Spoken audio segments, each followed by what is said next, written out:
Shows how little you know politics. Choose your destiny. You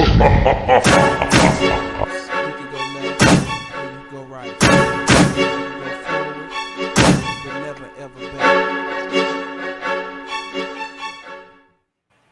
I want to hear your thoughts.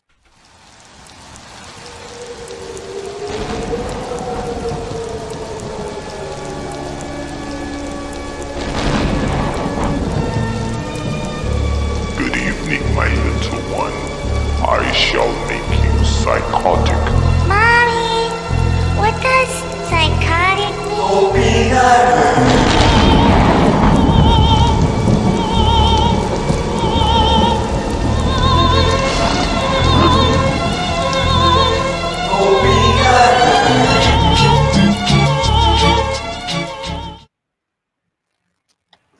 I want to hear your thoughts.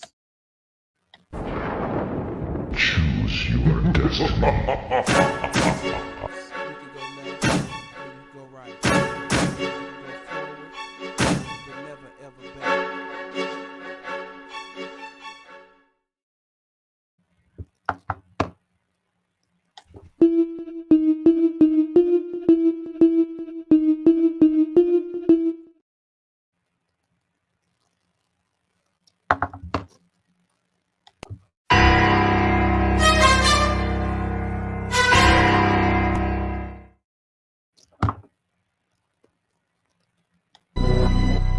Yeah. You woke up.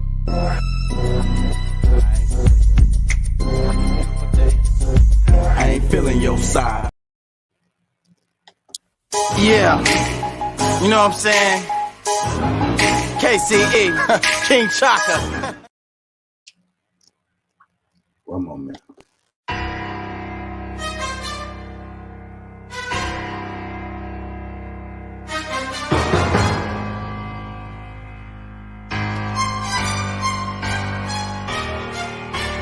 And now, another Yeah. major production.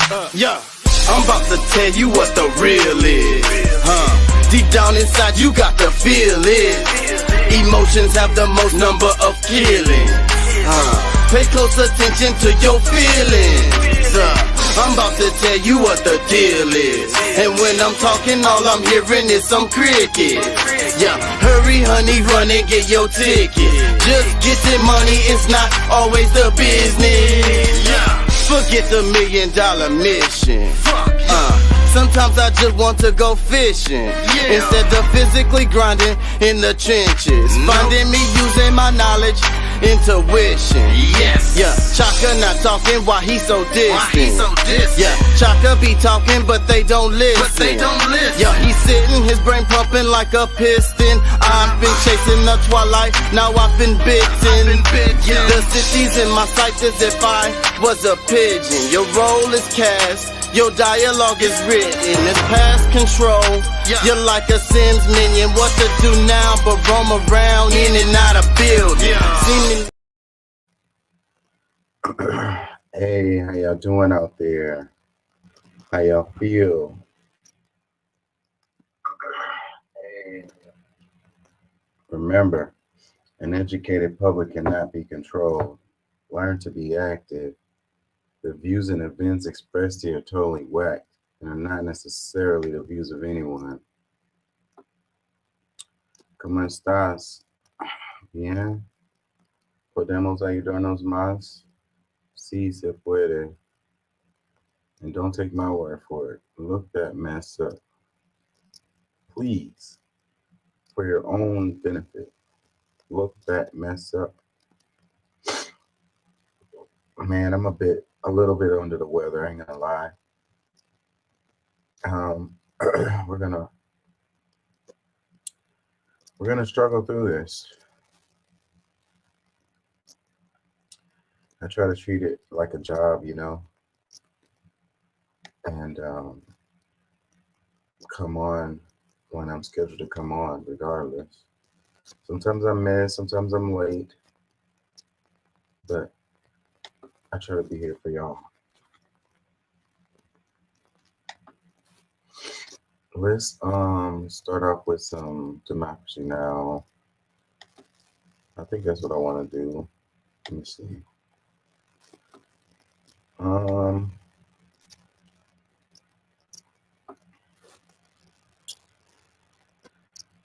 Excuse me. Let's do a little bit of scrolling first.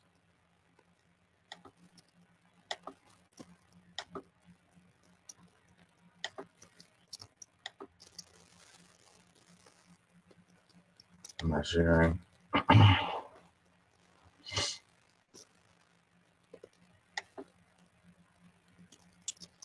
Check this out. This one was this history photographed. It says the time the Soviets gave the US a hidden spy device, and it took 7 years to discover it.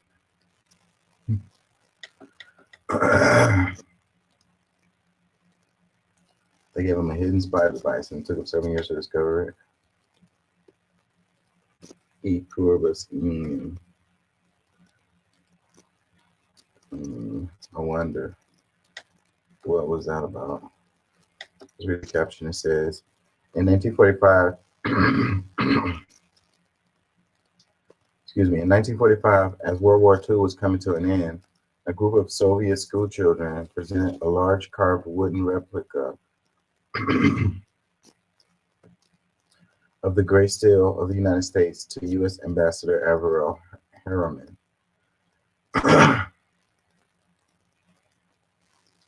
They offered it as a symbol of friendship to their wartime allies. The United States, unbeknownst to Ambassador Harriman, he hung this wooden plaque in his study, where it remained for 7 years. But he didn't realize what was that the seemingly innocent gift concealed a cutting-edge listening device.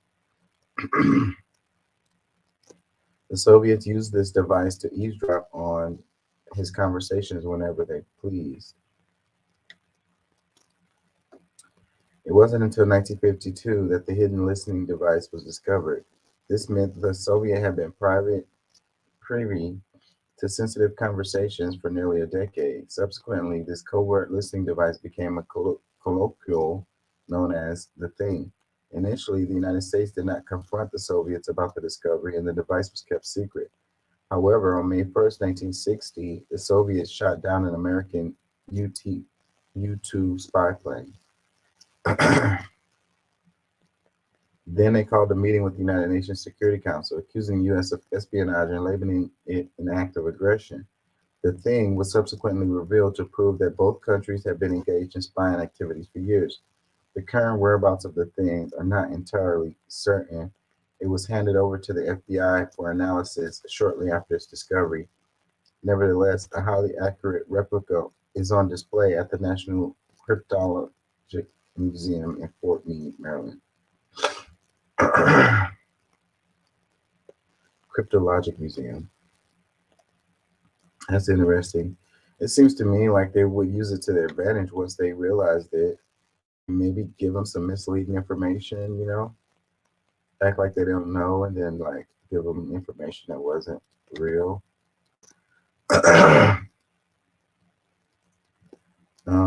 That was during like the Cold War years, so it wasn't like it had any impact, obviously.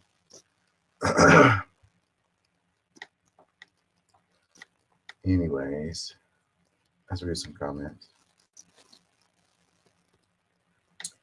A little bit interesting. Comment, it says, how did it work? It need battery or something, some other device to supply power that lasts 7 years. And it was 1940, so batteries weren't that good. So nuclear? That's kind of a good question. Maybe it was solar power. Seemed like it would need some kind of power. It says, are we sure it took 7 years? Maybe they knew earlier and just left it to plant false info. That's what I was thinking.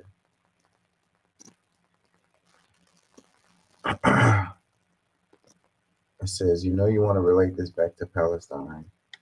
How? It says, never trust anything from communists. Okay. Another comment, it says, the device was passive and needed no batteries. It was working on electromagnetic energy coming from an outside source to become active. It was an earlier version of the future radio identification technology.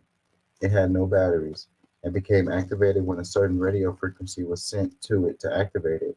It had no electronic parts either. It was invented by the Soviet inventor Leon Theremin, an inventor of the musical instrument called theremin.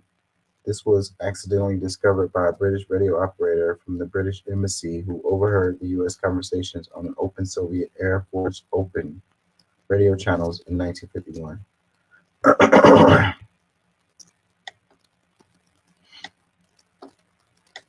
Yeah.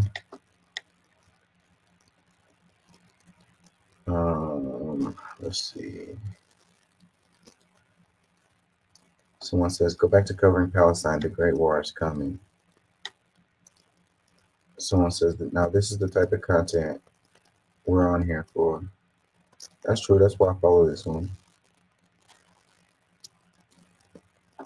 Another one says, there's a scene in Mars Attacks where a wooden seal gets blown up in the background and a listening device is found in it. I always assumed that it was a nod to this.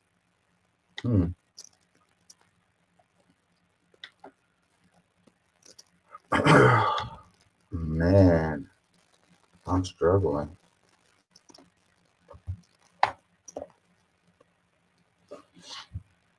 It says, asteroid being captured by NASA worth 10,000 quadrillion would make everyone on Earth a billionaire. Really now.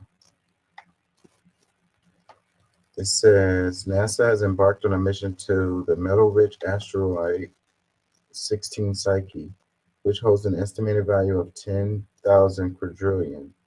Due to its abundant gold, iron, and nickel, if mined, the asteroid's resources could theoretically make every Earth inhabitant a billionaire. But we know it's not going to get spread out. However, mining it could also destabilize the global economy. NASA's primary goal is not extraction, but to study planetary cores and planet formation. The spacecraft is expected to reach 16 Psyche by July 2029. After receiving a speed boost from Mars in May 2026. Interesting stuff.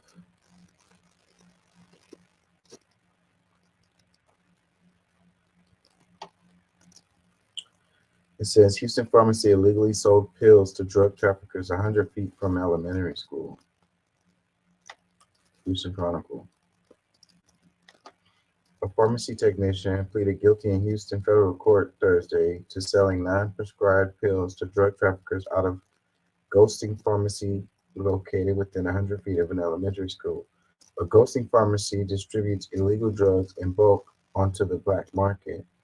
Eric Tubb of Houston appeared in U.S. District Judge C. Hanks Jr.'s courtroom and admitted to illegally selling hydrocodone, oxycodone, and other narcotics in bulk to drug traffickers. He and his co-conspirator, Christopher Obeys, operated Crisco Pharmacy Incorporated, according to court records. Obeys accepted a plea deal September 27 for his part in the scheme. Damn, he probably got rich as hell. These people probably got rich as hell off of this.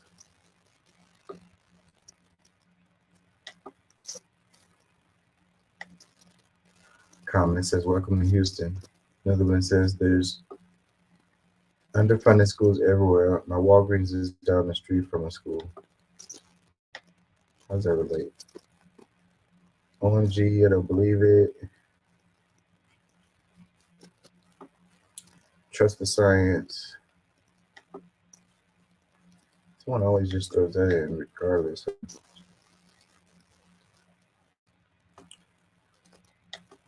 Oh, man.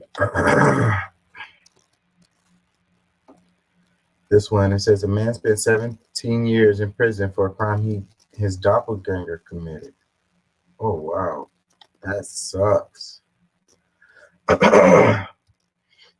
Dang, these two do look alike. You can't blame them for doing that. Wow.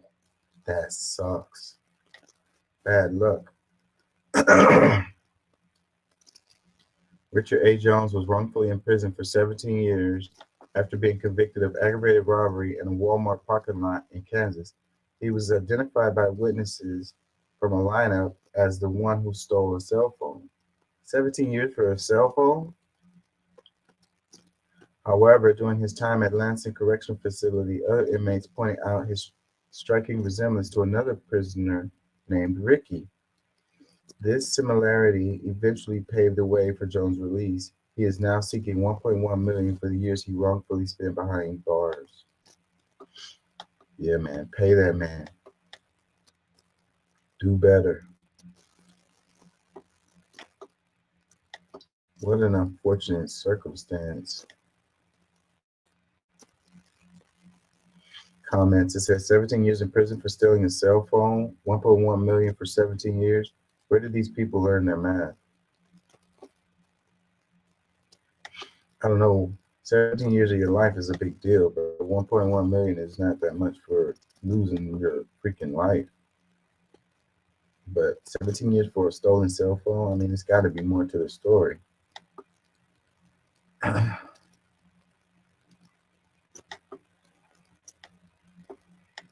It says he should get $1 million for each year he lost. Another comment that says he's been locked up for so long he don't know about inflation.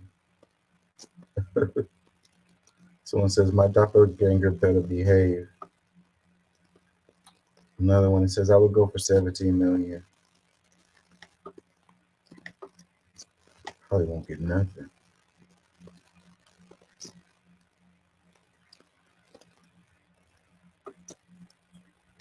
That's sad.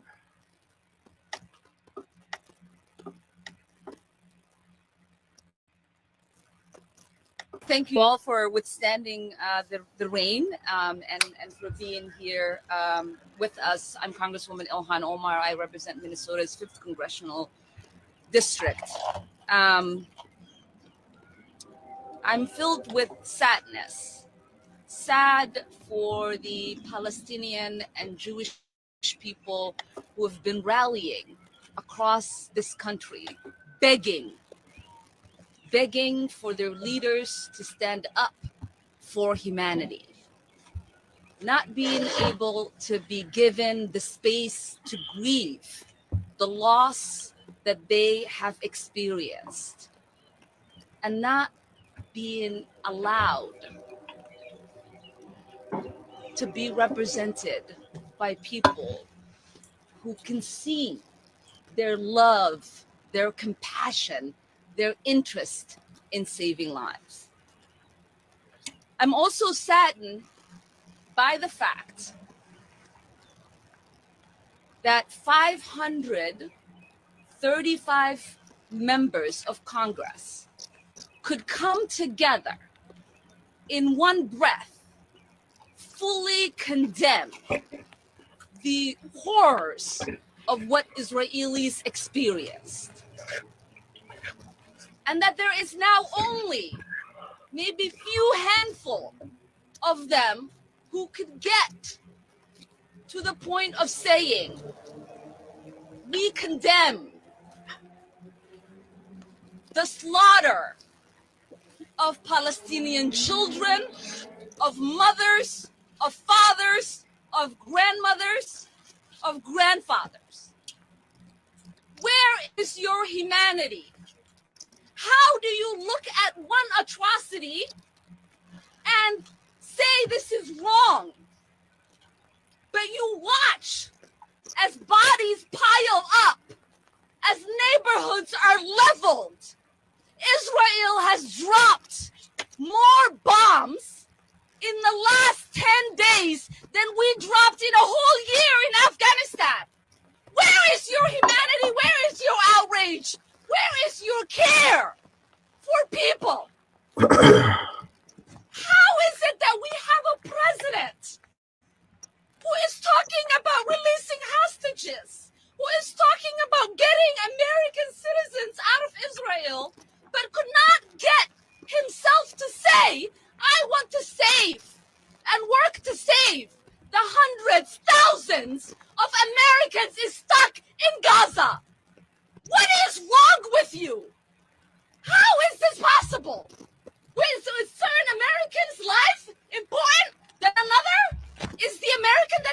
living in Gaza less important than the one living in Israel? How is it that you're telling American citizens to go to the south of Gaza, but you can't tell Netanyahu not to bomb the south because there are Americans there? How is it that you are not condemning that Israel has bombed the crossing where humanitarian aid is supposed to get through Egypt, where we are asking our citizens to have safe passage? How is it that you continue to give lip service and hope for a negotiated humanitarian access when it's not happening?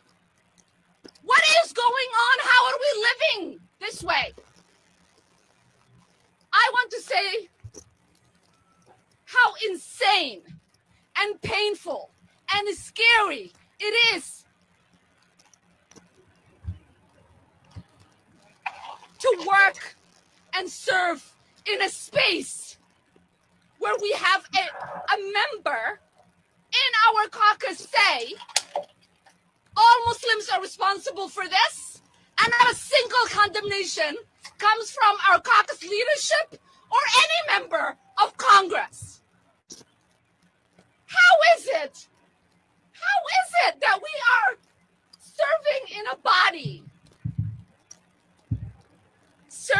a body where there are members who condemn us for asking for peace, for ceasefire?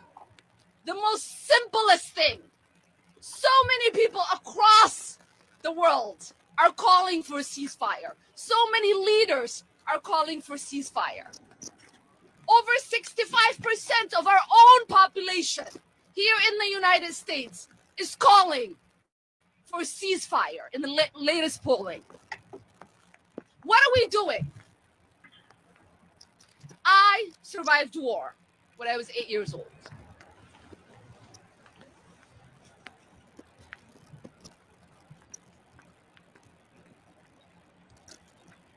I want you to picture this because it gets lost in all of the conversations, even when they interview people who are living under bombardment in Gaza. They do not ask questions that address their humanity.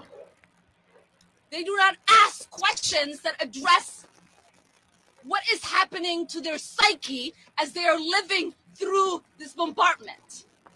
So I want to give you an image of what it feels like. Imagine sitting in your house, hearing the noise that announces that you might vanish at any given moment. Holding on to yourself, your family members, trying to get as close to the furthest wall as you can, because all you are hoping for is if that bomb drops in your house, that you can at least crawl out. I did that every night, every week, every month, repeatedly. 12 rockets fell on the house I lived in. I am 41 years old. To this day, my bed, the side I sleep on, is right next to the wall. Because that trauma has not left me. And I need you all to understand this hashtag of ceasefire, it is not just now. We have had hashtag for ceasefire for Gaza many times. The idea that people who have been mass cleansed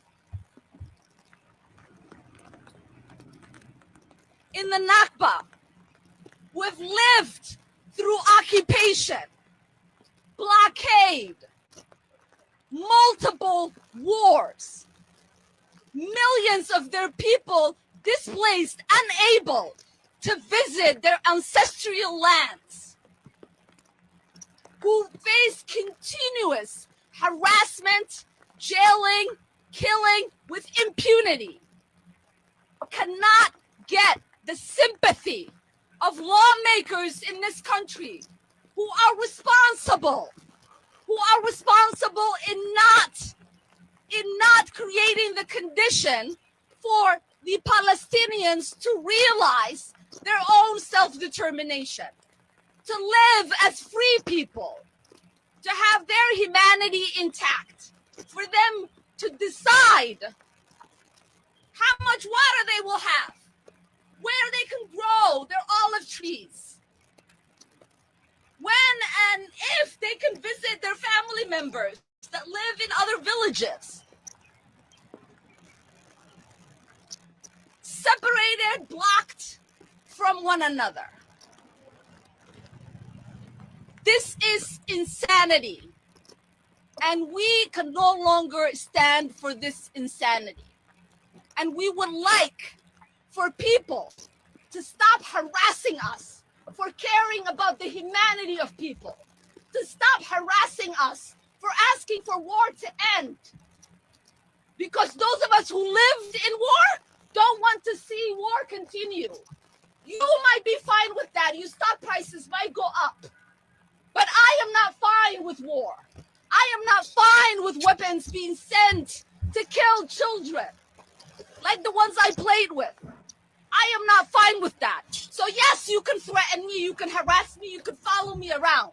But I am never going to stop saying Palestinians deserve freedom, that we need to free Palestine. And I am never going to stop saying that there is no way that we should allow in sending more bombardments to kill Palestinians. Thank you.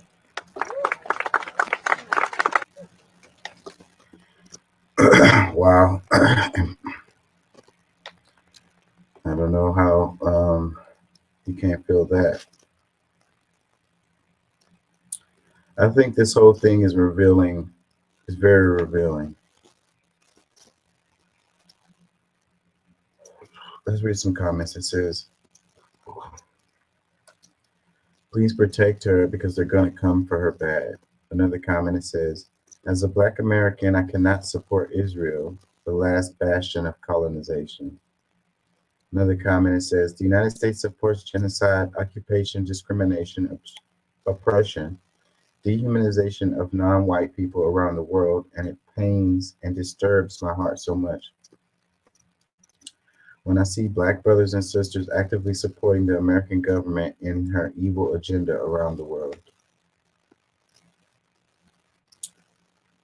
Another comment, it says, finally say it loud. VP POTUS, this is what needs to be said, listen. Another one, it says, as passionate as she is still being quite measured. She makes sure to keep referencing the American lives in danger in Palestine because she knows if she mentions the lives of Palestinian citizens, she will lose folks, which is sad in and of itself. Another comment that says, we're giving literally billions to Israel for just this. Forget what we give every year for this.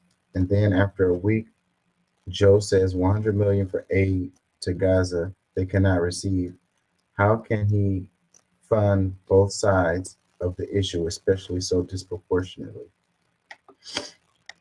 Let me see, are there more? Oh. Another one, it says, she is the woman role model my daughter will learn from, speaking truth without fear, calling out Biden for his white supremacy behavior in a roundabout way, but we heard it. Another comment says, single-handedly the most important and valid speech I've heard during this whole crisis. Another comment says, she supported more funding for Israel. Another comment, it says, we need to impeach Biden now. Another one, it says, nothing but facts. It's a maddening feeling just how many turn a blind eye. I feel every ounce, every drop of her outrage and frustration in my soul. What are we witnessing what we are witnessing has changed me to my core. I'll never be the same. But what do we expect from a nation that has yet to come to grips with its own horrific demons? To this day, America hasn't acknowledged its wrongdoing in regard to slavery. So how can we expect the same people feeling sympathy for Palestinians? Yeah, I ain't gonna lie, these videos that's been going down my timeline has been affecting me. Another comment says, this right here, the lives of non-Caucasians doesn't matter to them.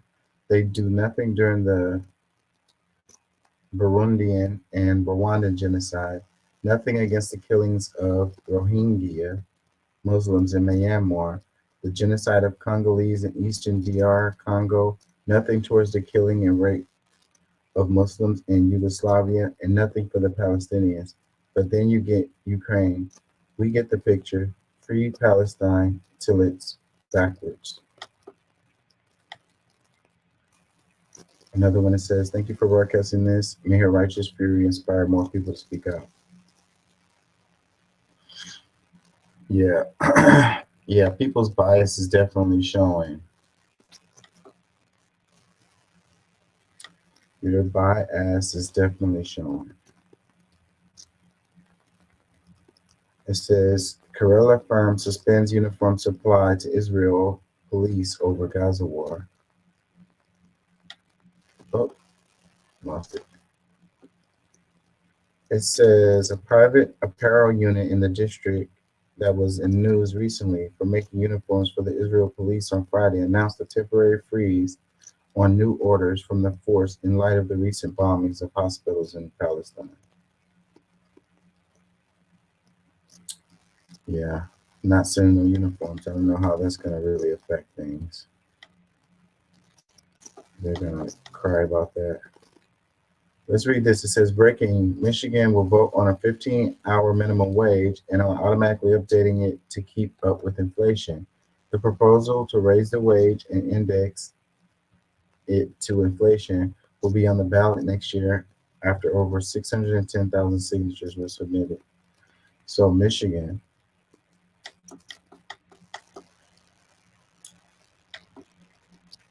comment, it says, not a criticism of the policy, genuine good faith question. What measure of inflation is the state of Michigan using for this? Another one, it says, if it's supposed to keep up with inflation, $15 is already behind. It should be 25 at the absolute lowest and put price caps on businesses. Another one, it says, this is what a Democratic supermajority can do versus what a Republican supermajority does. Michigan went right to work under Republican leadership and had that horseshit revoked under Democratic leadership. Another one that says, stop cheering for pathetic incrementalism. 15 an hour is a joke anywhere. We cheer when we get 25. Stop praising something that should have been done 10 years ago. Well, at least it's something. Another comment that says, this is a start, but if we were current with inflation, the corporate greed, it should be at least $25.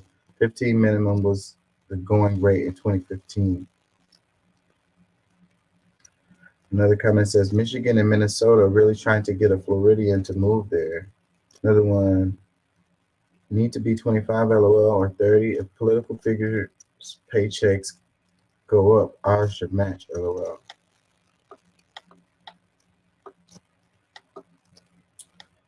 This kind of thing is spreading around the nation, ain't gonna lie.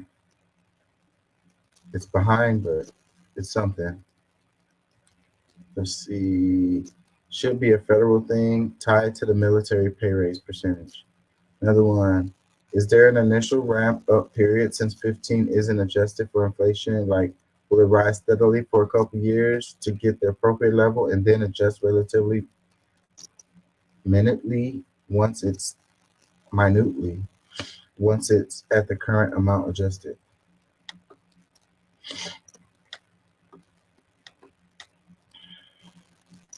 Michigan. Costs a lot to live there already, though. From what I hear. Portrait of Abe Lincoln, 1857. Suppose this history photograph. I think I'm gonna play some Democracy Now, but I'm kind of scared because it says Israel Hamas conflict veto, humanitarian pause, humanitarian pause.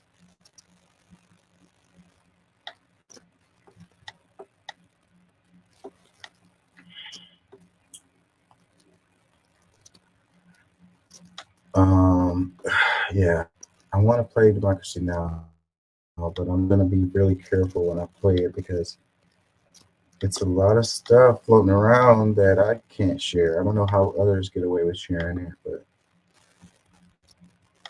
War and Peace Report. I'm Amy Goodman.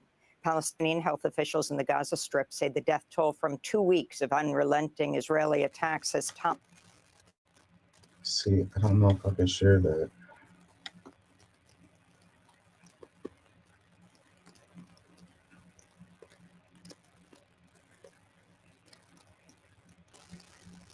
Give me a second, Joel. They're blurring the images, but they still might get me for it.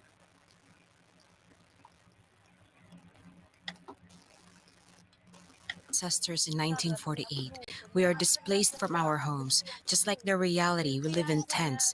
We left our homes to stay in tents. Just like our ancestors. We never expected to be here. Oh world, have mercy on us. We want a truce. We are tired. What does Israel want from us? We are displaced from our homes. What more do they want? Earlier today, UN Secretary General Antonio Guterres arrived at the Egyptian side of the Rafah border crossing to Gaza, where a humanitarian aid convoy remains stuck Friday. Despite a deal to allow the passage of the first 20 trucks, Guterres urged Israeli and Egyptian officials to open the crossing as soon as possible to allow food, water, medicine, and fuel to be delivered at scale, calling it the difference between life or death for so many people. In the occupied West Bank, the Palestinian Health Ministry says 13 people were killed Thursday as Israeli forces bombed and raided the Nur Shams refugee camp. 7 of those kills were children, 2 of them just 10 years old. Meanwhile, human rights groups report heavily armed Israelis from illegal settlements, sometimes backed by Israeli soldiers, have increasingly forced Palestinian Bedouin villagers from their West Bank homes, seizing the properties. On Thursday, Israel's defense minister Yoav Gallant told soldiers massed near the Gaza border they would soon see the territory from the inside, suggesting a ground invasion is imminent.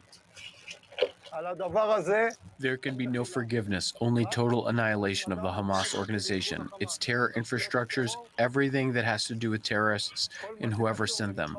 It will take a week, it will take a month, it will take 2 months until we eliminate them. You are not alone in battle. President Biden set to deliver a request to Congress for... Yeah, so they're talking about doing a ground offensive there. And I was watching some stuff about that, and they haven't had much success in the past doing that. So I don't see them having much success now, you know. And maybe that's why, because I saw something talking about Marines being sent there. U.S. troops, boots going to be over there. They're going to need some help because their military isn't trained for dealing with like guerrilla warfare, you know. And they got Hamas has tunnels, and these guys are battle ready, battle tested, and the Israel guys are not. And I don't think that they're going to have much success with it. They like to kill people from a distance. They can't handle that up front in your face stuff. And no matter what, how successful would they be, they can't when there's tunnels and stuff everywhere. And then the people that's there know the geography. So yeah, it'll be a lot of casualties on their side, but they don't want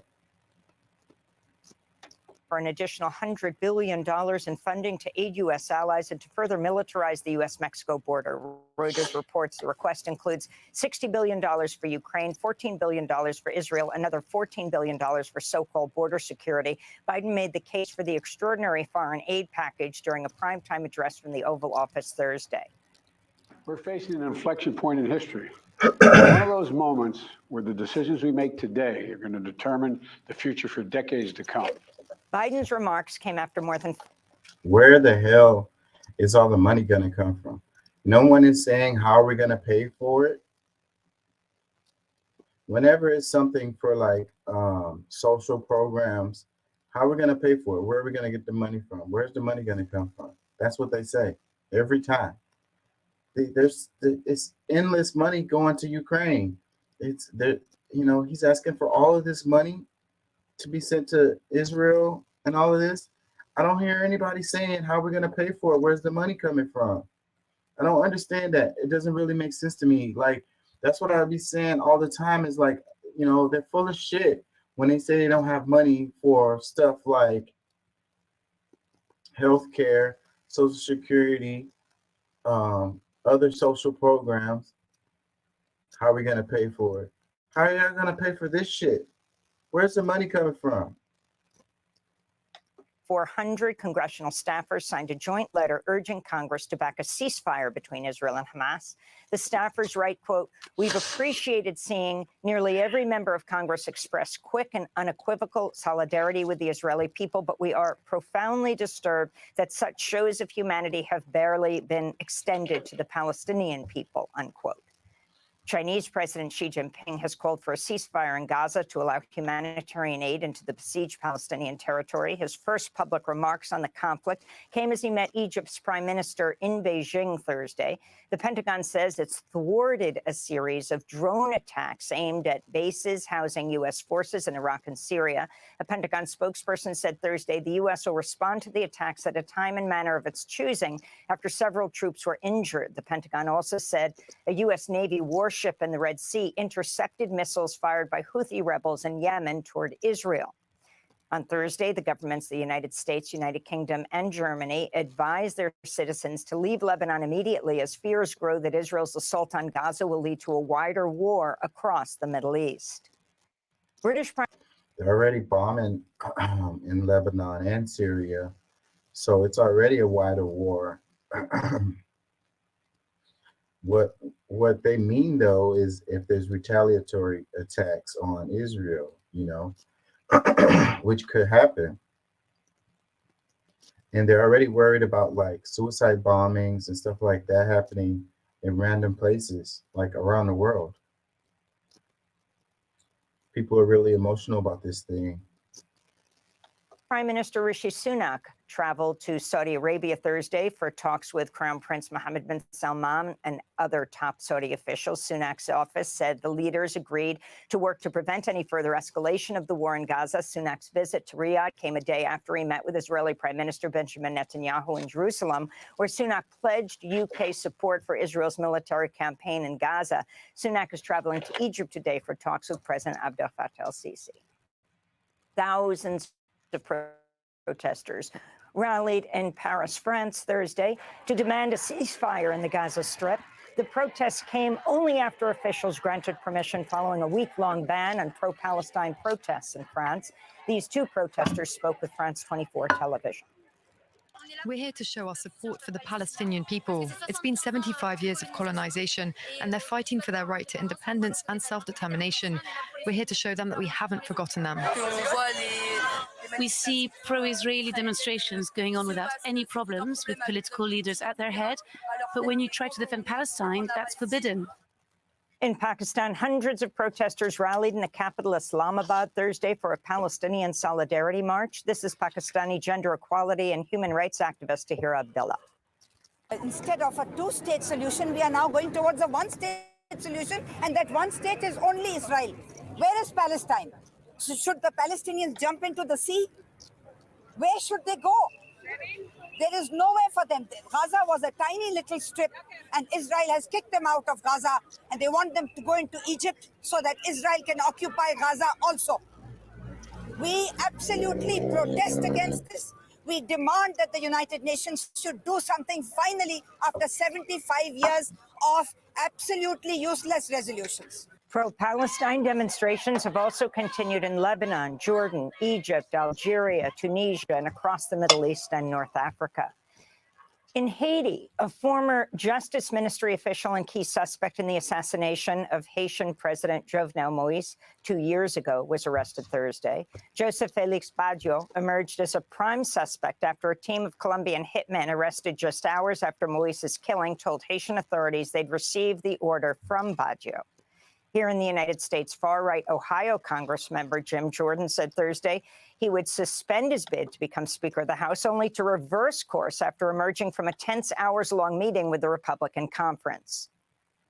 I'm still running for Speaker, and I plan to go to the floor and get the votes and win this race. But I want to go talk with a few of my colleagues. Particularly, I want to talk with the 20 individuals who voted against me so that we can move forward and begin to work for the American people. This whole thing is pretty funny to me, I ain't gonna lie. I don't think that Jim Jordan's gonna make it. So then who are they gonna do?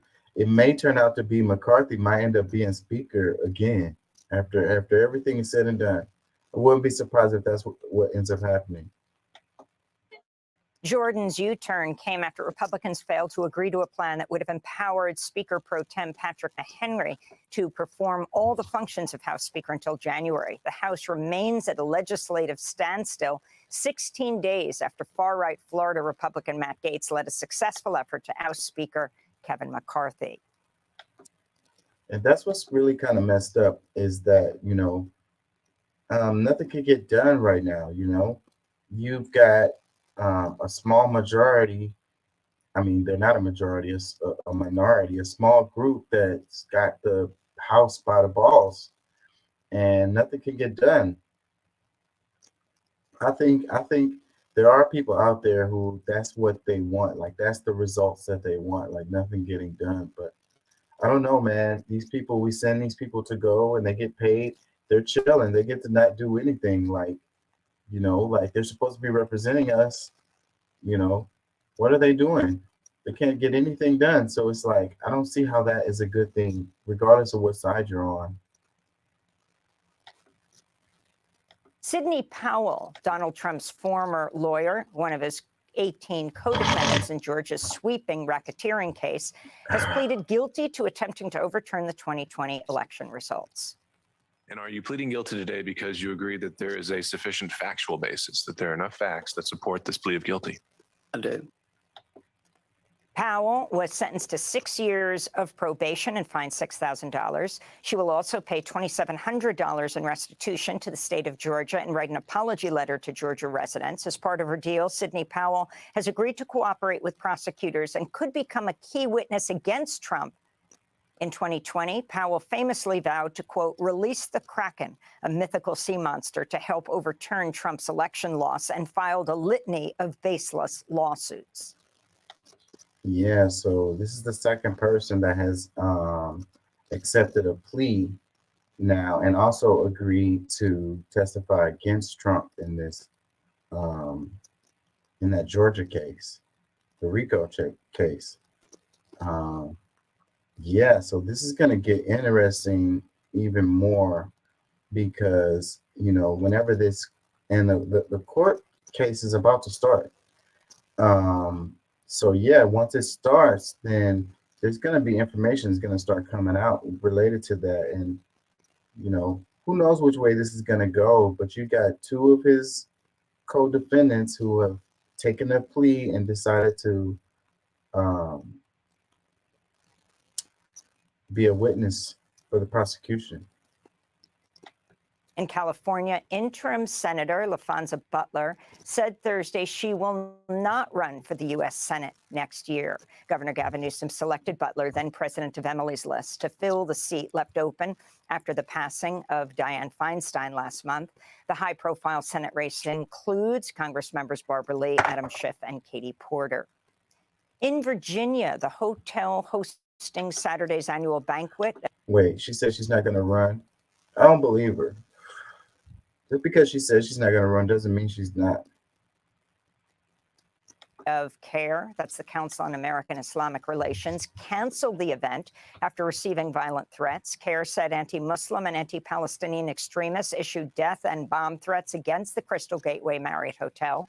The event's being relocated with additional security. CAIR said in a statement, quote, "We will not allow the threats of anti-Palestinian racists and anti-Muslim bigots who seek to dehumanize the Palestinian people and silence American Muslims to stop us from pursuing justice for all," they said. And in San Diego, a federal judge again ruled a California law banning assault weapons such as AR-15 rifles was unconstitutional. In 2021, the same judge, Roger Benitez, overturned California's 32-year-old ban on assault weapons. California's Democratic Attorney General Rob Bonta vowed to appeal the, quote, "dangerous and misguided" ruling. Bonta added, quote, "weapons of war have no place on California's streets." And those are some of the— So wait, he overturned it? Hold on. Let's take that back. Federal judge again ruled a California law banning assault weapons such as AR-15 rifles was unconstitutional. Okay, so he overturned the law that said, he said it's unconstitutional to ban these AR-15 style weapons. In 2021, the same judge, Roger Benitez, overturned California's 32-year-old ban on assault weapons. California's Democratic Attorney General Rob Bonta vowed to appeal the, quote, "dangerous and misguided" ruling. Bonta added, quote, "weapons of war have no place on California's streets." So that's interesting.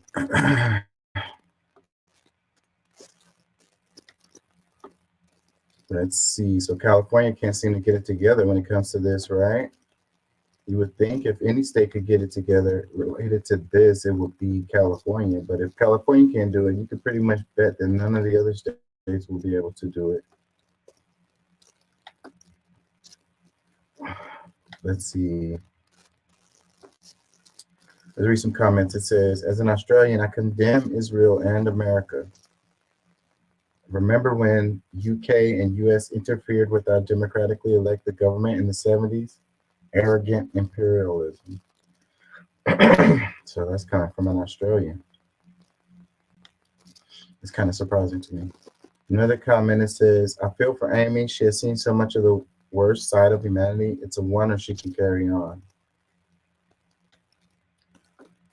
Another comment says, "Amy is one of the last good ones left. So much respect for everyone, everything she's done, and to never sacrifice her morals, even though I'm sure she had many opportunities to do it for lots of money. But she sticks to it, and the world could learn a lot from her." More stuff about Amy. Says, "I can't believe this is being supported by any government. Shame, shame, shame." Another comment that says, "It's cruel and unjust. I'm sickened to live in a country that is funding and supporting the genocide of all these lives."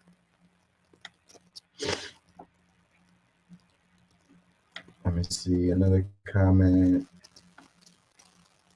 "Now is the time when we need Amy and democracy now more than ever. And the contrast between the courageous and serious reporting here that shows a concern for the humanity of all people and the disgusting cowardice of most of the media that's marching in lockstep to Israel's narrative, justifying the multiple massive war crimes that they're doing right in front of our idiotic and comprehending faces right now. That contrast couldn't be more stark, and it is terribly scary that we haven't such shit for Middle East reporting in general. But this excellent team makes it a lot less scary and gives us a fighting chance of knowing what is really going on and why, and what good people can do and are doing. Please keep up the awesome work. We absolutely would be in a world of hurt without you, much more than we are now." Yeah, that's one thing that I have noticed since I've been following all of this is like the reporting is getting more and more like, you know, people don't trust the news already. You know, they feel like they get lied to, and they think that people are stupid. They think that people aren't smart enough to see through the lies or whatever. And it's like, that's what we're getting more and more. It's even become, over the last week, the reporting has become less and less, what's the word I'm looking for? Like reliable, if you will. Like nobody knows what to think. Like nobody knows what is the actual truth about things because there's so many lies. It's so much confusion and so much distortion and deflection, distraction. Everyone's scared. They're afraid to tell the real truth about whatever. So they just follow whatever they hear someone else say, and they just repeat that, and they feel safe.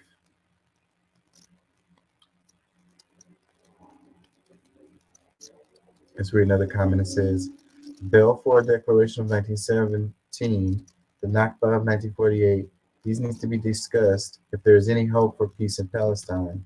You see, even if Israel fully occupied the Gaza Strip, it does not end the hatred and thirst for revenge. Thus, full occupation is not a solution.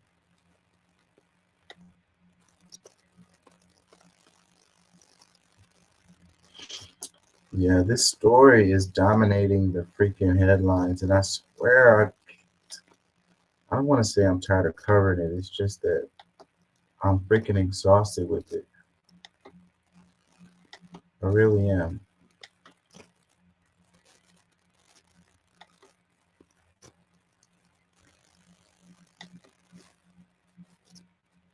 Working from home. That's a scam. They say, hey, I can write more lines of code from home. I'm more productive. I don't get interrupted, and that's better. And I have to explain to them, your job is not to write lines of code. It's to work with other people to help them think about the problem better. It's about to help mentoring a younger generation so that they can be better, so that they can be following in your footsteps. And having you at home writing the maximum lines of code is not the way to make that happen. OMG. Oh, I don't believe in working from home. That's a scam. They say, hey, I can write more lines of code from home. I'm more productive. I don't get interrupted, and that's better. And I have to explain to them, your job is not to write lines of code. It's to work with other people to help them think about the problem better. It's about to help mentoring a younger generation so that they can be better, so that they can be following in your footsteps. I'm calling bullshit on this. Like, this is so much bullshit. Like, when COVID happened, and then it was so many people working from home and all of that, and then they were like, okay, and then productivity actually went up. Go look it up. Productivity actually went up, and they were cheering it on. And now, as time has gone by, they're not feeling this working from home thing. It's like, I think it's, there's a couple of reasons. Like, part of it is these office buildings and them spending money on these office buildings. Another part of it is just related to controlling folks.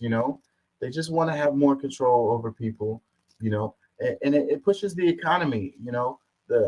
You going for lunch, the gas that you spend, or whatever amount of money you spend in your commute time.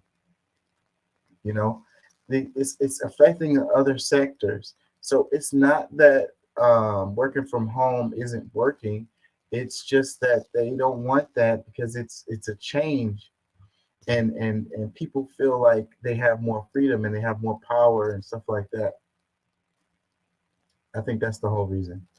Let me read this. It says, Palmer Luckey, founder of defense technology company Anduril Industries, pushed back on remote work at the Wall Street Journal Tech Live conference. He also shared his views on the evolution of warfare, the technology his company is developing to contribute to these changes, and the role government should play in regulating artificial intelligence in defense tech. It's funny how it's always these damn CEOs are the ones that are talking about, working from home is not what the business is. Everyone else is like, it's working just fine. Let's read some comments. It says, he dresses like he works from home, LOL. I bet you he does. Bet you he comes in the office every blue moon. Another comment, it says, the amount of RTO propaganda that Wall Street Journal posts is unreal. Another comment, it says, nah, bro, do it on all teams. Call and share the screen. Another one, it says, Are you paying me to work or to socialize with colleagues? I'm saying, like, his argument doesn't even really make sense. He's like, you're not here. Your job isn't to write code. Okay, well then what is my job then? I thought that was my job.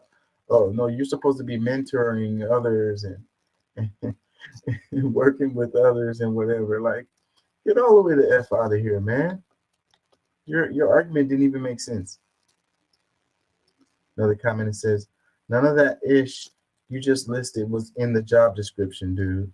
Another comment that says the guy with the mullet in shorts and sandals. Another comment that says, does anyone stop to consider maybe the folks in management aren't good mentors, aren't good colleagues, and are why people want to get far away from work zones? Another comment is, translation, I'm carrying an expensive lease on this office. Please come in and justify it. See, that's what I'm saying. I think that's a big part of it. Another comment. What they should do is just get rid of them. They can spend less money. You know, that's why I think it's all about control, because they could save money by letting people work from home.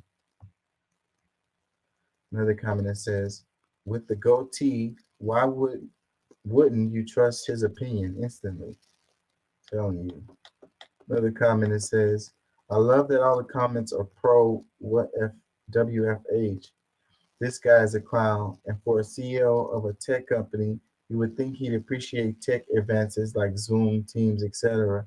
Also, one of my best work mentors is based in another city, and I've learned an amazing amount from her. If we need to meet in person for a larger project, the company pays for one of us to travel. Easy peasy.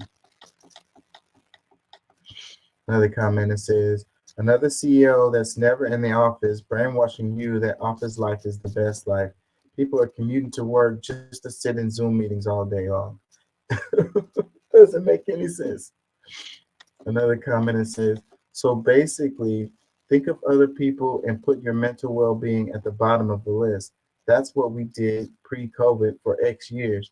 Now that we have a work-life balance, apparently it's selfish. Another comment that says, Buddy looks like an 80s undercover cop in Miami looking to buy blow. Another one that says, you can't be saying this dressed like this, Mr. Sir. Another one, being a mentor to younger generations is only beneficial to the employer. I don't know what that means. I don't know if I agree with that.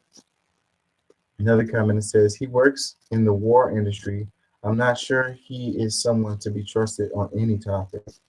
Another one, I don't believe in having that facial hair. I don't believe in having that facial hair. Another comment that says, this is truly nothing likable. There is literally nothing likable about him. It's pretty remarkable. Another one says, if you put this guy in a lineup, he would be the last person I choose as war profiteer. Another comment that says, a man in a Hawaiian shirt sitting at a conference in Laguna Beach has the audacity to talk about productivity. The jokes write themselves. Another one says, facial hair alone, arrest him. Thought this was unearthed SBF footage. Another comment that says, which can occur from home. Too many collaborations, tools that suggest otherwise. There's definitely benefit to working in person and human interaction, but sooner C-suite people realize that the way in which people work is forever changed, the better off everyone will be. This is madness. Yeah, things have changed, man. Yeah, you know, people have realized work-life balance is important. You know, people don't want to work themselves to death. And you can't, after COVID, you can't even convince them to do that anymore. A lot of people. Some jobs you have to go there and do the work. Like, there's no way around it. But there's a lot of jobs that you don't. You know, maybe a couple times a month coming in, maybe having some kind of in-person meetings or whatever. But it's not really justified to have them in the office every day, 5 days a week. Yeah. I don't know. Let's see this one. People in the country, even among among the Jews, the Zionists particularly, who were against anything that was to be done if they couldn't have the whole of Palestine and everything handed to them on a silver plate so they wouldn't have to do anything. It couldn't be done. We had to take it in small doses. You can't move 5 or 6 million people out of a country and fill it up with 5 or 6 million more and expect both sets of them to be pleased. We had all sorts of objections to everything that was done. Something had to be done. We went ahead and done it and had it done, and now it's working out. Eventually, I think we'll have them all satisfied, but it's going to take a great deal of time yet to get the job done. Could you tell us that they were worried about the war? We had several other people in the country. This is President Harry Truman talking. Look at that map in the background. It looks like a freaking elementary, a fifth grader drew that. And so did the maps were that bad back then, or what? Help me understand. Can y'all hear me? Or what? Help me. The caption, it says, former U.S. President Harry Truman was the first world leader to officially recognize Israel as a legitimate Jewish state on May 14, 1948, only 11 minutes after its creation.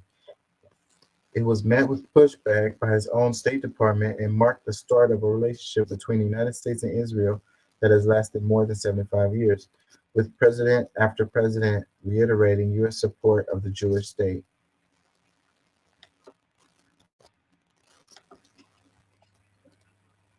I also antagonized a lot of people by recognizing the state of Israel as soon as it was formed.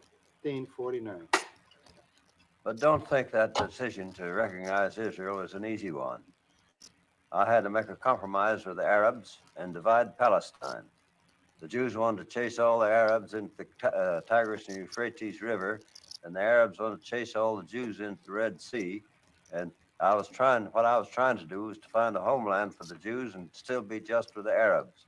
But when you go into a thing of that kind, the people you help most are the ones that get most angry with you. Can you tell us specifically that a lot of Jewish people were against you too? Oh, well, there were a lot of Jewish people against me because they wanted the whole of Palestine. As I say, they wanted to drive all the Arabs into the Tigris and Euphrates rivers.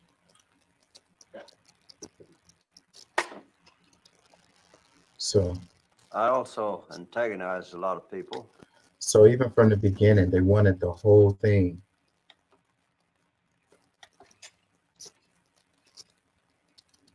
There they were on both sides. There I was in the middle, between both sides. I was in the position of the referee in a prize ring when the two big wrestlers turned on the referee instead of going ahead with the wrestling. I was in real trouble. Okay. 1939. There they were on both sides. Take one.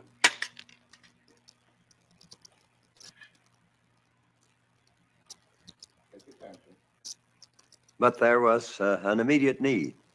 Those displaced persons had to have a place to live, and it was up to us to find it.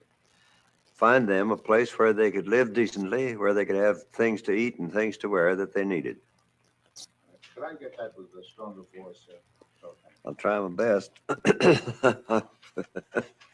I didn't know I was getting weak in the neck. I knew it was weaker a little further up.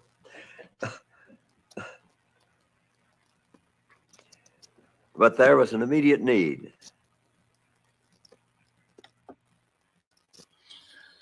So it says, they said Israel was created for the victims of the Holocaust, but the Balfour Declaration that promised the Palestinian land to Zionists was written in 1917. So I guess I can't really read this. I could try to read it, but I'm probably going to hurt my eyes if I do. Dear Lord Rothschild, I have much pleasure in conveying to you on behalf of His Majesty government the following declaration of sympathy with Jewish Zionist aspirations, which has been submitted to and approved by the Cabinet. His Majesty's government view with favor the establishment in Palestine of a national home for the Jewish people and will use their best endeavors to facilitate the achievement of this object. It being clearly understood that, I can't read that, shall be done which pay prejudice the civil as religious rights of existing non-Jewish community in Palestine or the rights and political statute enjoyed by the Jews in any other country. I should be grateful if you would bring this declaration to the knowledge of the Zionist Federation. Oh, that did hurt my eyes. Let's read some comments. It says, why not just give a part of the USA to Jewish? And I've been watching some videos, and that's what some other people are saying too, like being an actual real answer to this situation. You know, the more you think about it, the more like a two-state solution isn't really viable. Like, it's not going to happen. So, like, you know, with me thinking about it, you know, it's either going to be a Jewish state with Palestinian people living within the Israel, maybe as citizens of Israel, or the other way around. And I mean, I really don't see it happening the other way around at all. And so, like I say, the two-state solution, I don't see that happening. Because where would the borders be? That would be a huge issue for both sides. No one's going to be happy at the end of the day. So, I mean, but, you know, the whole reason why they chose Palestine was because of the Holy Land that's there. So trying to tell them, yeah, we're going to set up a Jewish state, Israel, but it's going to be somewhere else. I don't see at this point any of them going for that either. So it's like, this is an impossible situation, really. It's really impossible for everybody to be happy, you know. The other part of this is, you know, a lot of the posts are saying that, you know, you got one side that just wants peace and the other side wants death to the others or whatever. Well, you could say that for both sides, really. But the peace that the Israel side is looking for is related to the subjugation of the Palestinians. So that's not a real peace, you know.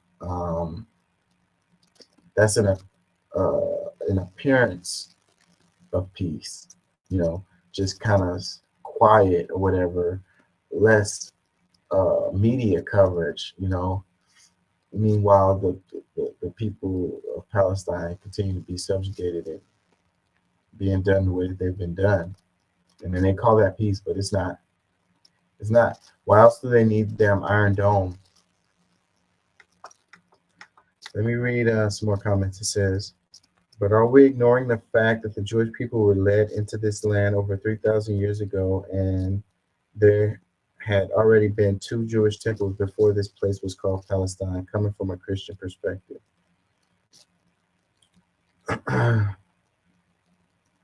They were led into this land over 3,000 years ago? Says who? The Bible?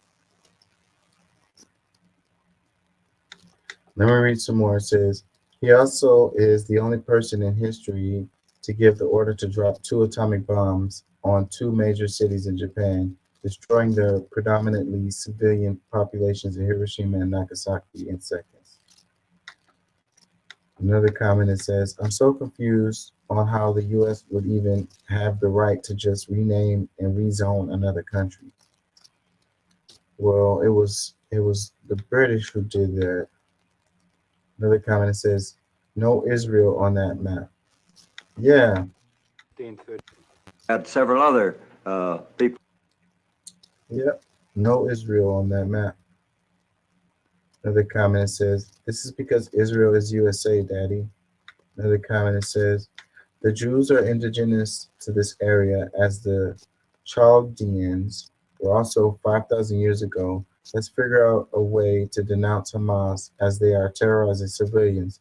It's not the Palestinian people, it's Hamas that they are at war with. Well, if that's true, then why are they blowing up all these civilians? Are the civilians Hamas?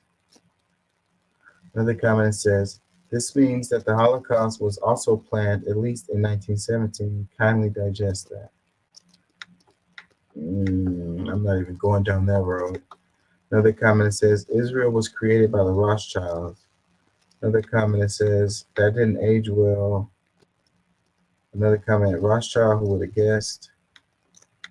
Another comment, it ain't none of their land. They are all colonizers. Another comment, if only people actually still read. Another one, where did you even get these resources? In other words, the 51st state. Another comment says, may he rest in peace. Oh, that's pretty heavy. Another one that says, Truman was selected for his weakness. Another one, just enlightening. The proof is all here on display. One more, we'll move on. It says, I honestly think the Jewish people were tricked by those in power. They used the Holocaust to play on their emotions. Come build Israel, etc. I feel so terrible for all the victims on both sides. This is sickening, and nobody is doing anything about it at all. Yeah, I think this stuff is really revealing. If you look at it and really look at it, then you can kind of understand the geopolitics a lot more if you really try to understand this one situation. It says the U.S. was the only one. Hold on, let me start this over.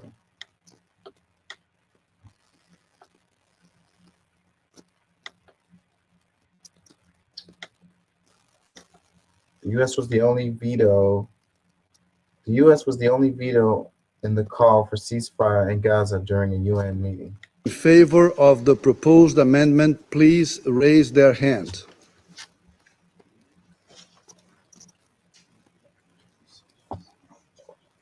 Against?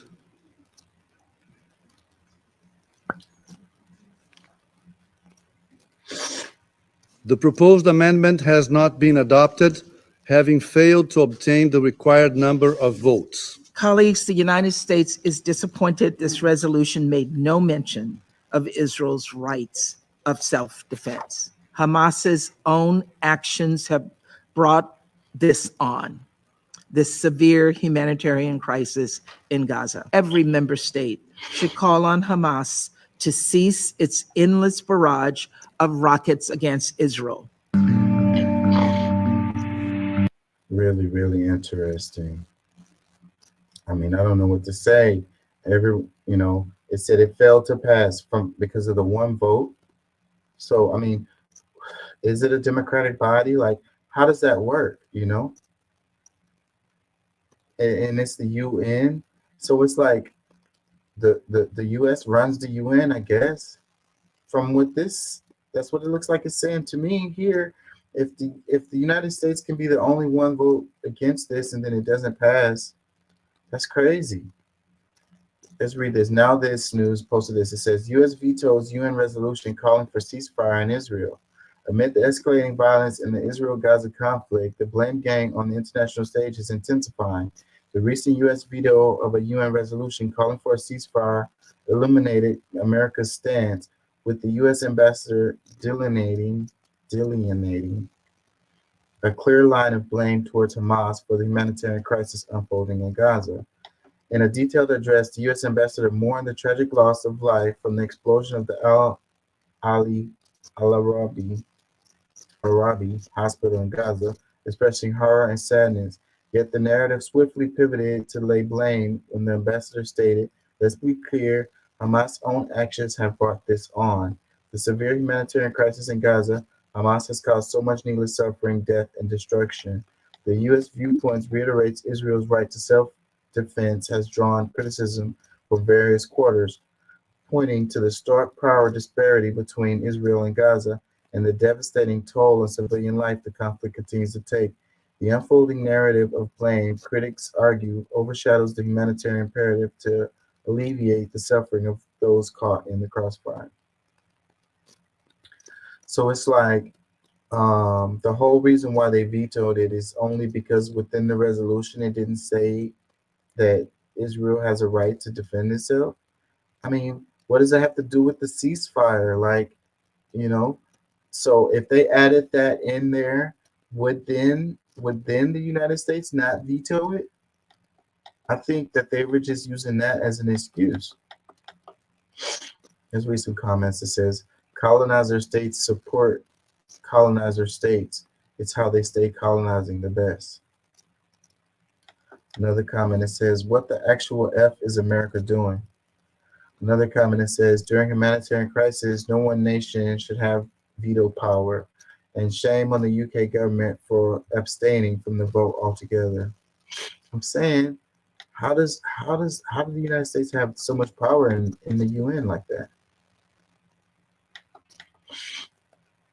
It sounds like the United Nations is a farce. I mean, so none of these other countries have power like the United States does within the United Nations? Help me understand. Let me read some more. It says, how do you effing veto a ceasefire? Like, how can you even look at yourself in the mirror knowing you voted for more bloodshed? Another comment that says, mortified to be a U.S. citizen, the actions of our government over the past 12 days do not represent its citizens. Hashtag ceasefire. Another comment that says, U.S. loves a genocide. Another comment that says, and they used a black woman to give the news. Another comment that says, the U.S. is just 3 corporations in a trench coat. Our government is actively using the death of innocent Israelis and Palestinians as a profit model. Another comment that says, oh, wow, I didn't know killing over 1,000 kids was actually a legitimate defense. Playing blind to the genocide and filling us up with excuses will leave an eternal blood mark on their hands. Another one, it says, shame on us as usual. Another one, it says, now we're supporting apartheid. Do better, Joe. Another one, anyone notice they will send an African-American person representative if we want to do some heinous action like this one? Remember Colin Powell on weapons of mass destruction claim in Iraq? Racist colonial settler strategy never gets old. One thing about this that I find really weird is how, like, it was a lot of people. Remember when Kanye West was like, let me make sure y'all can hear me. There was a lot of people. Yeah, remember Kanye West was like, I'm gonna go DEFCON 3 on the Jews and all of this, and all of the stuff that Kanye West was saying about Jewish people. And a lot of the right was supporting this guy, right? A lot of Republicans were supporting him in these things that he was saying. And so it's really kind of crazy to me that these same people now are supporting Israel. So, like, I don't get it. Like, where do y'all stand on this stuff? Like, where is the logic? Like, I'm not saying right or wrong or who's right or who's wrong or retaliations or none of that shit. I'm saying, where do y'all stand on this stuff? How do you explain that, you know, when someone is, you know, like the stuff that Kanye West was saying, and they were all on his ass talking about he was being anti-Semitic and all of this, and the right was cheering him on and they were backing him up. So, but now in this situation, those same people are supporting Israel. Help me understand this. Help me understand it. Where's the logic, y'all? Help me understand. Is this something I'm missing? Where do y'all stand on that? And read another comment. It says, The actions of our government do not reflect the hearts of the citizens. To be clear, we do have a lot of crappy citizens who love the capitalistic gains from war, but the majority of those of us who are empathetic and educated would like to see the loss of life on both sides end. Ceasefire now. Shame on you, POTUS. Another one, it says, it pisses me off that they had to send a black lady to be the fall WO man for a decision of some white man who profits from all of this. Let's be real. Another one that says Israel has the right to defend, not the right to obliterate. Another one that says a man breaks into my house, my daughter, and kills my wife. I catch him and have a gun to his head. He calls the police and says this guy is trying to hurt me. The police side with the murderer. One person in the background stands up and says, well, it's not fair to do awful acts and expect no consequences. The crowd boos. Stand with Israel. Another comment that says, I'm so ashamed of America. Another one that says, damn the U.S. government. I will always remember this moment when we can't stop a genocide and the U.S. decides to endorse this slaughter. Another comment that says, when can the people have an actual say? The American people do not stand for or support what is happening. Stop funding wars. Another one. Shame on America. I mean, even China voted yes. What the F? Another comment that says, yeah, they don't want to stop the war because war means profits. Raytheon, Plantier, and Halliburton stocks have all risen in the past 2 weeks, profiting off the death and genocide of children. Couple more. Says Democratic Party needs to find a new candidate for the next president election. I will not be voting for Joe ever again. Another one. I would have called out that day if I was her. Another one that says, this is the end, folks, the end of an era. You ever wonder what happened to all the great civilizations of the past? Ancient Rome, all the Chinese dynasties, ancient Greece, France, Babylon. This right here is the beginning of the end for American dominance. Our government is showing its true colors, and the world is taking note. Soon more and more countries will be against us in many other issues. America needs to wake up and evolve, or we're going to get left in the dust if it's not too late already. Couple more, we move on. USA equals complicit in genocide. Another one. So Israel, an illegal created country, and I use that term loosely, is allowed to defend itself, but Palestinians aren't. Israel has been consistently stealing land and abusing and killing innocent Palestinians. But no, let's ask ourselves, what does this joke of a country need in order to protect itself? Couple more. This is insane, but this is also the America that upheld slavery for 400 years. Genocide is in our DNA. And who raised this black woman? I'm ashamed. Last one, it says, I think most of the comments are looking at this the wrong way. Hamas still has 200 hostages. My question to all of you is, what would you do if one of those hostages was your loved one? I know what I would do if it was one of my grandkids. What would you do? You would bomb the whole country? If he has the hostages, you're going to blow them up too. I saw a story. Hamas released 2 hostages. I think it was today or yesterday. I think it was today. Either way, indiscriminate bombing doesn't make any sense. You're not worried about blowing up the hostages?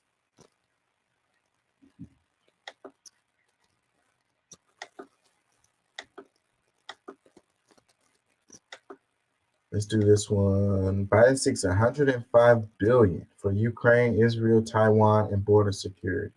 $105 billion with the B. That's on top of everything else. They already sent Israel a certain amount of money every year. They've been giving Ukraine money left and right. Add Taiwan to this. They already been spending a whole bunch of money on the border security.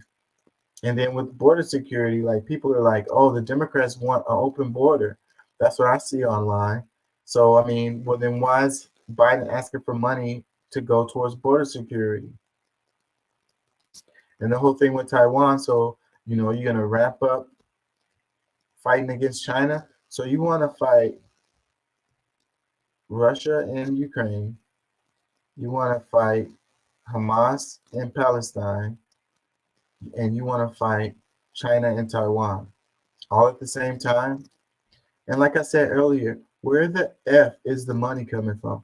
And why isn't anybody saying this? All this stuff about fiscal responsibility, all this stuff about the debt ceiling, all this stuff about,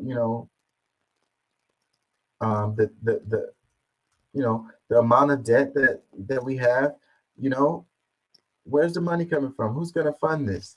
That seems like that's not even in the conversation. The only time we have those conversations is when we're talking about social programs. That's when we talk about where's the money coming from. If somebody talks about Medicare for all, they're going to say, how are we going to pay for it? Well, 105 billion, I think, will go a long way towards Medicare for all. A long effing way. But how are we going to pay for it? Where's the money coming from? Well, where's this $105 billion coming from? How are we going to pay for this? Let me read this. It says the Biden administration on Friday requested more than $105 billion from Congress to support the security needs of Ukraine, Israel, Taiwan, and the U.S. southern border. President Joe Biden's biggest request in the package is over $61 billion for Ukraine. Since Russia's full-scale invasion of Ukraine in February 2022, the U.S. has unleashed an arsenal worth $44 billion in security assistance, according to figures provided by the State Department. He also calling for additional $14.3 billion for Israel, another $2 billion for Taiwan and Indo-Pacific security, and a little over $9 billion for humanitarian assistance. It says, imagine how the U.S. would look if it was spent here. America first. Another comment says, I had to get 2 jobs and side hustles to survive so we can fund these wars. Thanks, Biden. Another comment says, anyone know how much we have given the Maui fire victims? I can tell you for sure it was nowhere close to 105 billion. Another comment says, can Americans get their student loans canceled? No. Where would the money come from? Who's going to fund it? Another comment says, it was 100 billion yesterday. Why the additional 5 billion? Get this joker out of our office. Another comment says, give that money to the American people. I'm saying. Another comment says, the president should put his own country on first priority. Another comment says, stop supporting genocide in Palestine. Shame on you. Another one, but he gave the residents of Maui $7K. Let that sink in. Another comment, why the F did I vote for this clown? Another comment that says, I seek $1 billion for my peace of mind. Another comment that says, border security literally sued states for trying to secure their border. Are you looking for this?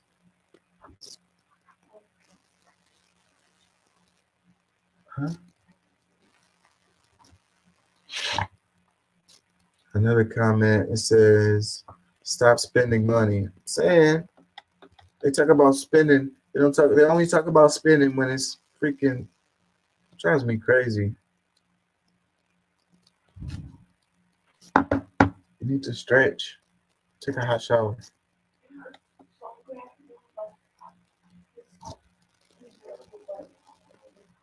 Take some pain pills. It says, we stand with Israel, Ukraine. Another one says, now Taiwan. So what is he saying? China will be going to war with Taiwan? Another one says, try supporting your own country first, just like the UK, giving out taxpayer monies to everyone in the world apart from fixing their own country first. Another comment that says, dude, I want health care for fuck's sake. I'm telling you, man. Telling you. Another one, Trump 2024. I can't wait to look at the market today. Another comment that says, border security. I thought we didn't have a problem at the border. Isn't that what they've adamantly been saying since 2020? Cool. And it's a lot of confusion with that. And clearly, the Dems don't want to open border if they're spending money like this on the border. But it's all just a freaking the money's just going to go to independent contractors. It's just another money grab. The border, the things won't change, other than it'll be militarized and like I say, fat cats getting rich. That's all it's going to be. Nothing else is going to change. Another comment that says, title correction, Biden seeks a nursing home. Another comment that says, take care of your people back home. Another one, sick country, fix mess in your own country, sleeping on man. Another one that says, guess it isn't racist when a Democrat pours money into the southern border. Another comment that says, bro, please stop. But folks living in cars, bridges collapsing, can't get student loan relief for all, no universal health care, and don't get me started on reparations. Another one, this is what y'all wanted. Y'all couldn't handle Mr. Mean tweets. Another one, congrats for those who supported him. He can't support and defend student debt and health issues for Americans, but going to prove 102 billion to others. One more, it says, this is crazy. All presidents always asking for billions for other countries.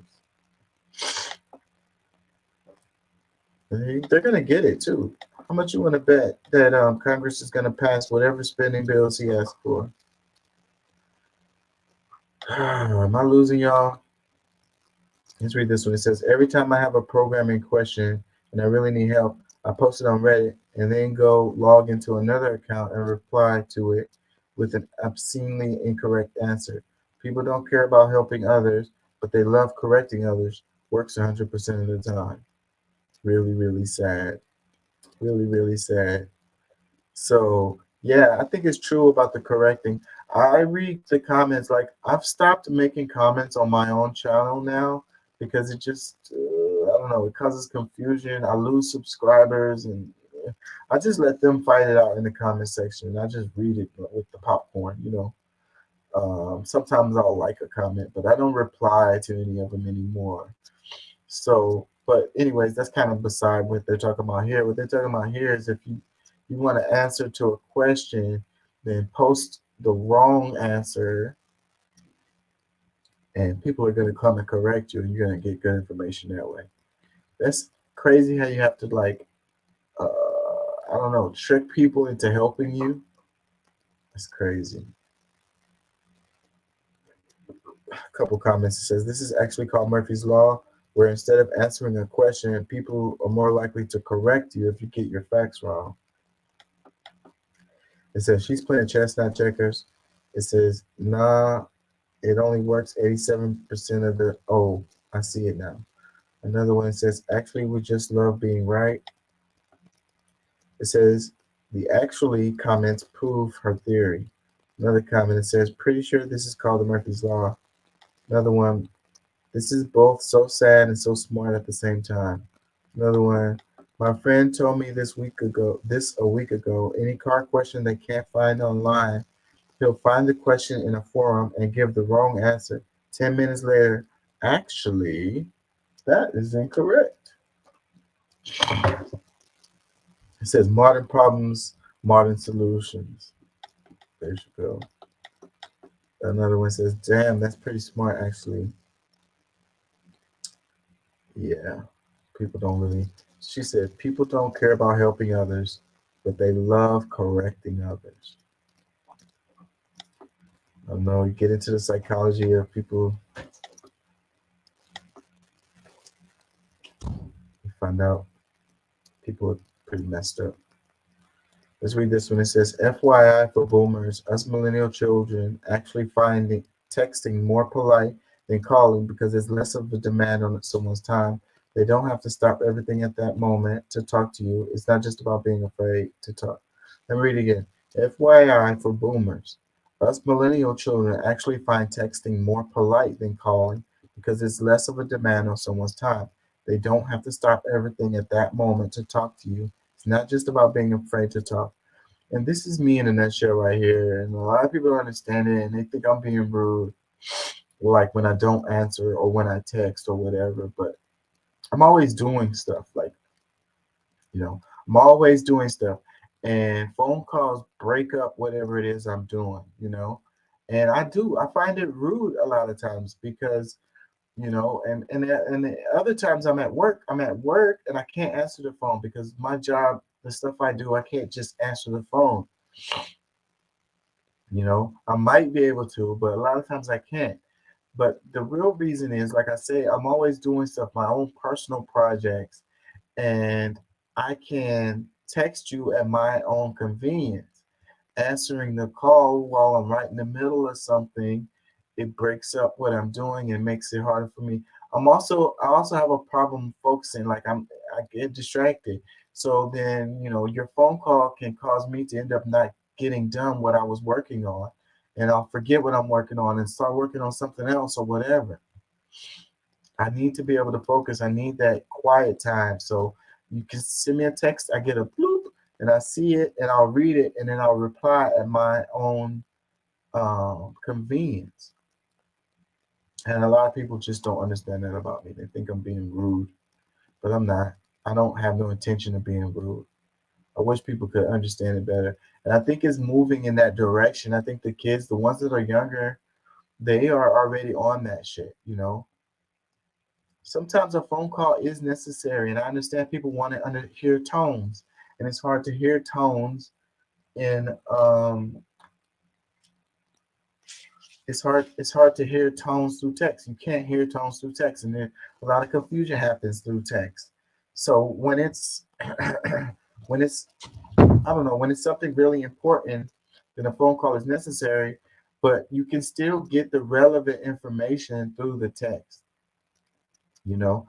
And then like and even with things that are important, you can send that text and make sure that they got the relevant information, and then that'll maybe get them to call you back. You know what I mean? If you just call and then you don't text, then you just got a missed call.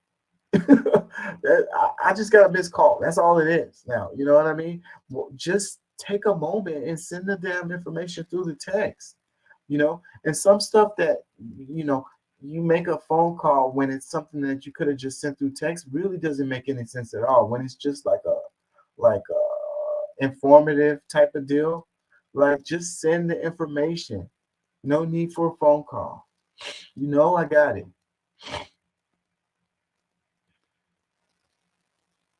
Let's read some comments. It says, waiting for the iOS update that disables the call feature entirely. I don't think that's going to happen. You know, and the world hasn't moved forward. The world is still in the past. Like, official forms still have home phone numbers on it. Like, no one really has home phone numbers anymore, you know? And I just had a situation recently because I didn't check my email, and it caused me a problem. It cost me $300. Just happened yesterday, but you know, I need to check my emails more and be more efficient with that. But how come they couldn't just send me a text? If they would have sent me a text, I would have seen it.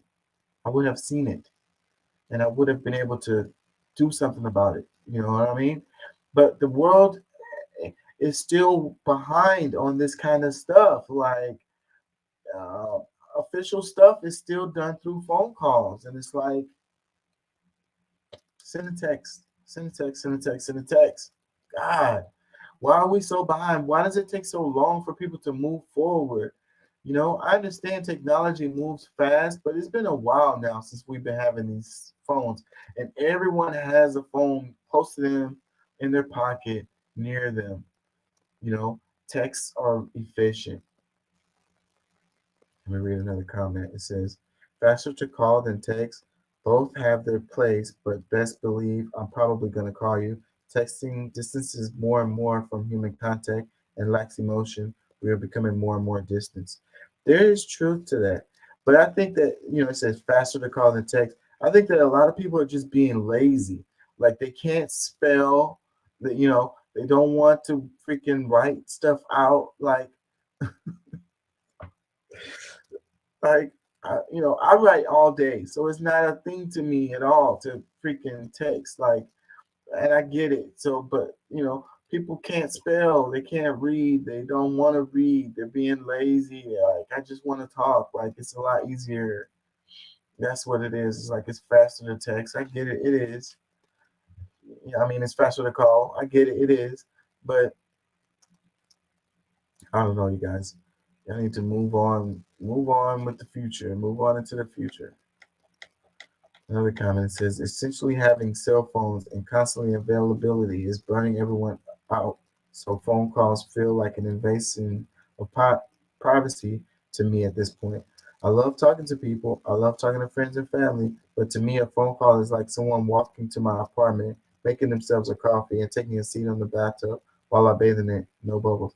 Because that's how I feel like it's an invasion of privacy. It's like I want to talk to you right now, so you better answer. So people get upset when you don't answer their call, like it's being rude or whatever. But it's like, what if I was doing something? What about my time? What about what? It's the moment that you want to talk to me is the time that I'm supposed to talk to you. So it's like a control thing too. I look at it as like an electronic leash is what it is. That's how people use it. You know, you're not calling me at my convenience, you know. Maybe you could send a text message and be like, hey, what is a good time for me to call you? You'll be like, oh, call me after 8 or call me after 7 or whatever. No, I'm just going to call you and you better answer, because if you don't, then you don't care about me. Another comment says, or you just call them back. Nobody expects you to answer in the first call. Well, why do people, and this is what everybody does now, they blow up your phone. They keep calling you over and over and over again. They know you're close to your phone, so they just keep calling you. And, you know, my close friends and family know that it's like I have a code. You know, if it's something important and you call me twice, then I'm going to answer that second one. So that's just like a rule that I have with people that are, you know, within my circle. You know, that second call I'm going to answer. Because even if I'm doing something, I'm just going to stop because it's obviously something important. That's how it's supposed to be. But if it's not something important, then I'm going to be pissed. Read another one. It says, speak for yourselves. Some of us aren't so antisocial and appreciate the intimacy of a phone call and a real life engaged conversation that involves tone of voice and natural reaction. Actual conversation, and not all of us think so high and mighty of ourselves. Take up my time. You ain't Oprah. Humble yourself. Whatever. Oprah ain't Oprah. Like, that's not a good comparison. But I get your point. I mean, you know, conversation rule the nation. So conversations are important, and being able to hear tones are important. But, you know, there's a time and a place for everything. Sometimes it's not the right time. Another one says, once your grandparents and parents are gone, you'll wish you took more of those calls. Stop forcing the older gen to live on your terms. They just want to talk to you. And I am like that with my mom. Like, she doesn't really text much, and I don't really text her much. So I call her every now and then, and when she calls, I answer. So, and it's different for that, like for older folks. But we're not talking about older folks. We're talking about everybody else. Another comment says, I think I'm the only millennial on earth who prefers phone calls because I'm so bad at responding to text. Another comment says, hey, I'm a boomer and I couldn't agree more. Calling is so jarring, insistent, and needy. Another one, you don't have to answer the phone if you're busy. Yeah, so just send a fucking text. Another comment that says, I have ADHD and it's giving me terrible auditory processing ability. I don't mind short calls just for the sake of conversation, but if you want me to remember what you're telling me, best to do it in writing. And that's how I am. Like, I need to see it. I'm a visual person.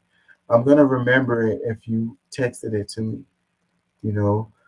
And like, it takes me a long time to process auditory signals too. And I really just hate sitting on the phone. Like, if we're not really talking about nothing and we're just sitting on the phone, like, that is so annoying to me.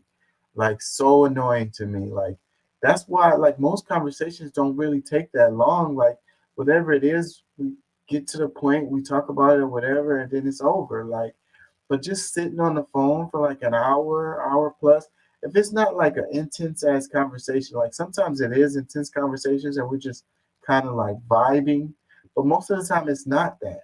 You're just sitting on the phone, talking to other people in the background and doing this and washing dishes or whatever the hell. Bro, just text me. Call me back later. Another comment that says, I like phone calls, but I'll always text before calling just to make sure it's a good time for the other person. See, that's awesome. Another comment. Plus, it gives me a chance to make sure that what I really want to say, there's no eraser or backspace for the words falling out of my face. I'm telling you, I think that's another reason why I like texting, because I like to be careful about what I'm saying and like precise and to the point, so I get to think about it. And same thing with the like replies, you know.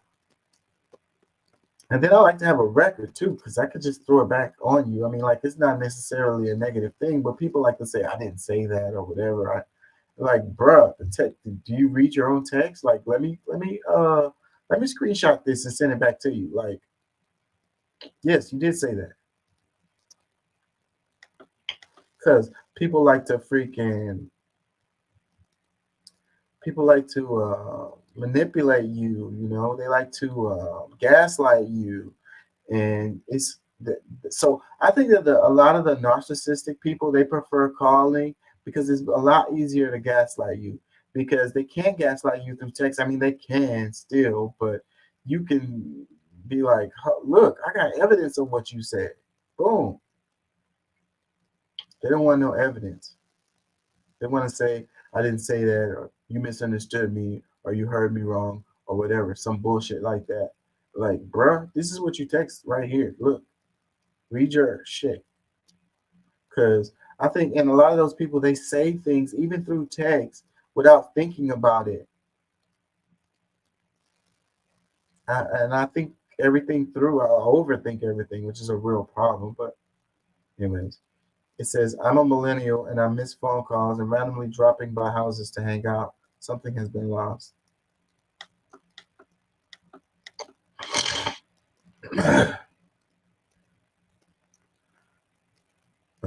That's ridiculous. Just call. Another one says, increased robocalls and scams have shut the call culture down too.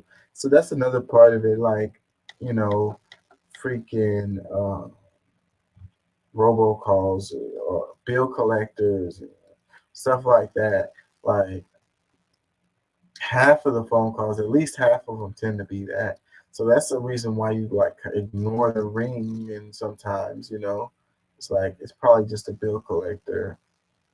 Man, they should get some kind of raps on that. It's like, I avoid ads as much as I can. And it's like I say, I feel like we're in an ad apocalypse. And those phone calls are another one. Like, can we do something about that? Can we not have to deal with ads all the time? And can we not be getting phone calls from fucking people just fucking bothering us? Like my kids' school, they call me all the time. And it don't be about my child. It'd be random ass stuff. Like, it'll be something like, we have a food donation program, you know, that you can participate in. It'll be stuff like that. It'll be like, oh, there's a meeting for such and such and such. Like, stuff that doesn't, you know, not related to me, you know, specifically. It's like everyone in the whole district, every parent in the district gets this phone call, and it doesn't pertain to all of us. Everything has just gotten so impersonal. Another comment says, if they don't understand that if they text me, I will respond right away. But if they call, I will likely not answer because it isn't convenient at that moment. And then I won't get around to listening to the message until I'm about to go to bed. And then I may or may not ever call them back because it's now too late, or I forgot to do it till the next day. A text would have gotten to the point immediately. That's how I feel. One more. Why is everyone so uptight over this? Obviously, we still like phone calls and long chats and life updates. This is about info that could easily have been communicated via text and doesn't warrant a phone call. It's a relation equivalent of that meeting could have been an email. Excuse me, y'all. I'm suffering. So yeah, this is, I mentioned this earlier. It says, 2 American hostages released by Hamas. Israel Defense Forces says. It says 2 American hostages have been released by Hamas. The Israel Defense Force has confirmed to ABC News. Tap the link in the bio. Let's see. Can we easily find this?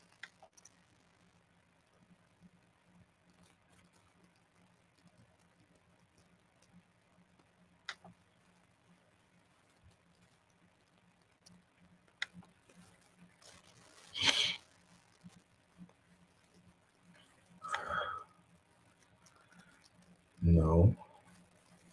Let's type it in and see what pops up on YouTube. How about that?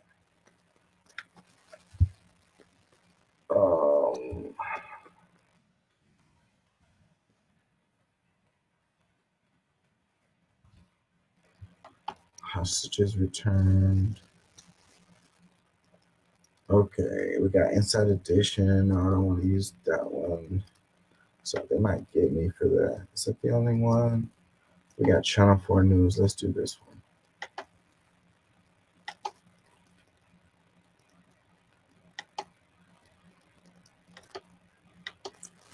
Close this.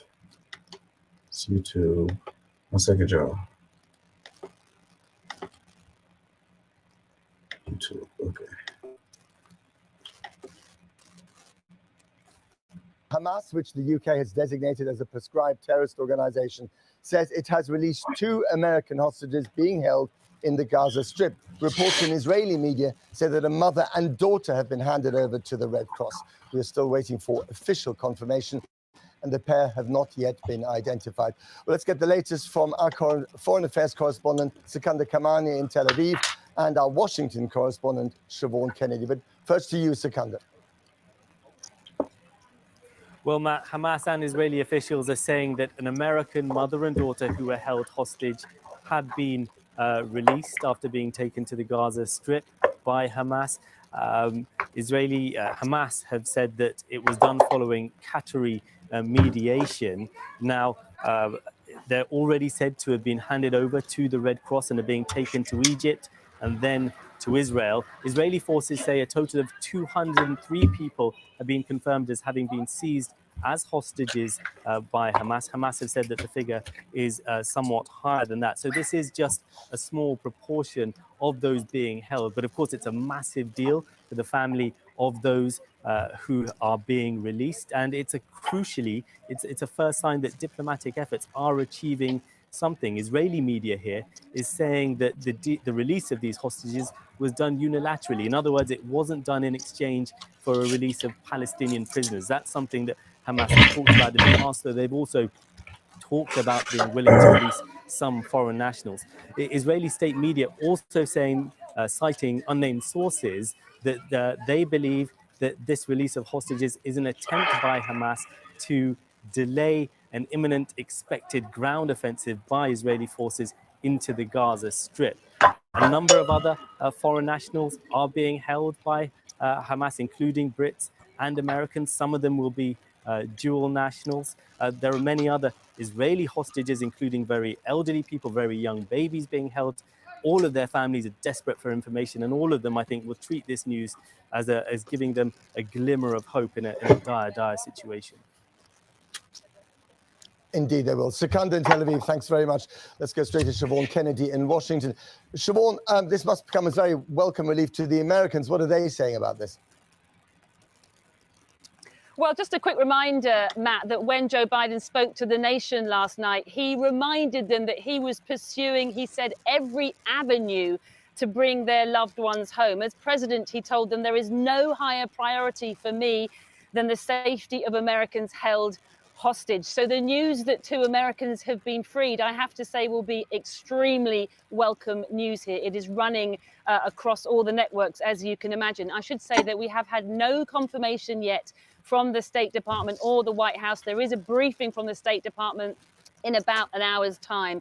But we do know, Matt, that among the 20 or so Americans that we know are still unaccounted for, that there is a mother and daughter by the name of Judith and Natalie Raanan. who are from the suburbs of Chicago and who are believed to be among those held hostage. Their family have told us that they do believe that they were taken 2 weeks ago. They had traveled to Israel to celebrate a relative's 85th birthday and to celebrate the Jewish holiday season. And they had been sending updates, photographs to their families, to Natalie's brother that was left behind here. He lives in Denver in Colorado. But then suddenly their messages, those photos stopped, and it coincided with those attacks on the morning of October the 7th. Well, earlier I spoke to the family's rabbi in Chicago, who is a close friend of the mother, Judith Hanan. And he told me that the family had heard the news today, that they were all together in a room and hoping and praying that it was indeed their loved ones, Judith and Natalie Hanan, who have been released.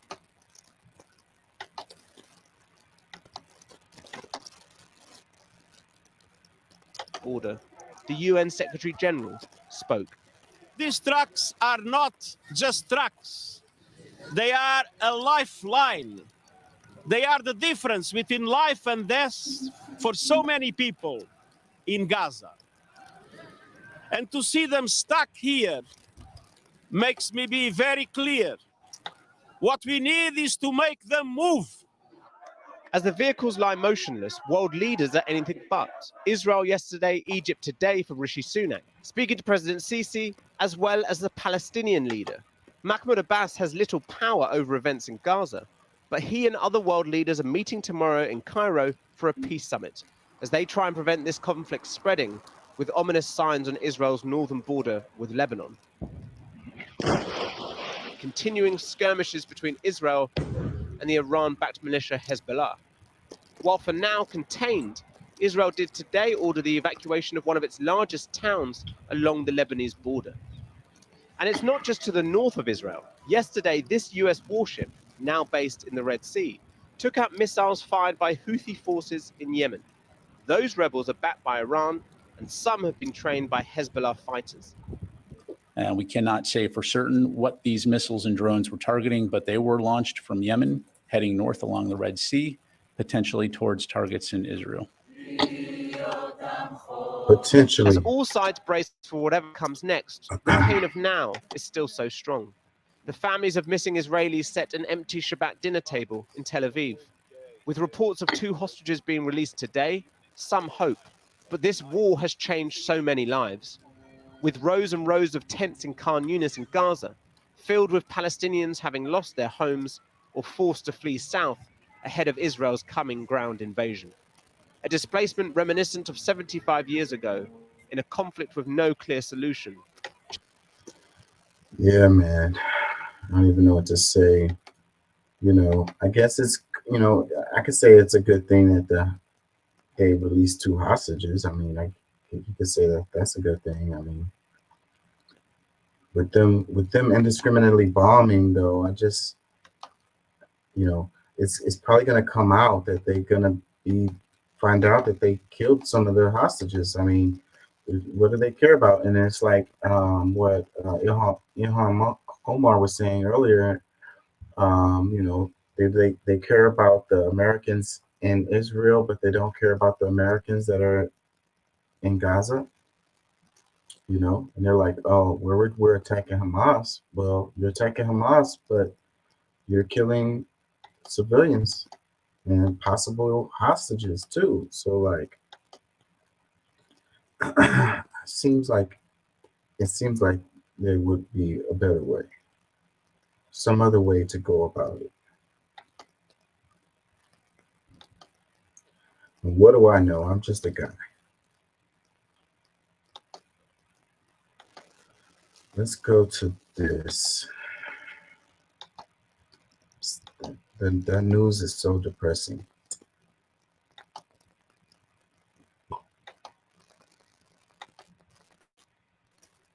Legislator.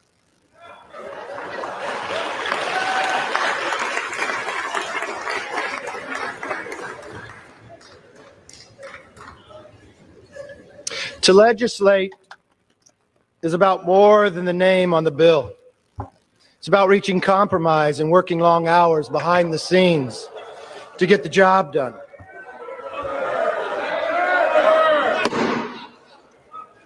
The House will come to order.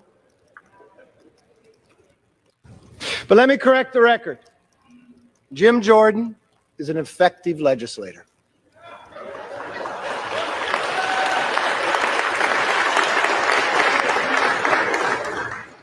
So it says Democrats break into laughter as McCarthy calls Jordan an effective legislator.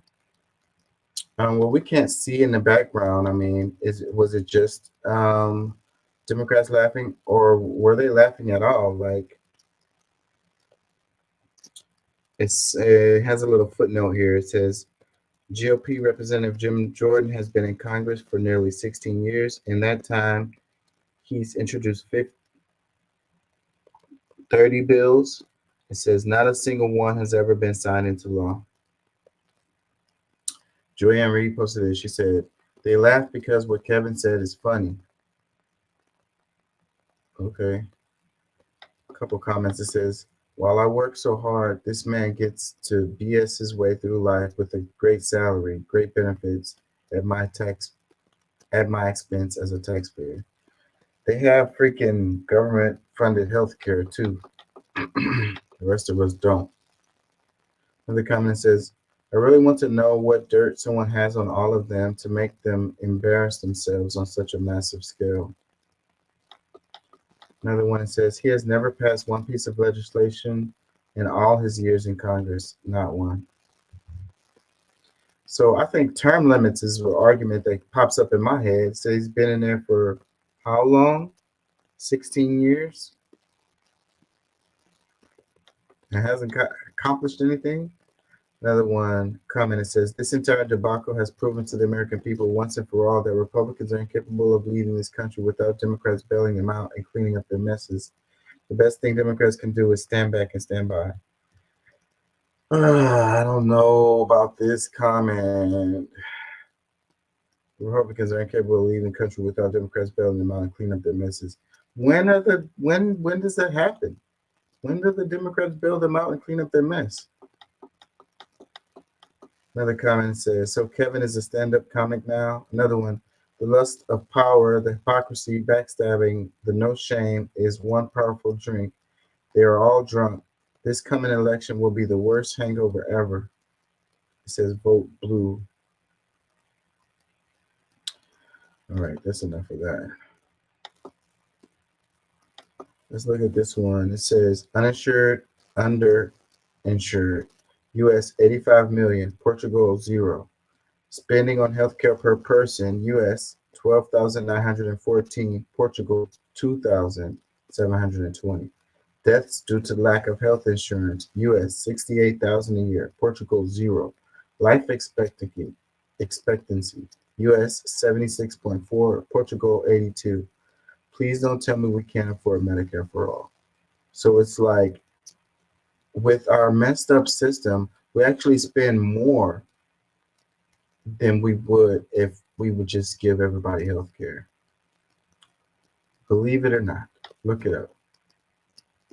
Let's read some comments. It says, but that might cut into our genocide budget. Another one that says, I really wish Americans would get it through their head that our life expectancy is 7 to 10 years lower than the rest of the modern world. Another one, I wonder how much rich I wonder how many rich United Staters will see this and decide the obvious solution is to join their peers. Come live here and further gentrify our cities and drive housing costs up. Another one that says, but you're forgotten to show all the profit that is made on the U.S. healthcare system. Those millionaires and billionaires can't do it by themselves. Another one, as long as healthcare system is a crime syndicate, we will never have real healthcare. Another one, Portugal also treats drug addiction as a health issue instead of a criminal one. They have one of the lowest overdose rates. Another one that says, we got 2 wars to feed, thanks Democrats. Genocide Joe, hashtag. Another comment, no, apparently just wars. Another one, Seriously, 3.8 billion annually to an apartheid government. Another one, Medicare for all is a terrible idea. You want those genocidal capitalist monsters in charge of your health care?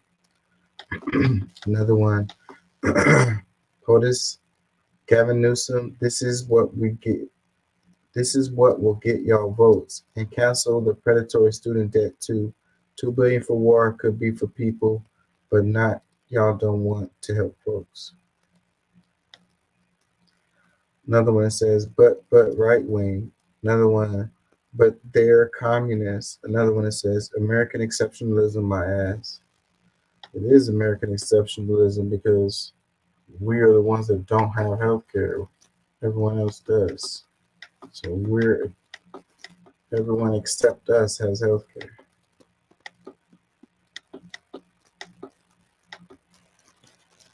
It's American exceptionalism in backwards.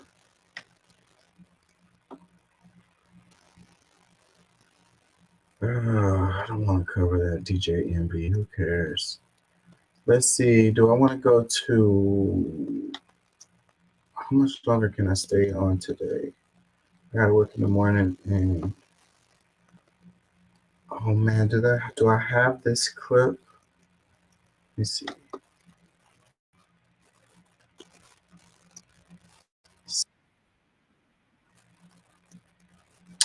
Let's play some of this.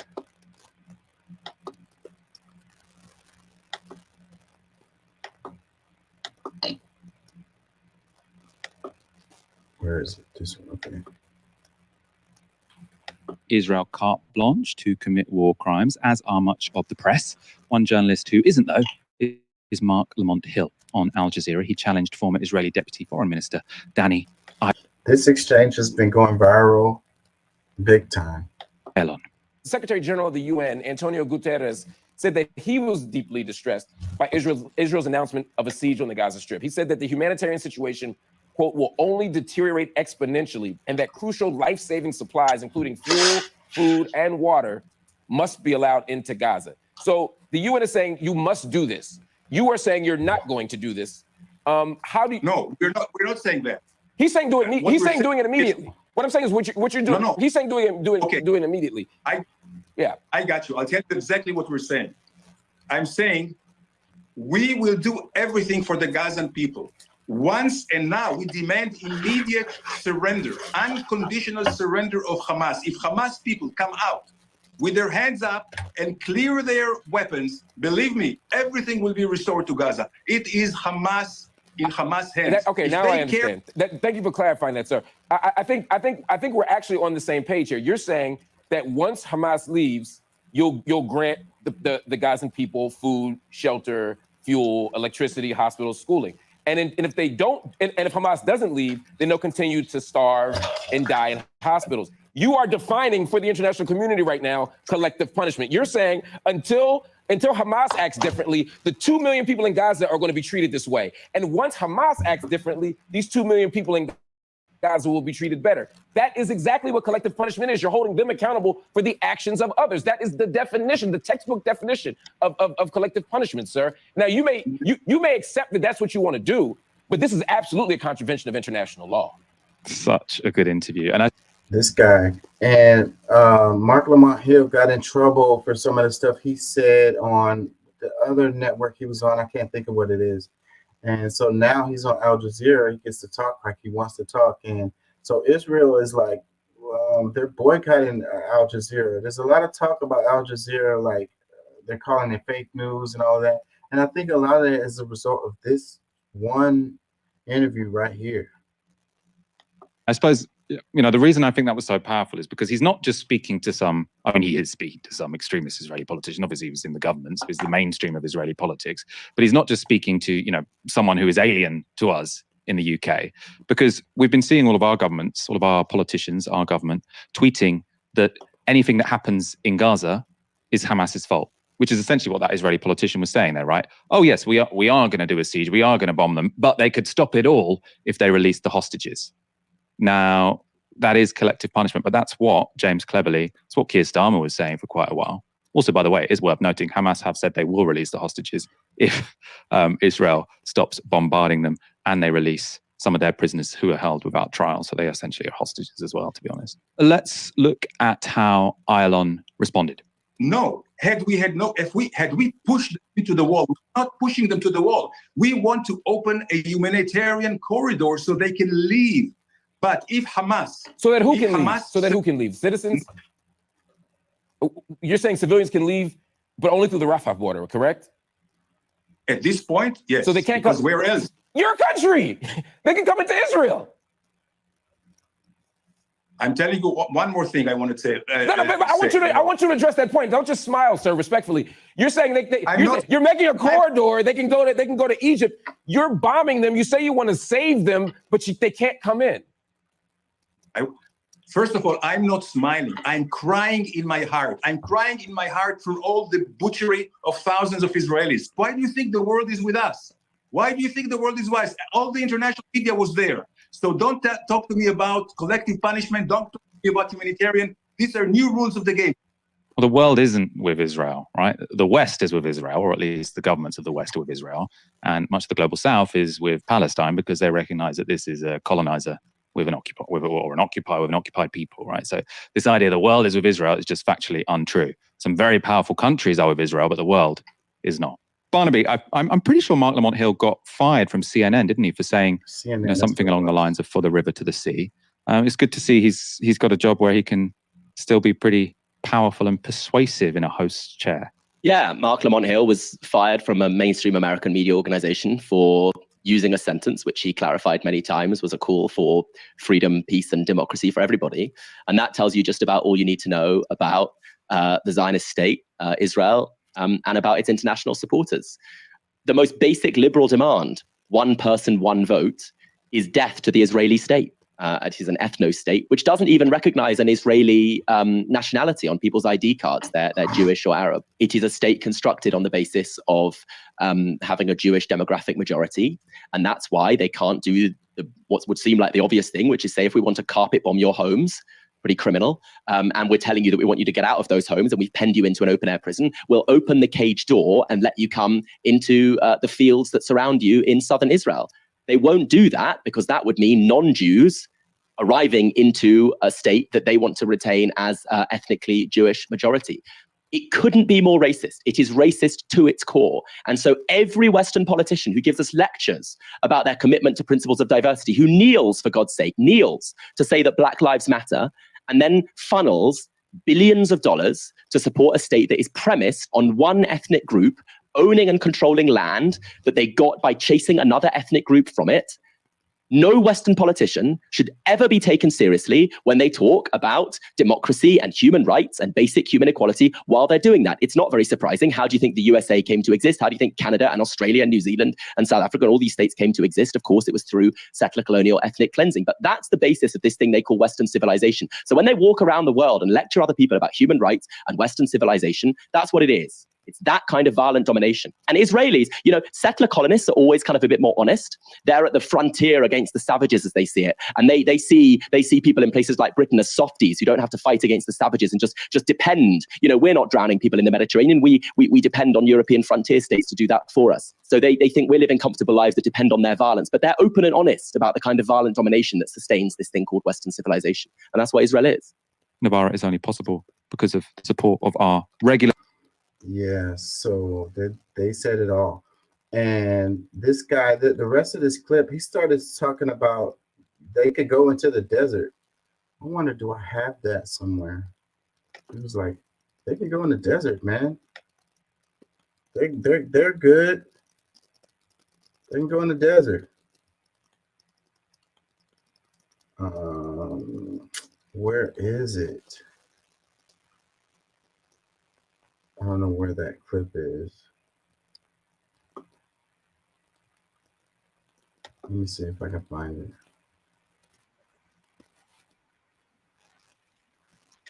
Give me a second, y'all. I'm searching.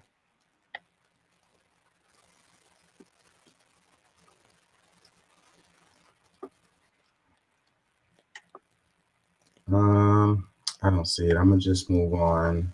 See if it pops up. let's go to Twitter. I don't have much time left. Oh yeah, I did want to cover this before I go.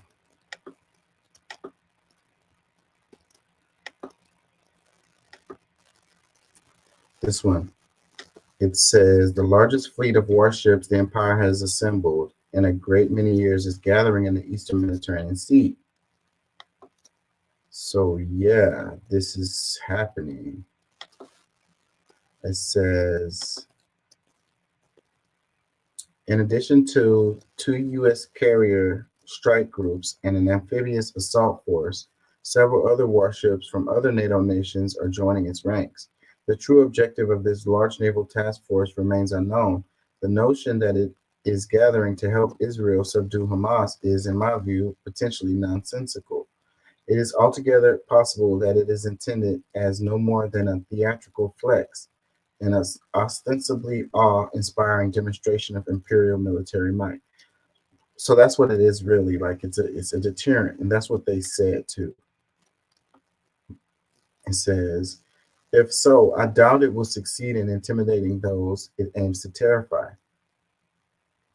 Vladimir Putin has publicly acknowledged the gathering fleet and announced that Russia will immediately commence over the waters of the Black Sea around-the-clock rotations of MiG-31 interceptors armed with Kizhal hypersonic anti-ship missiles, whose operational range extends to 2,000 kilometers.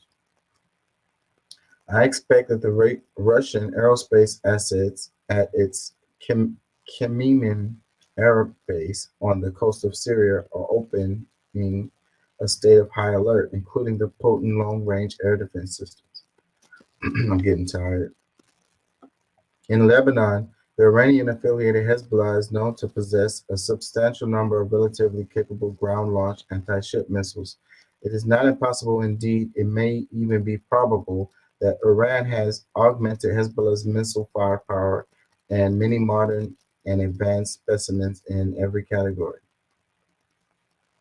Hezbollah reputedly possesses a diverse array of 150,000 plus missiles and rockets wielded by a well-trained and well-disciplined force of 50,000 troops.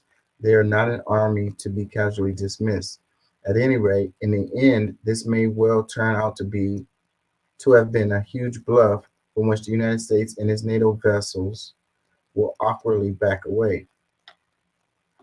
But I'm convinced most observers are greatly underestimating the potential for this to turn into a catastrophic military geopolitical miscalculation, one which will greatly accelerate the already in progress dissolution of American global hegemony. So it shows a map here. So the red is, they're talking about the missiles, range 2,000 kilometers, speed Mach 10, warheads 500 to 700 kilograms. The black is missiles, range 1,000 kilometers, Mach 18, warheads 500 kilograms. The blue is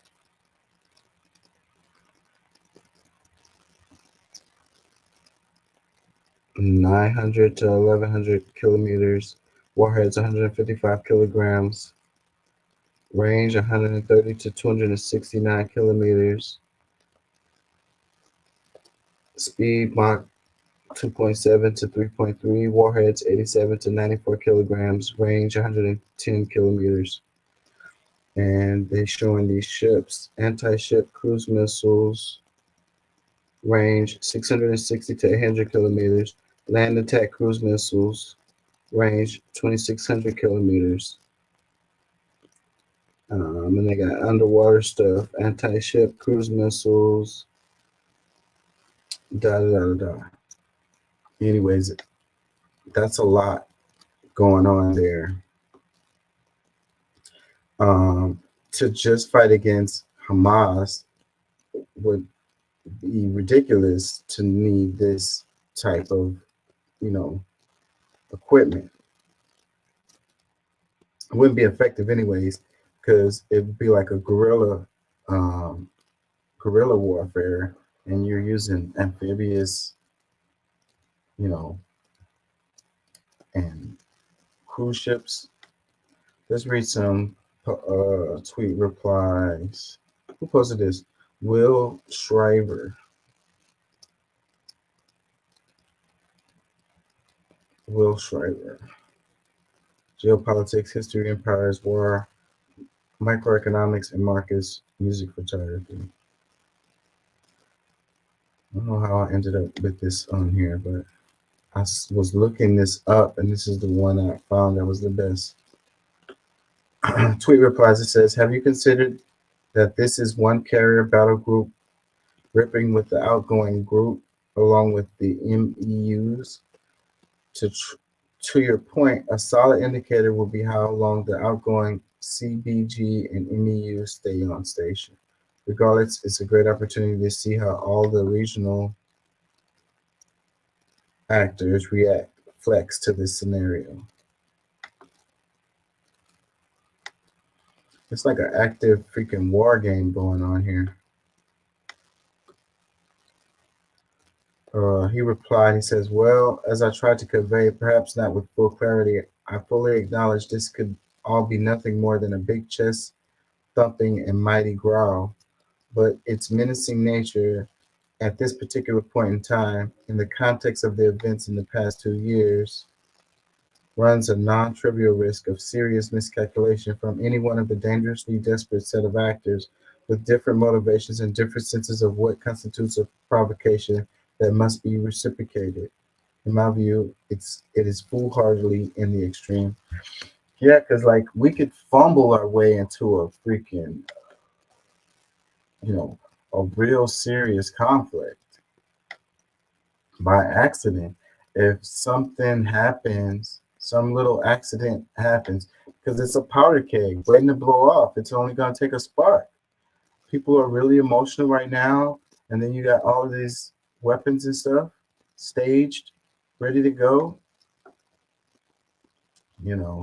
Friendly fire, some kind of just little mistake, some kind of little whatever could turn into a whole big thing.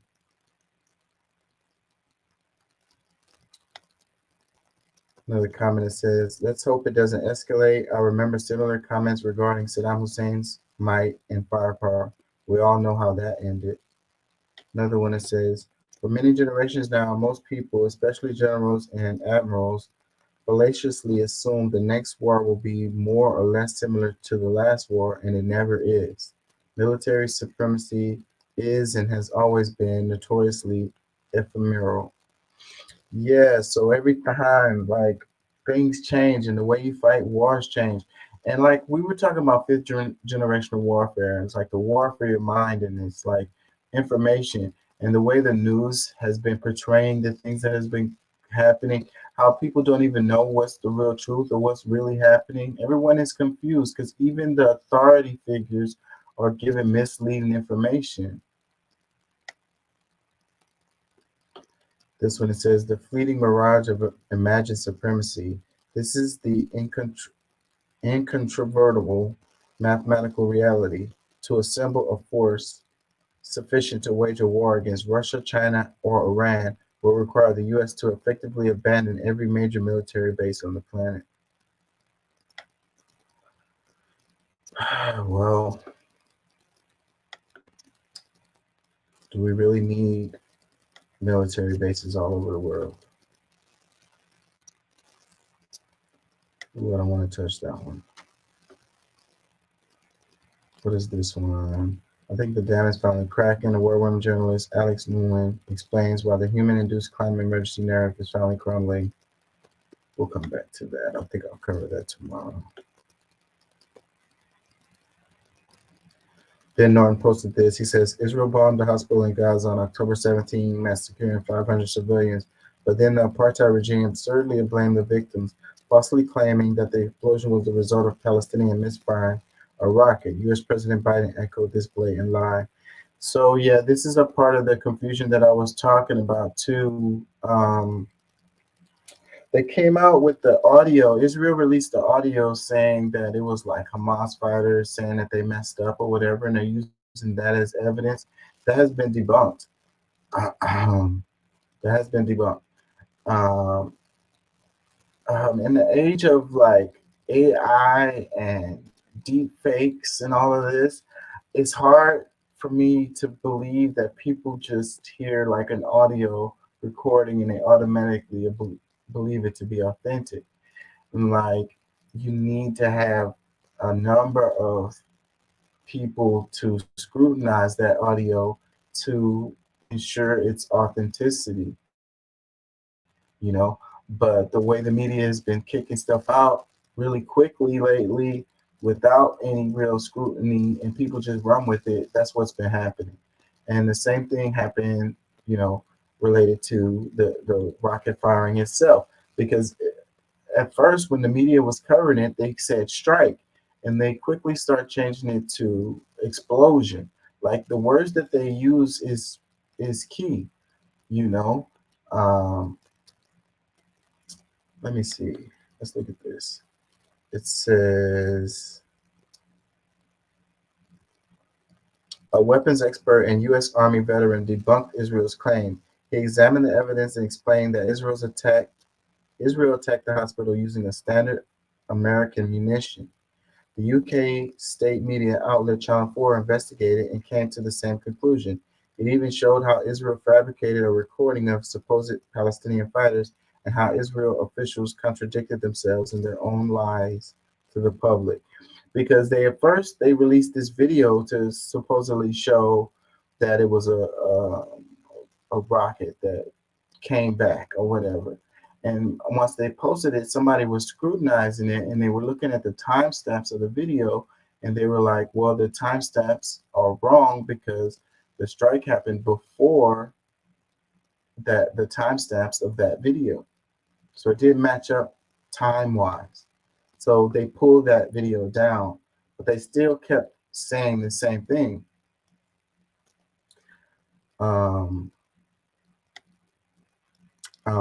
And a lot of people that were reporting it was saying that, you know, Hamas doesn't even have the capabilities to do that much damage. Like, their weapons aren't that sophisticated. So that, but Israel does. You know, they have those bunker busting missiles that they use, and it would have needed to be something like that to be able to do the damage that was done.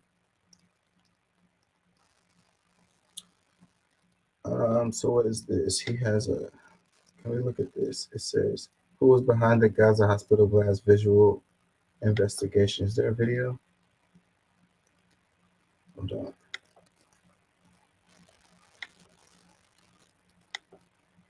What was this? Middle East Monitor. The U.S. weapons expert debunks Israel denial of Gaza hospital strike. Speaking memo. Weapons expert and U.S. veteran Dylan Griffith challenged Israel's claim that it was a Palestinian misfired rocket and not the Israel military that struck the Al-Ali Baptist Hospital on October 17, 2023, killing over 500 Palestinian. Griffith examines the available video evidence to refute Israel's versions of events, which has now been endorsed by the U.S. President Joe Biden. Another a church got hit after this. Let me see. Do they have the what is this one? Video evidence shows that Israel launched 7 more airstrikes in the same area as Gaza's Al-Ali Arab hospital within 10 minutes of the attack. It was Israel that bombed the hospital. The proof is overwhelming. In this unedited 10-minute clip, they captured at least 7 Israel airstrikes on Gaza within 10 minutes of Baptist Hospital being hit. 6:59 p.m. local time, Tuesday. I don't think I want to play this video. It says each subsequent airstrike occurred as the hospital burned.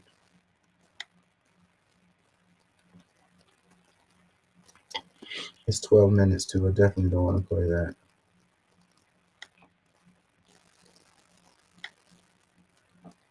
Let me see, what does this link go to? Oh, that's the same article. It has a video.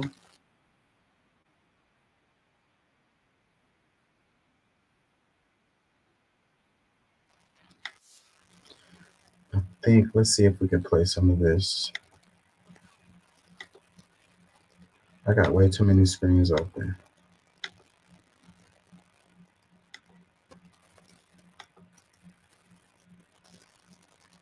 Experience would immediately recognize some key characteristics that make what occurred there in that video seem like a standard American munition. On 17th. Can I play this back? It's not.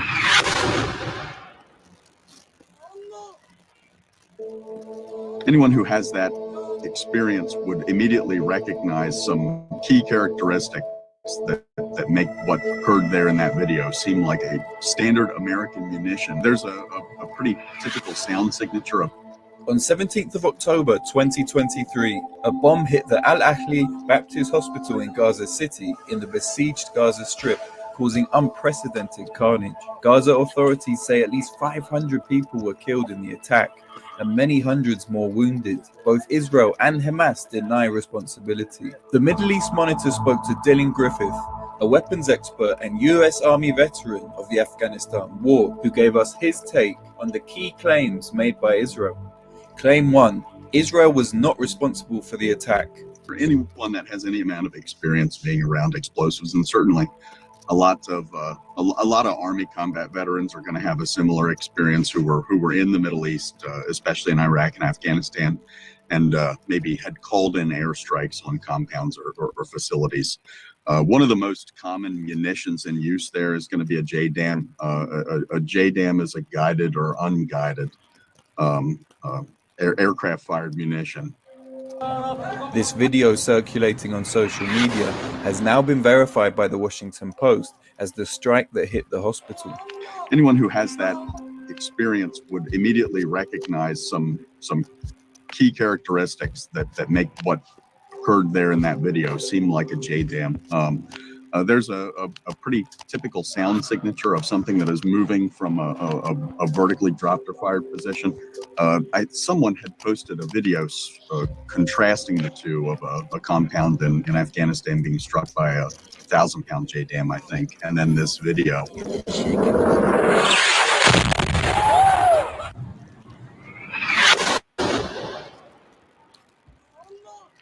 The sound characteristic of the video, it seems to me that it would be indicative of a guided munition, because you get that whistling of the fins correcting on the way down to the hospital. But, you know, anything with a tail kit on the back of it, with fins on the back of it, could make a similar sound. So it's tough to know, but it did seem to hit exactly where it was intended to hit. Claim 2. The rocket came from Hamas or Islamic Jihad. Hamas uses rockets up to the 400 kilogram mark, which is very large, but those are more rare. The typical rocket that Hamas would be firing would be in the 5 to 25 kilogram mark, which is vastly less explosive than you would have seen even in that video, even at night with as much light as there was.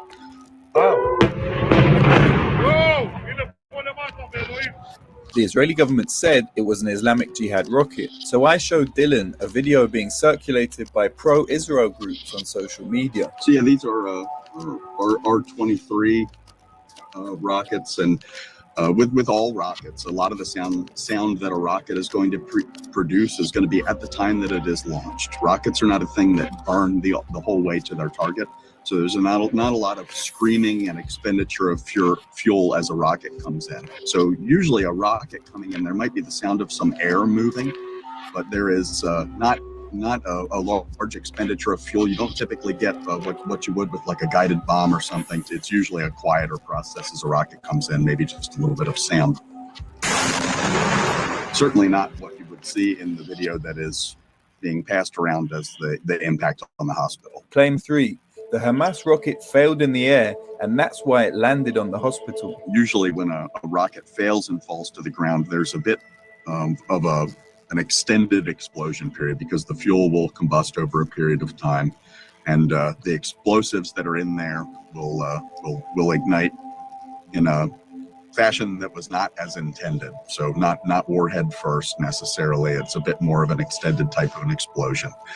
So it definitely does not seem like it would be a failed Hamas rocket attack. It doesn't have any of those characteristics to me, but it certainly does look like a standard American munition, the likes of which we have sent at this point thousands to Israel to be used for explicitly this kind of purpose. I have it on my account somewhere in a video of those coming into Israel off of a C-71, something like 300 to 400 2,000-pound JDAMs going into Israel. And then shortly after that video, there is an increase in the number of videos that we had seen coming out from the Gaza Strip of large penetrating bombs. So something that is designed to take out large concrete structures. Claim 4.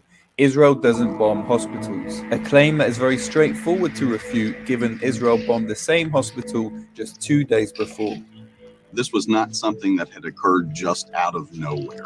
The previous day, the people in that hospital had been warned by the IDF that the hospital was going to be struck. So it certainly was a plan, and it was an explicit plan. It does seem to me the IDF maybe had intended to strike this hospital, had hoped that people would have evacuated out of it before that had occurred, and when they did not, and they struck it anyway, immediately went into damage control mode. That's what it looks like to me. Damage control mode. Yeah, because when it first happened, they did a tweet that said that they did it. And then immediately after that, they pulled the tweet down and started saying, you know, it wasn't us. And again, like I say, it's so much confusion out there, and it's coming from, authority, outlets that you are supposed to trust. So like the thing is, no one knows who to trust. So many lies. Oh shoot, I've been missing comments. How old are these comments? I'm sorry, y'all. 116, 118. Wow, I'm late as hell. I apologize if you're still here. Hello. It says there are a lot of demonstrations in the Middle East right now. Do you interact here on Twitch? I'm sorry. That's why I like somebody else to be here, because I can't cover it. I don't know what all is going on. I'm always looking at other screens. He says they were by King David. I don't know what that's about.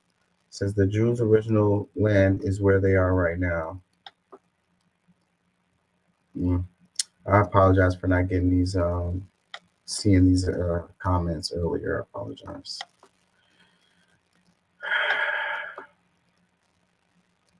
I'm only one guy trying to do all of this, and I'm looking at all of these screens, and I can't see everything at once, so I'm sorry. I'm like well over an hour late from those comments. Thank you for listening. Thank you for joining. Thank you for leaving comments. Do they have the thing about the audio? Let's just read some comments underneath this tweet. Ben Norton is the one who posted this. What is this second one? Did I open this? Hold on, let me look at this right quick.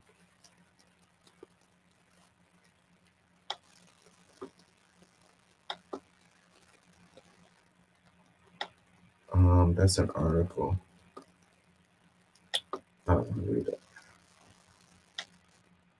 Let's read some comments. It says, I have 10 experts that say it's your mother who bombed the hospital parking lot.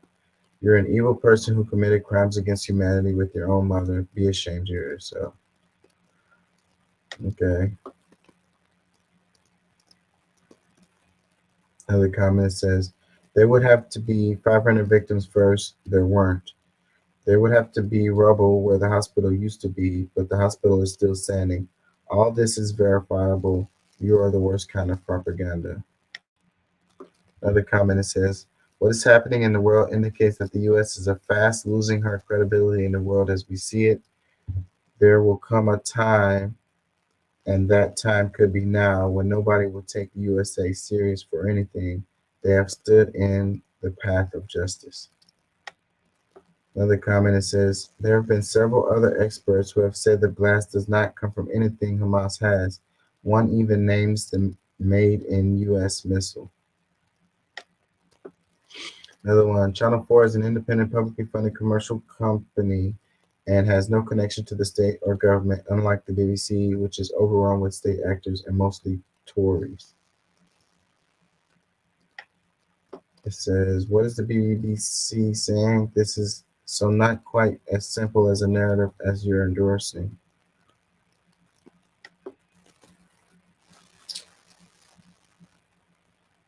Is there a video? Let's see. No video, it's an article. Wait, maybe there's a video. What is this? Hold on. Oh, they're just showing the blast. And I think that's that video, that the one that was bad timestamp. Another one comment says Channel 4 is not the UK state outlet. And I remember boycotting South Africa as less back in the 80s. Another comment, it says this is sheer gaslighting. It says no mosquito or eat mosquito or something like that. Another one, thank you for this. I was confused by the misinformation, so was just waiting to see something I could believe.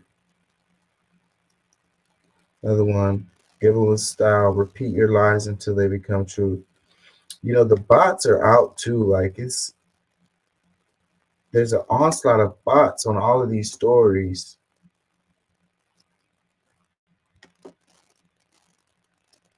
Oh, we got Dot. What up, Dot? What is this one? It says, Planet Diet Zionists had the genocide, killing children, cutting away basic human needs, all planned out 39 years before Hamas existed. But they're able to goof the masses and say it's in retaliation. It's all a facade, enact the genocide of indigenous people. And again, hashtag Gaza.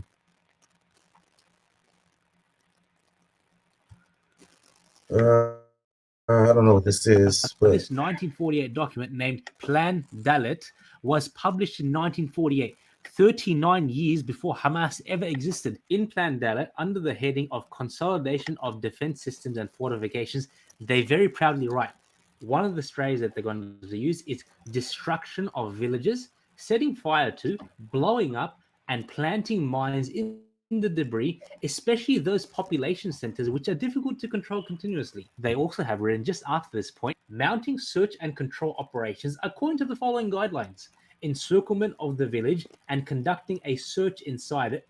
In the event of resistance, the armed forces must be destroyed and the population, the non-combatants, must be expelled outside the borders of the state. It goes on, under the heading of deployment in major cities, they write, occupation and control of all isolated Arab neighborhoods, and it continues, especially those neighborhoods which control the city's exit and entry roads. These neighborhoods will be controlled according to the guidelines set for searching villages.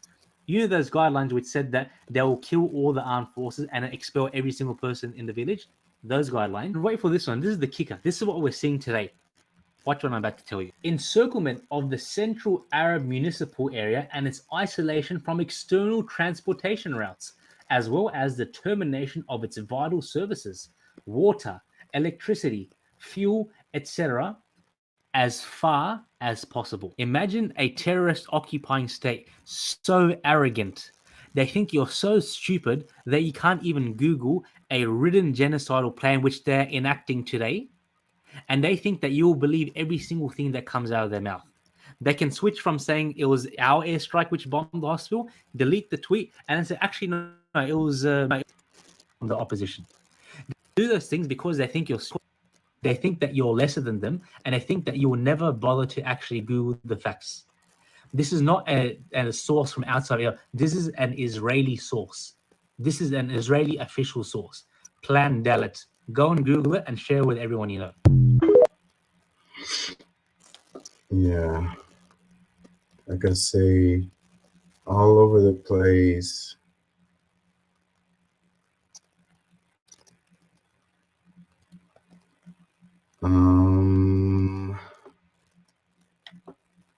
gonna lie, I'm exhausted with this topic.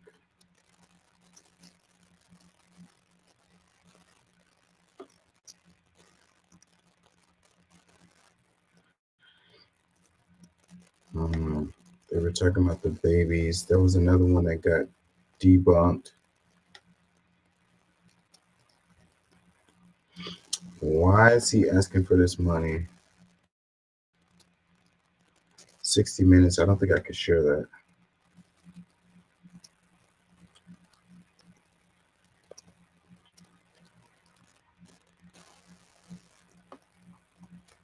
It says China and Russia signed the largest contract in history of relations between the two countries for supply of grain worth 2.5 trillion rubles.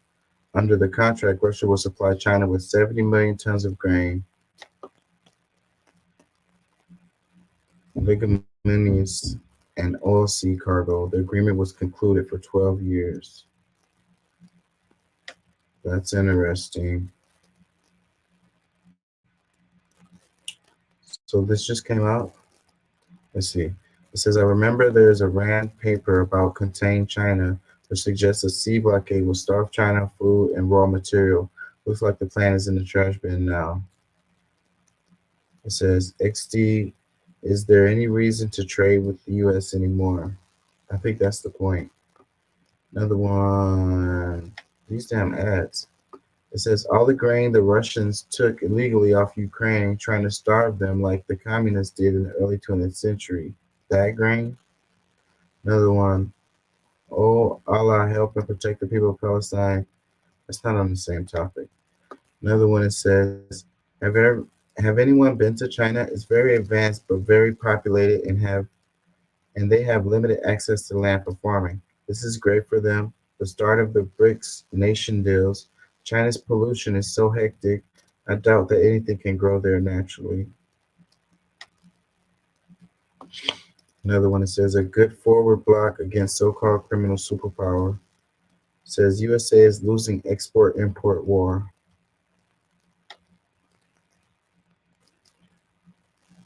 It says, clear, why do you think China and Russia are partners in the new Silk Road?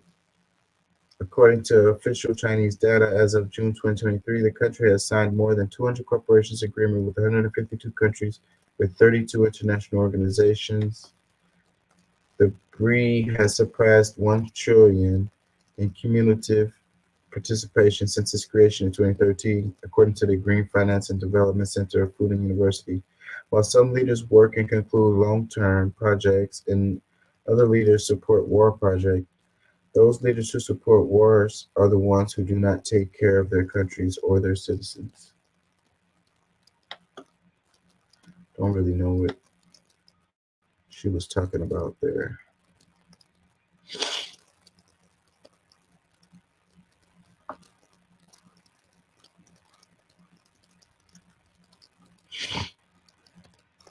I ain't gonna lie, I'm struggling. I got a little cold, I'm a little stuffy. My throat is itchy.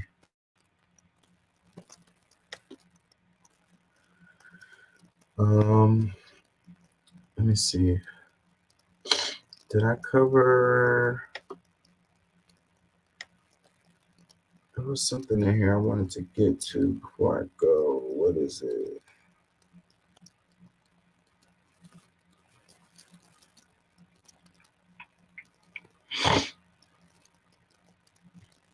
What's her name did a really good video. Did I share that? What's her name? Can't think of her name right now. Really Graceful, that's what I'm thinking of. She did a really good video. Is this it? Hold on, let me see. Okay, yeah, this is it.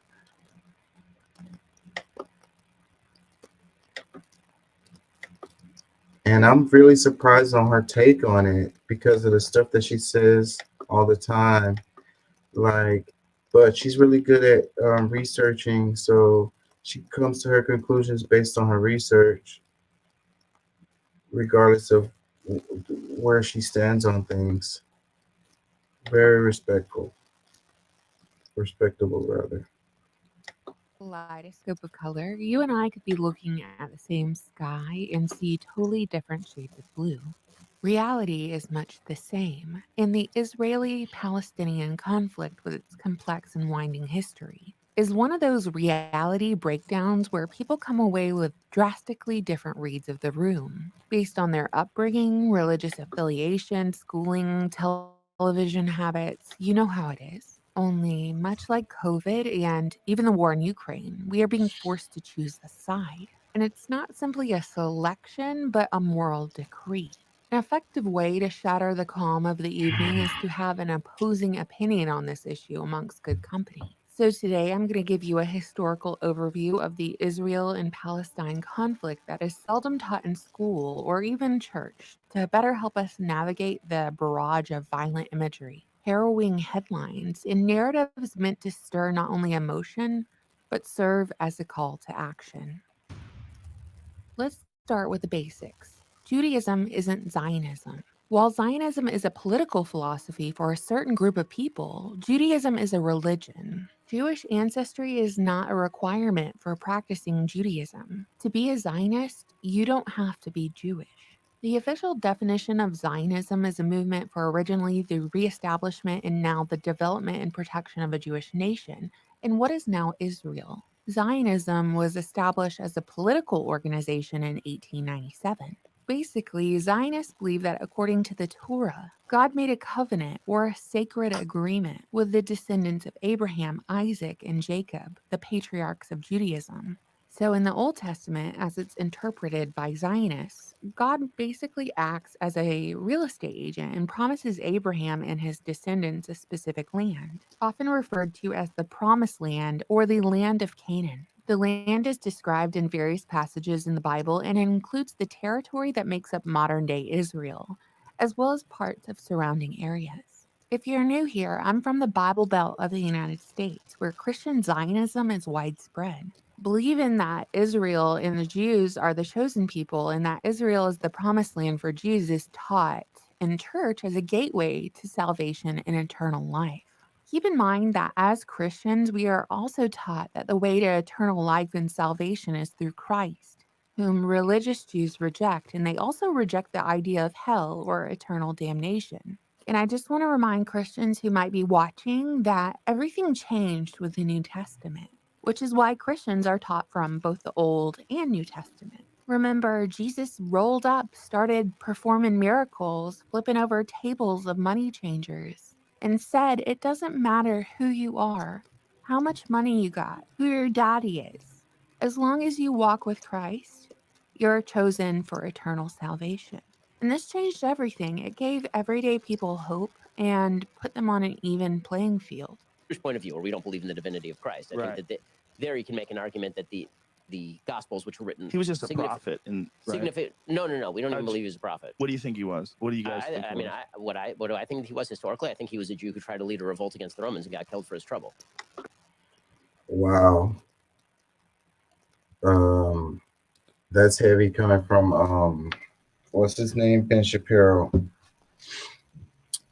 Yeah, I can see where his argument comes from, but then again, from the Jewish point of view, they also want to overlook the fact that they took Yahweh to or Yeshua to Pontius Pilate 2 or 3 different times, trying to get him, hey, kill this guy for us. We can't kill him because he's one of us and stuff. And Pilate's like, hey, this is your deal. And they did it again, and it's like, no, this is an internal squabble between you. And then he went to the temple and started flipping over the money tables, whipping the money changers, and causing a ruckus. Messed with the tax flow and the money. And then all of a sudden, Pontius is like, you know what? I think we need this guy out. And it's like, yeah. So when they talk about the money tables, I can't help but to think that they're talking about Jewish folks. At the temple, you were supposed to sacrifice certain alms and change and stuff like that. So money changers were there so you could bring your goods and your stuff like that and get the right kind of currency, the right kind of offerings.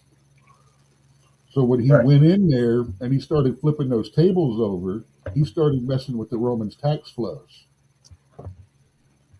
And you know what happens when people start messing with the money? They get Hillary. They get unlived. Yeah. Say, hey, hey Joshua, why don't you come over here on this hill and hang out with these guys? There was a movie I saw. It was like the mafia. I can't think of what movie it was, but the guy was like, "Hey, the Jews killed Jesus." That's what the guy was saying. It was a mafia guy saying that. Italiano. Okay. Yeah, I don't know why I said that, but that's just what came to mind. Cheat quick. Yeah. One of the questions I had earlier was like, remember when Kanye West was saying the stuff he was saying? He was all like, I'm going to go DEFCON 3 on the Jews and all of this. And it seemed like the right was supporting him, and those things that he was saying.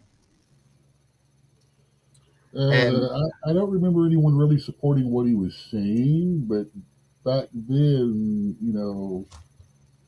everyone was either okay or okay about everything he said. Yeah, I was one of those who was like, okay, because that's you kind of had to look at their face to figure out exactly which one they were saying, and that was both sides of the fence doing it. Yeah. I think the boy has a little small case of fame got to his head. He got some of the really good stuff, and it kind of tweaked him a little bit, and he's not quite back to normal. They haven't quite figured out the dosage on his antidepressants yet. Yeah, I think he's a genius when it comes to making music, but I don't think he's read enough books. Like he said he don't like to read books. Like I was like, that's kind of weird. Like I think that he just don't know a lot of stuff, and he has a big platform. I'll tell you, there's a list of like some 20-something different quotes he's made that are absolute douchebaggery BS. Of course, one of them being he is a musical god, which, hey, I get it. I put him up there. I mean, there's two kinds of Kanye too. There's the original Kanye, which is like, hey, yeah, and then there's after the Ray J thing, like rah rah. He got pissed and he stayed pissed since then. That girl, him up, man. Say all that plastic and silicone just got into him and poisoned his brain or something. Yeah. Say it was a leak. Yeah. But then again, look at all the men and what happens to them when they mess with that family and they're gone. They lose it. I mean, the longer they stay with them, the more they lose it. Look at Caitlyn.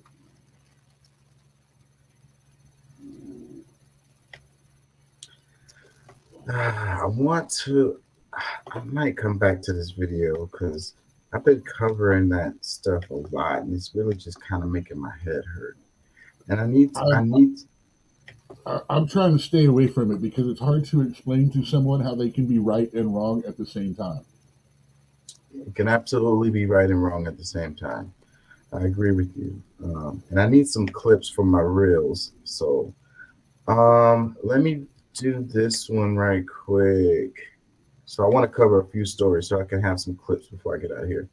This one, it says, "Dear Americans, we will start seeing Chelsea Clinton more in the coming months and years. Me and other journalists have reported insider sources close to the Clintons that are claiming that she will be running for political office in the next 4 years, which is why she assumed more responsibilities in the Clinton Global Initiative in the last 9 months." What do you think about that? I think they've been setting her up for the longest. So I really wouldn't be surprised to see her face on the scene soon. And Hillary's been popping back up too. She's popping up on my feed left and right.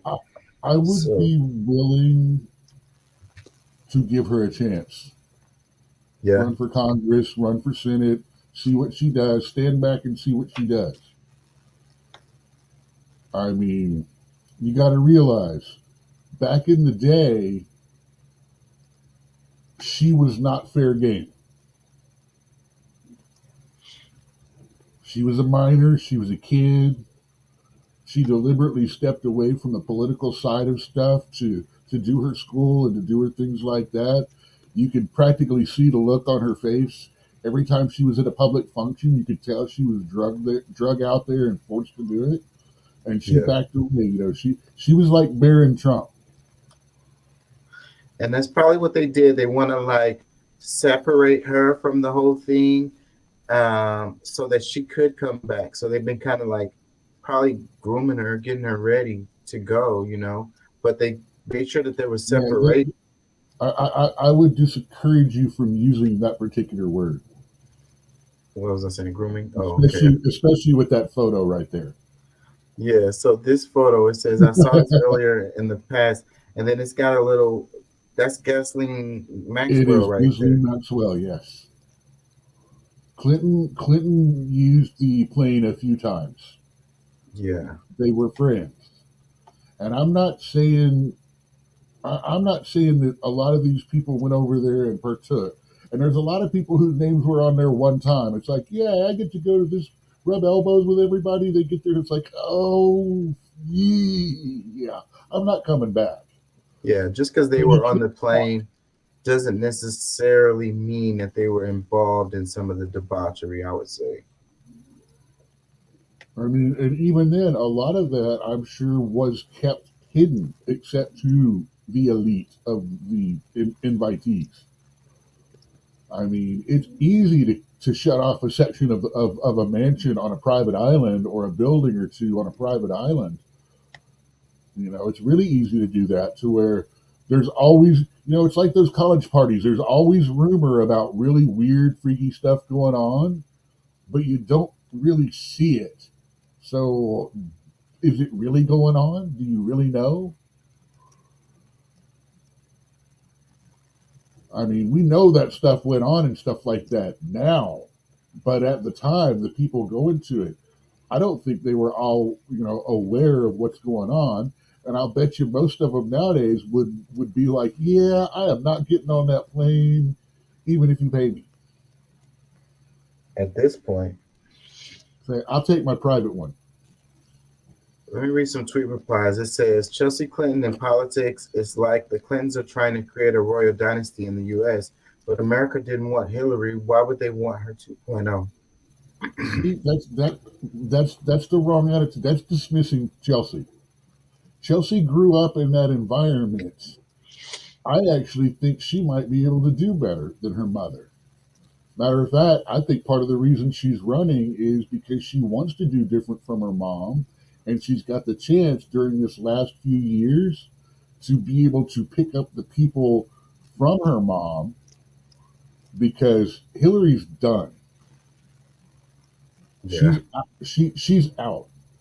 She might as well take a job at CNN or MSNBC or one of the big news places and just start doing political commentary. I would actually, as much as I dislike her, I would actually watch her show to see what she's got to say about some of these things that she's been involved in, and how the things that are, you know, repercussions today from it. Mm-hmm. You know, what did you think you were doing back then, and how do you feel about it now? Yeah, I would watch. Let me read some more comments. It says, her being nominated for anything is never going to happen. The Clinton dynasty is over. Another one, she really can't pull it off. It's like she gets the worst parts from both of them. Another one, amazing. Why do people keep voting for these people? Another one, I'm so over the freaking Clintons. I'm tired of American politicians trying to create political dynasties. Our forefathers are rolling over in their graves. The tyranny. Come on, guys. Johnson, Bush, Roosevelt. Come on. I mean, it's not unusual for families of politics to stay and remain in politics. I mean, the conservatives were really happy to see Jeb Bush come out of Florida to try to run to make 3 of those triggers. I mean, and while you got to say they were good wartime presidents, I can also say that we don't seem to be better off for the whole situation either. I mean, if another Bush were to run, I wouldn't vote for him just because they were a Bush. Kennedy, I wouldn't vote for Kennedy. I'm not thinking of Kennedy just because he's a Kennedy.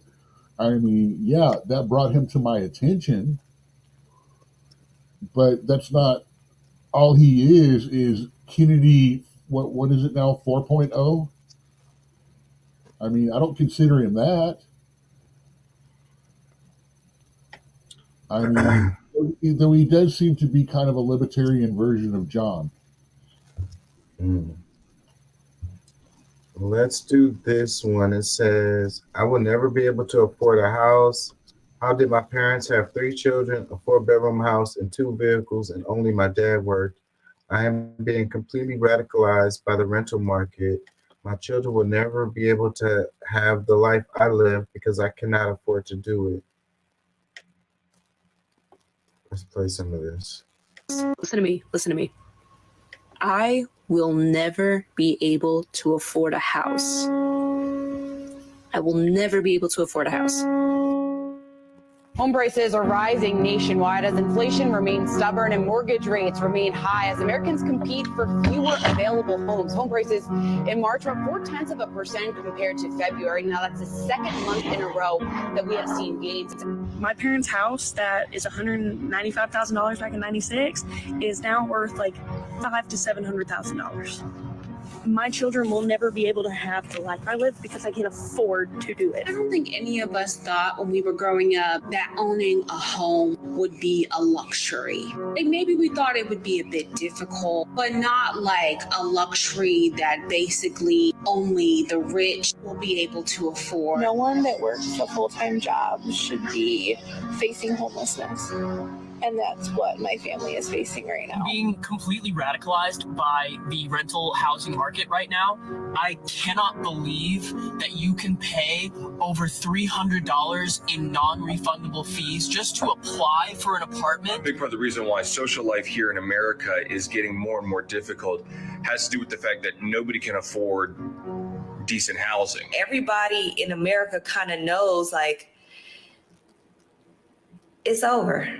Like, there will be no recovery. Like, this is not like the other times. This ain't like 2008 where, oh, we'll crash and then we'll get back up. Because right now, this economy, this world is set up to make average American families fail. And I'm appalled that our particular kind of capitalism not only fails to deal with the housing problem, but somehow routinizes it so that the homelessness is blamed on the homeless, blaming the victim kind of, because I can see why a society does it, because if you're such a failure at providing this basic human need, you better blame somebody, because otherwise you risk blaming yourself.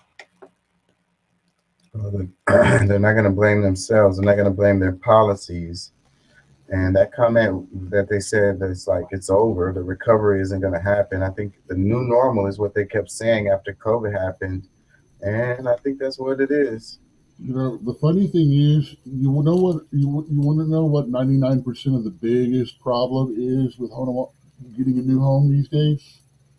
It's not the price. It's not a good starter home is still reasonable to us. The problem is the damn down payments. When a house was $50,000, a 2% down payment was only a few grand.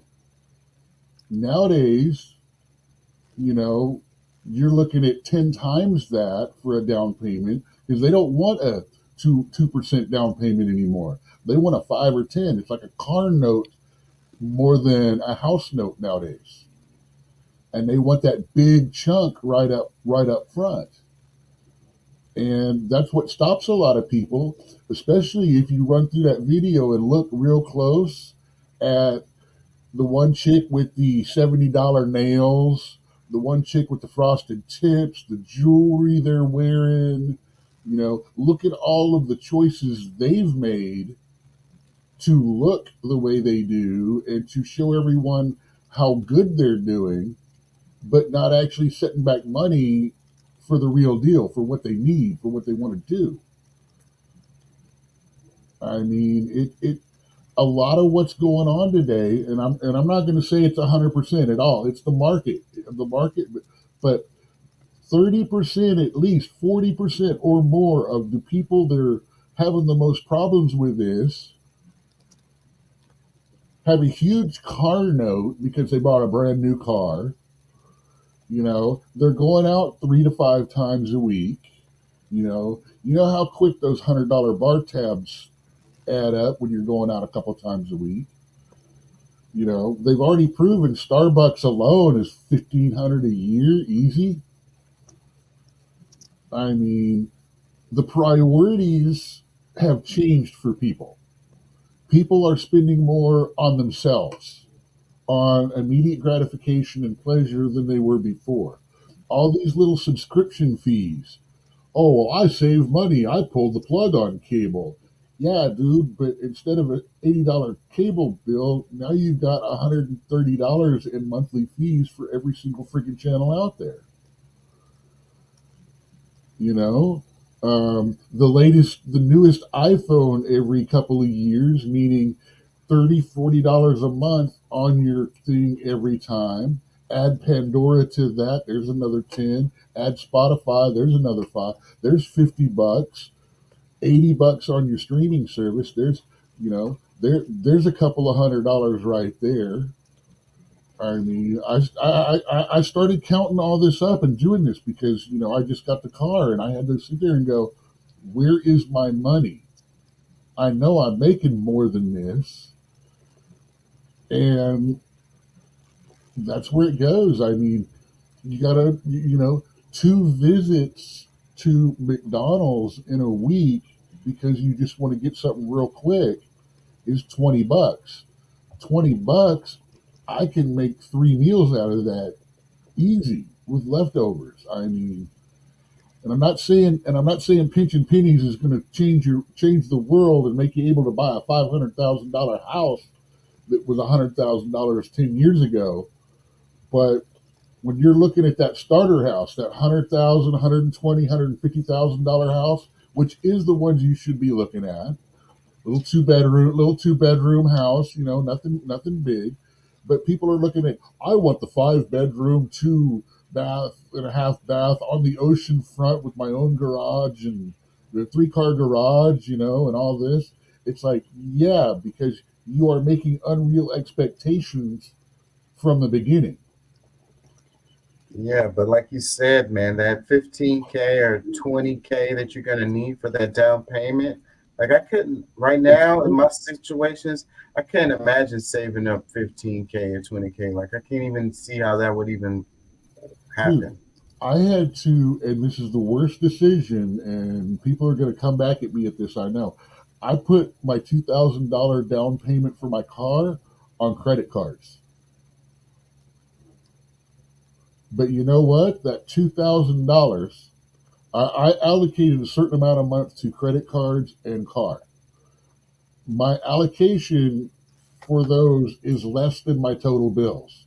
So I have extra money in that pool to throw at whatever. The $2,000 I put on my credit card over the length of the loan saves $7,200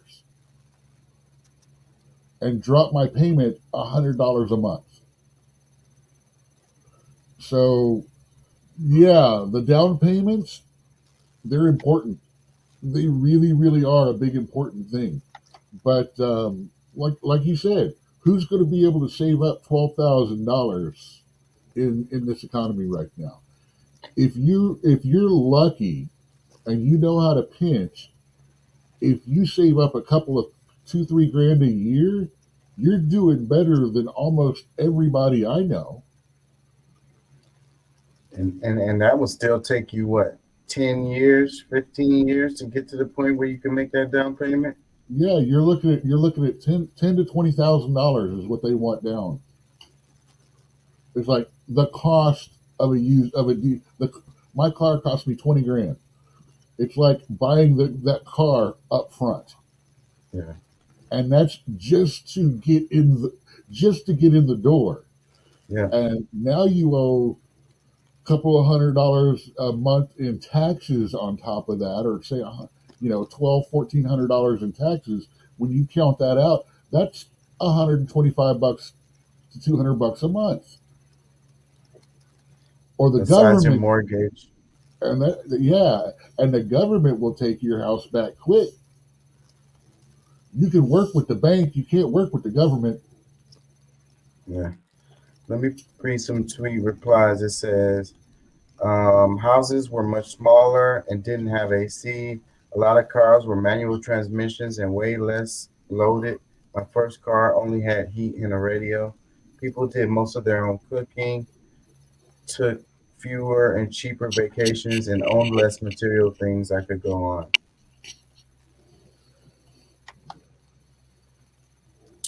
Yeah, I don't know if that's the. I mean, No, that's exactly what I was talking about. But we also, no, that's only about 30 or 40% of it.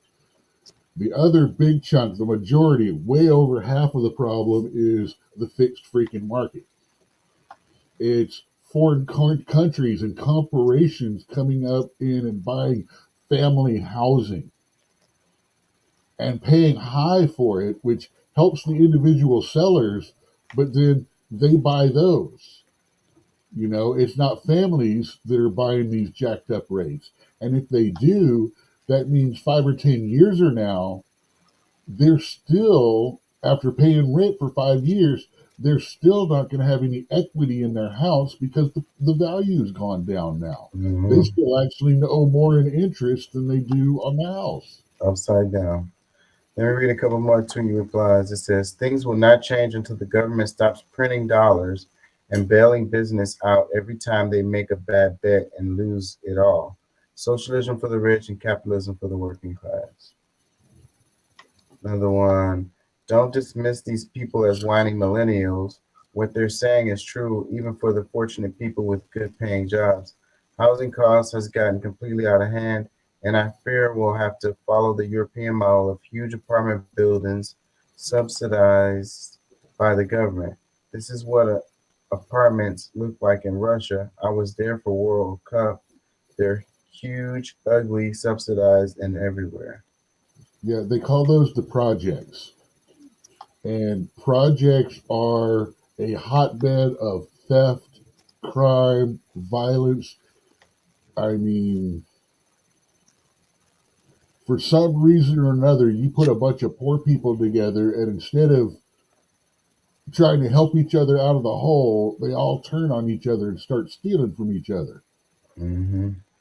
And when nobody has anything,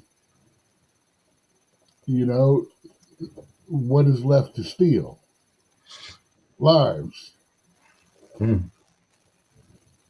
read them up some more. It says, we and my wife are selling our home next year to purchase land and build homes for kids because they could never do this on their own. I'm one of the lucky ones who purchased a home 15 years ago and got bulk of it paid off, so I can use the funds from the sale to do tiny homes for them. I was in a good position too, because that's when I bought my house too. It was about that long ago, like 2009 and 2007, something like that. So I'd be in good position had I kept my house right now. A couple more. It says, I'm trying to figure out how people got talked into, and I know you were one of them that got talked into that adjustable rate mortgage thing. Yeah, I had a. I don't. That's just smoke and mirrors, man. People got tricked into those. They didn't get taught. They got conned into those. I didn't even know what I was signing. I didn't know anything about that stuff back then. So yeah, I didn't know what I was signing. Oh, they tried one, and as soon as I read about what was going on with it, I looked up and I went, Okay, so you're saying that if the Fed decides to go up on the interest rate, my interest rate goes up, but not necessarily in proportion. It just goes up to what you want it to be, not what the prime is. You're gonna make it market value instead of prime value, which is what you know. And that's how they went up so quick. Couple of points on the prime, and the market value of the loan goes up 7 or 8%. Yep. And my payments did balloon after a few years. Anyways. So those balloon payments too, that was another one that I saw in a type of loan, and I'm like, this doesn't, no. That's like leasing a car.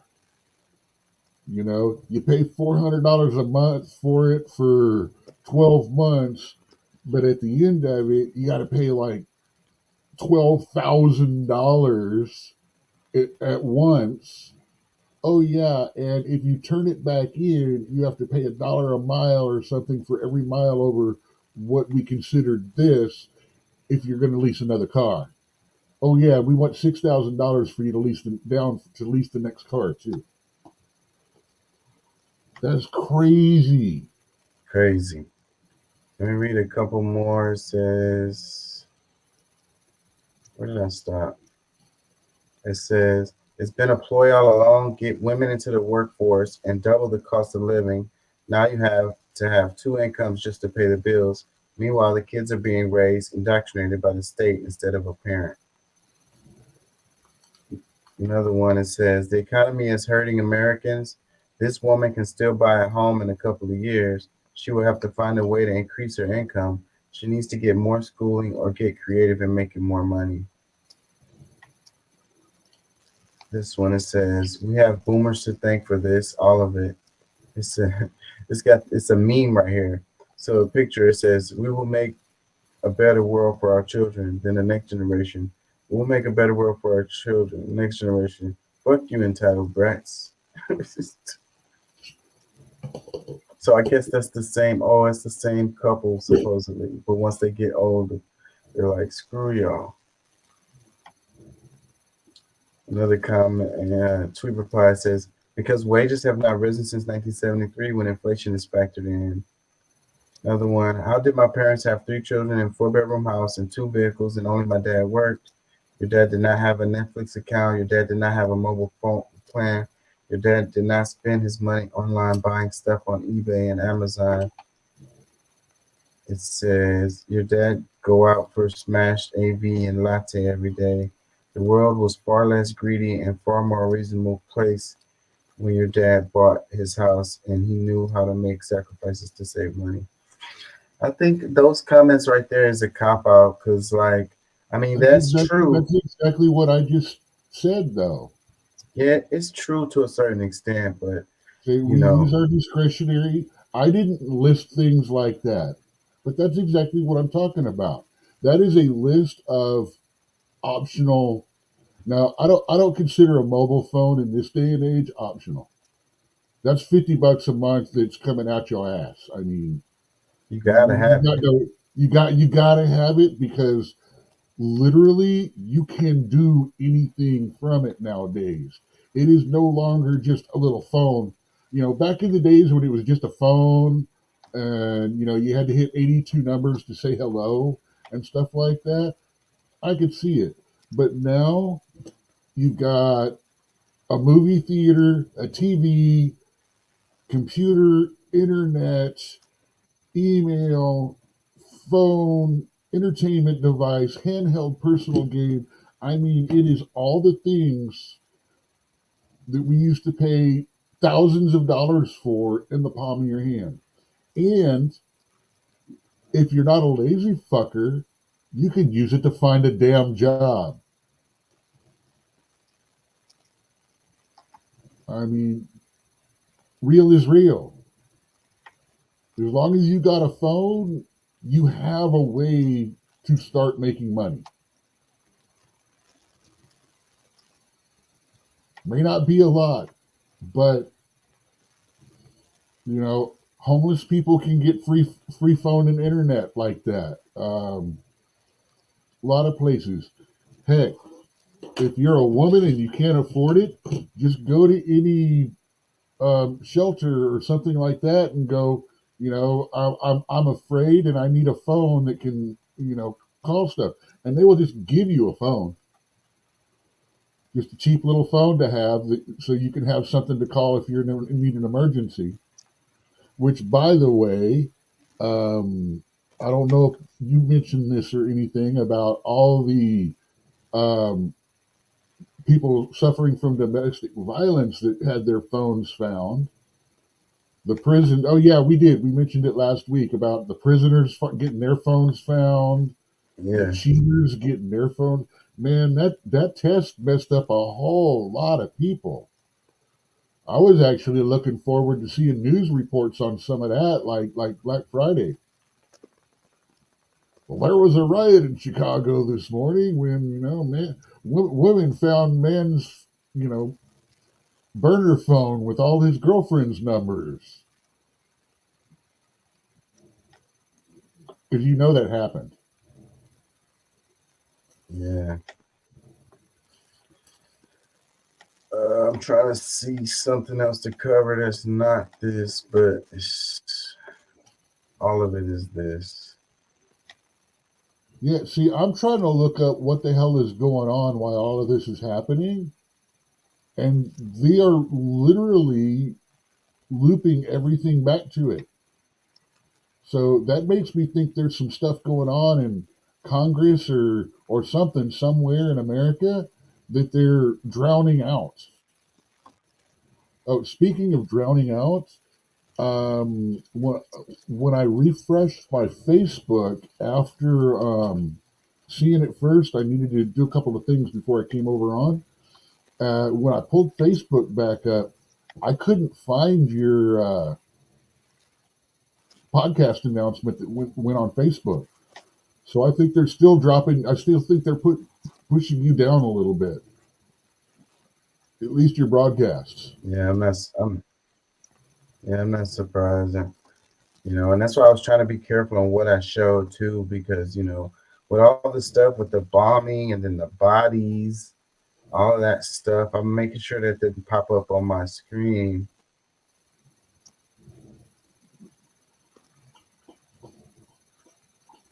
Did I cover this last week?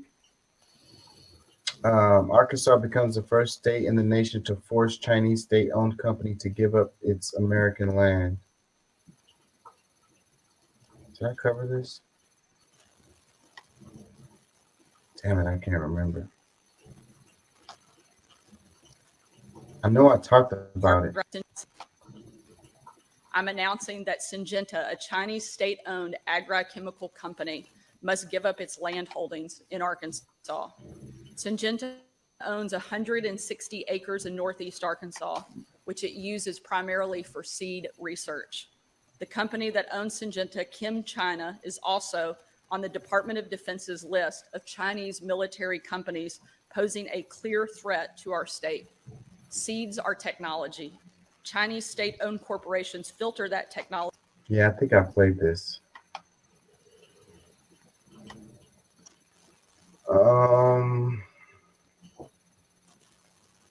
Hey, I'm of a firm believer that foreign-owned companies should not, that American land should only be owned by American citizens.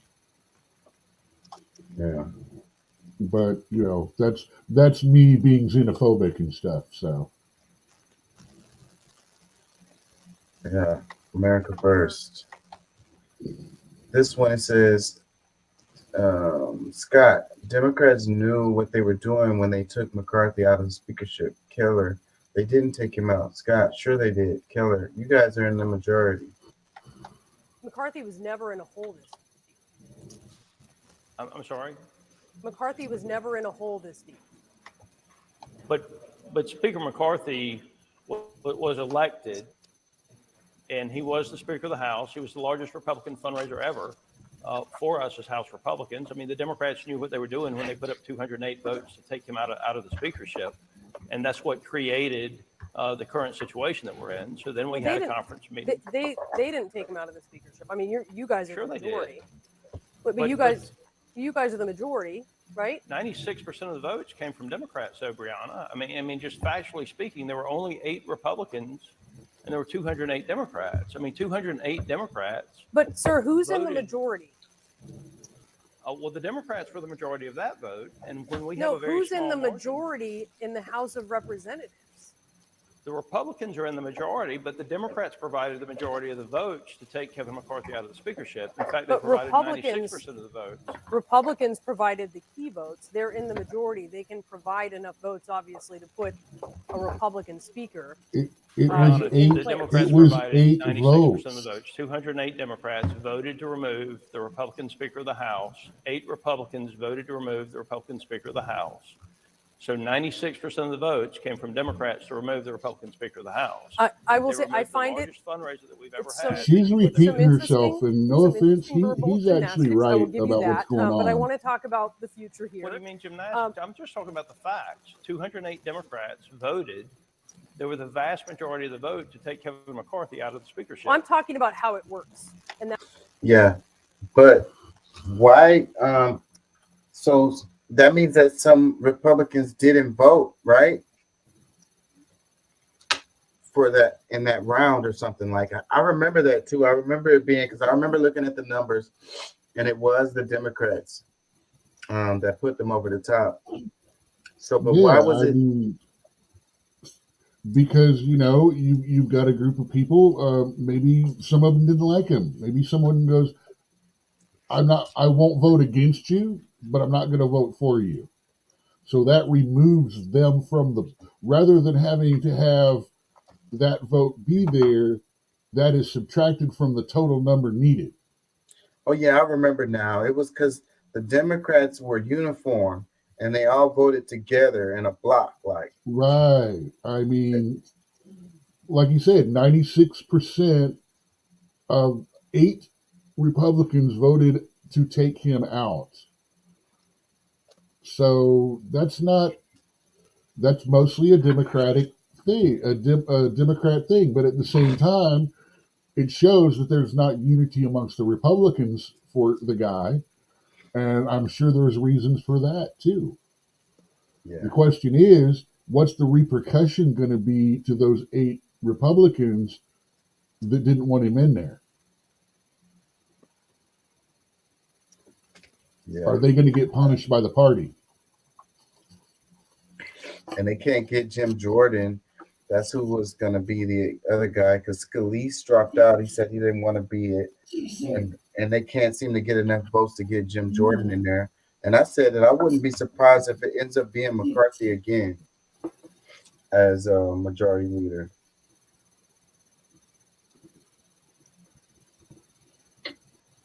And it's really sad that, the House is... They're wasting all of this time when they could actually be doing their job and other governmental issues. Exactly. That's what's pissed me off the most. Exactly. That's exactly what I was going to say. These guys make $5,000 a day. They're chilling. They don't have to do shit right now. $180,000, $230,000. What is this? Representatives?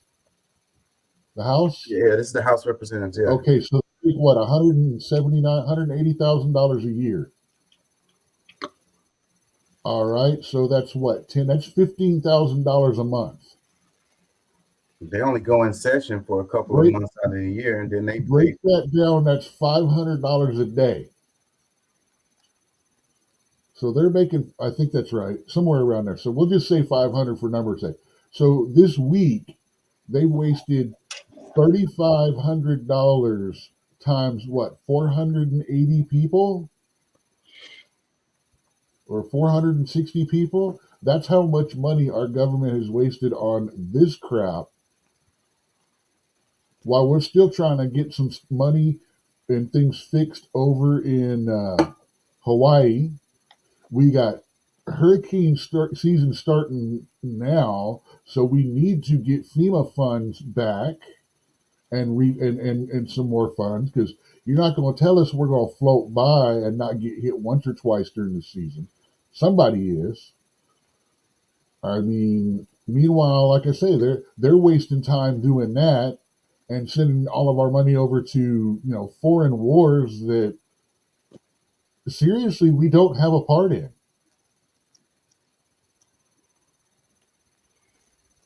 Yeah, and they're wasting time and nothing is getting done. It's a joke.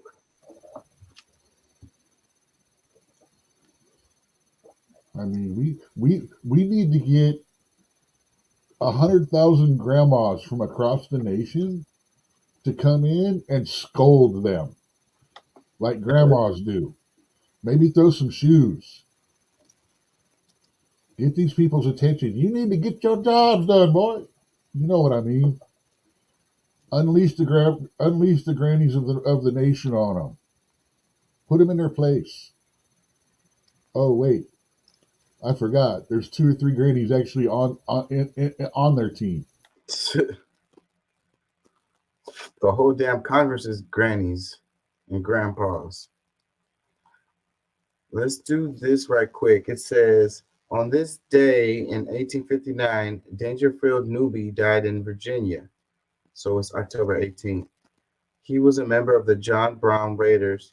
He joined the gang to save his wife, Harriet, and children from slavery. This is the actual man which the movie Django Unchained is loosely based. Let's read some more. Dangerfield Newby, 1814, 1875, 1859. He was the oldest of John Brown's Raiders, one of 5 Black Raiders, and the first of his men to die at Harper's Ferry, Virginia. So 1815 to 1859. What is the math on that? 60. Hold on. 40. He was like 44 years old.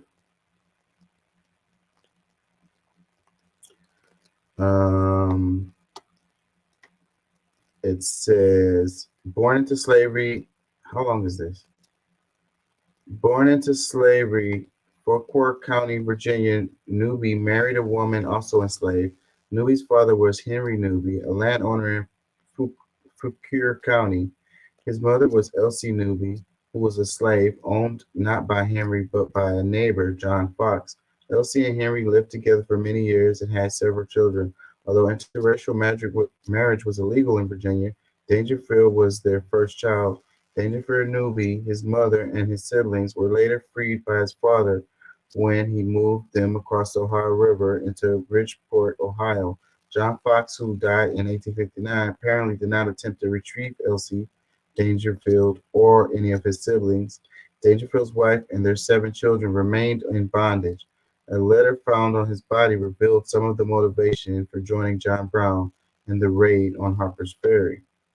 Dangerfield Newby's wife, Harriet Newby, was the slave of Jesse Jennings of Arlington or Warrenton, Virginia. Newby had been unable to purchase the freedom of his wife and 7 children. Their master raised the price after Newby had saved $1,500 that had previously been agreed on. Because all of Newby's other efforts had failed, he hoped to free them by force. Harriet's poignant letters found on his body proved instrumental in advancing the abolitionist cause. Newby was 6'2". On October 17, 1859, the citizens of Harper's Ferry set to put down the raid. Harper's Ferry manufactured guns, but the citizens had little ammunition, so during the assault on the raiders, they fired anything they could fit into the gun barrel. One man was shooting 6-inch spikes from his rifle, one of which struck Newby in the throat, killing him instantly. After the raid, the people of Harper's Ferry took his body, stabbed it repeatedly, and amputated his limbs. His body was left in the alley to be eaten by hogs.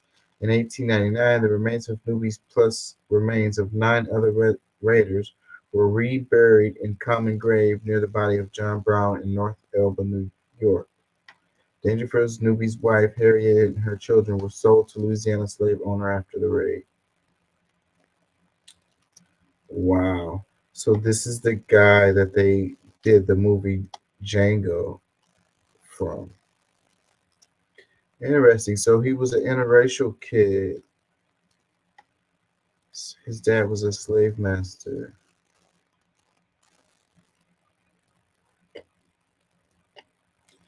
Let's see. It says his wife's letter to save her to Dangerville. Dear husband, I want you to buy me as soon as possible. For if you do not get me, somebody else will. The servants are very disagreeable. They do all they can to set my mistress against me. Dear husband, the last 2 years have been like a troubled dream to me. It is said, Master is in want of money. If so, I know not what time he may sell me, and then all my bright hopes of the future are blasted. For there has been one bright hope to cheer me in all my troubles. This is to be with you. For if I thought I should never see you, this earth would have no charms for me. Do all you can for me, which I have no doubt you will. I want to see you so much. Oh, she was pretty. So, like, I guess the movie wasn't that far off, I guess, you know. I mean, it was a movie, it was fictional, but still that plot line kind of fits this a little bit. No, actually, that's total bull. What do I you don't mean? know where they got that information from, but most sources attribute Django to being a Tarantinoized version of Bass Reeves, one of the first black U.S. Marshals. I heard that before.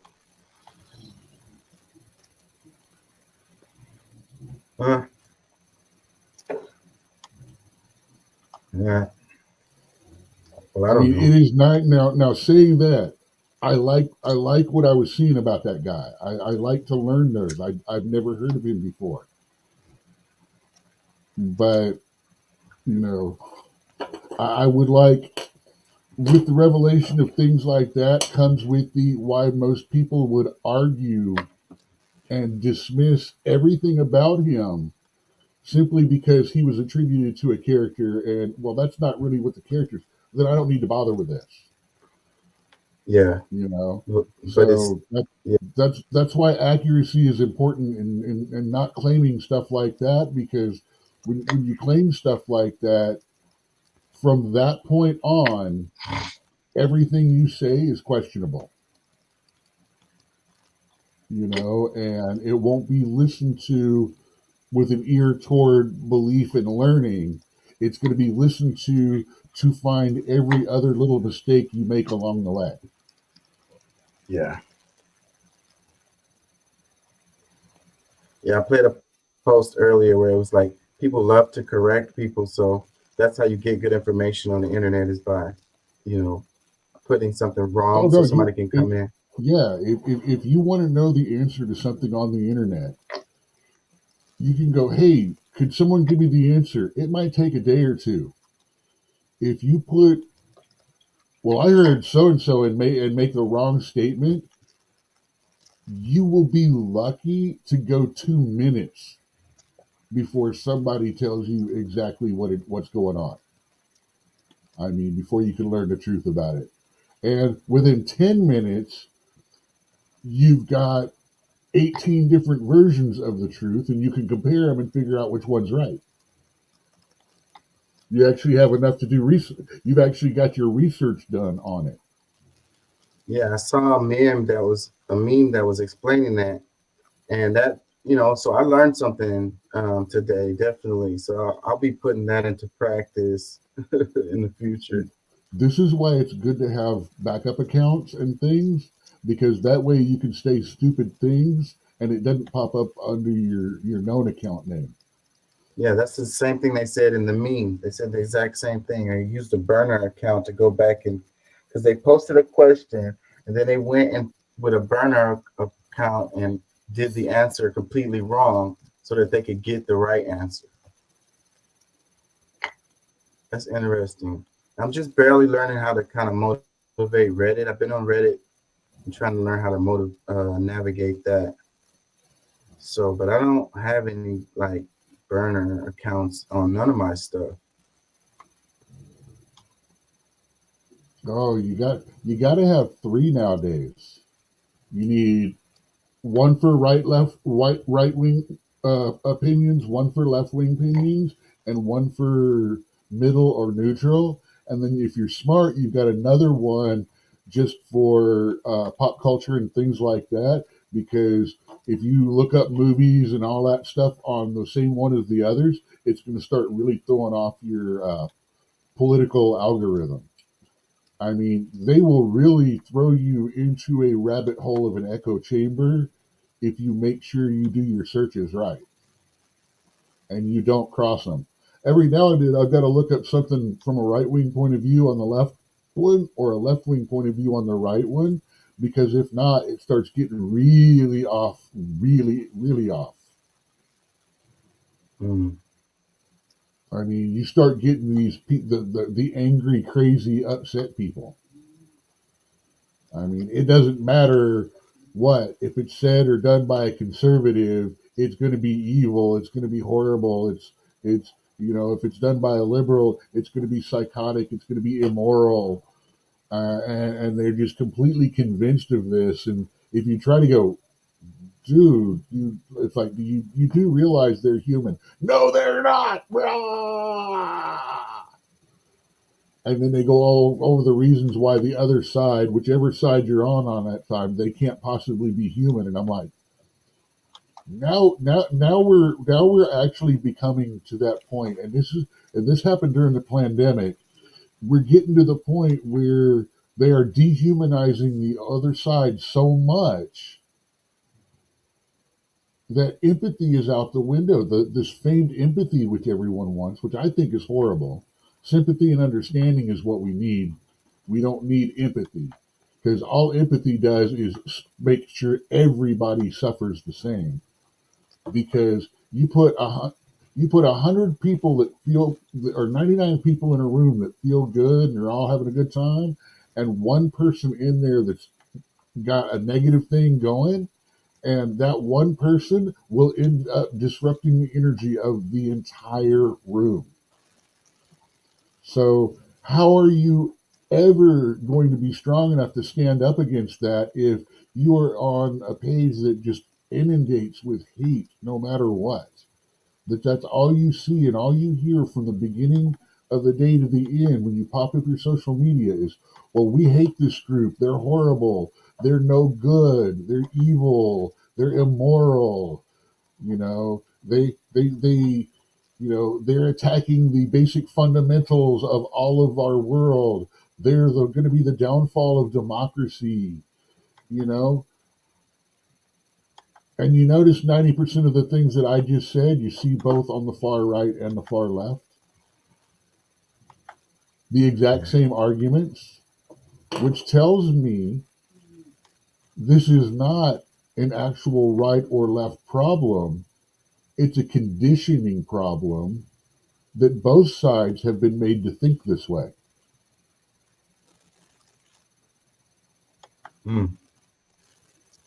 I think it literally proves. I gotta get out of here.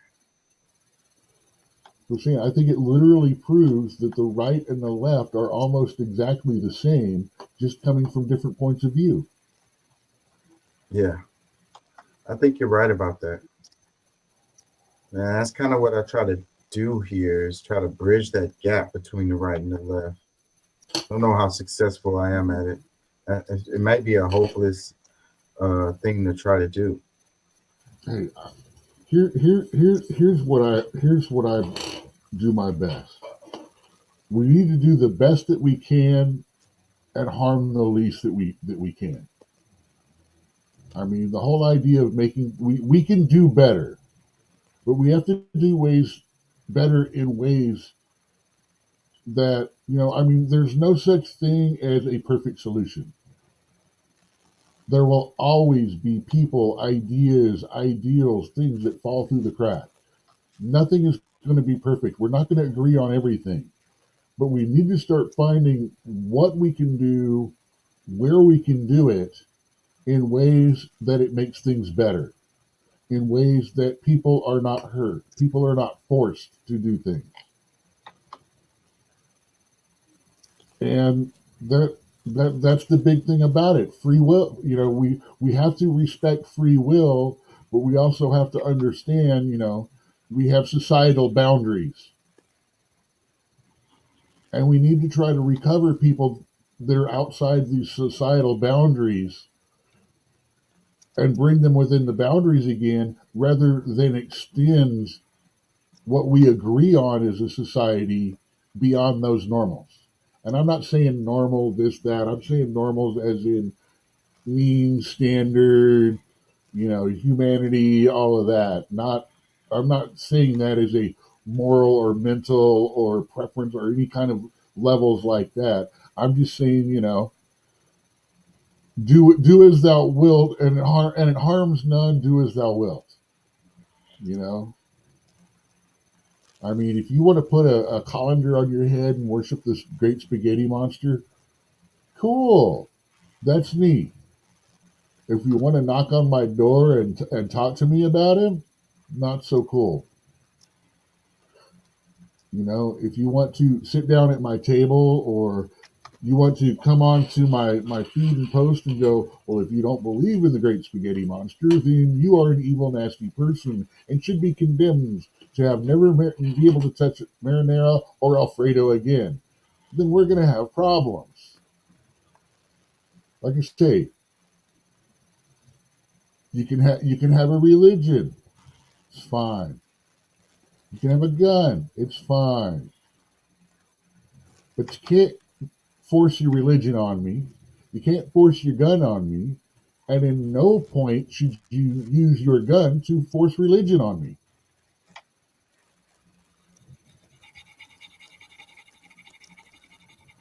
So I butchered that proper statement. Yeah. Here's a question I've got to ask about Hunter.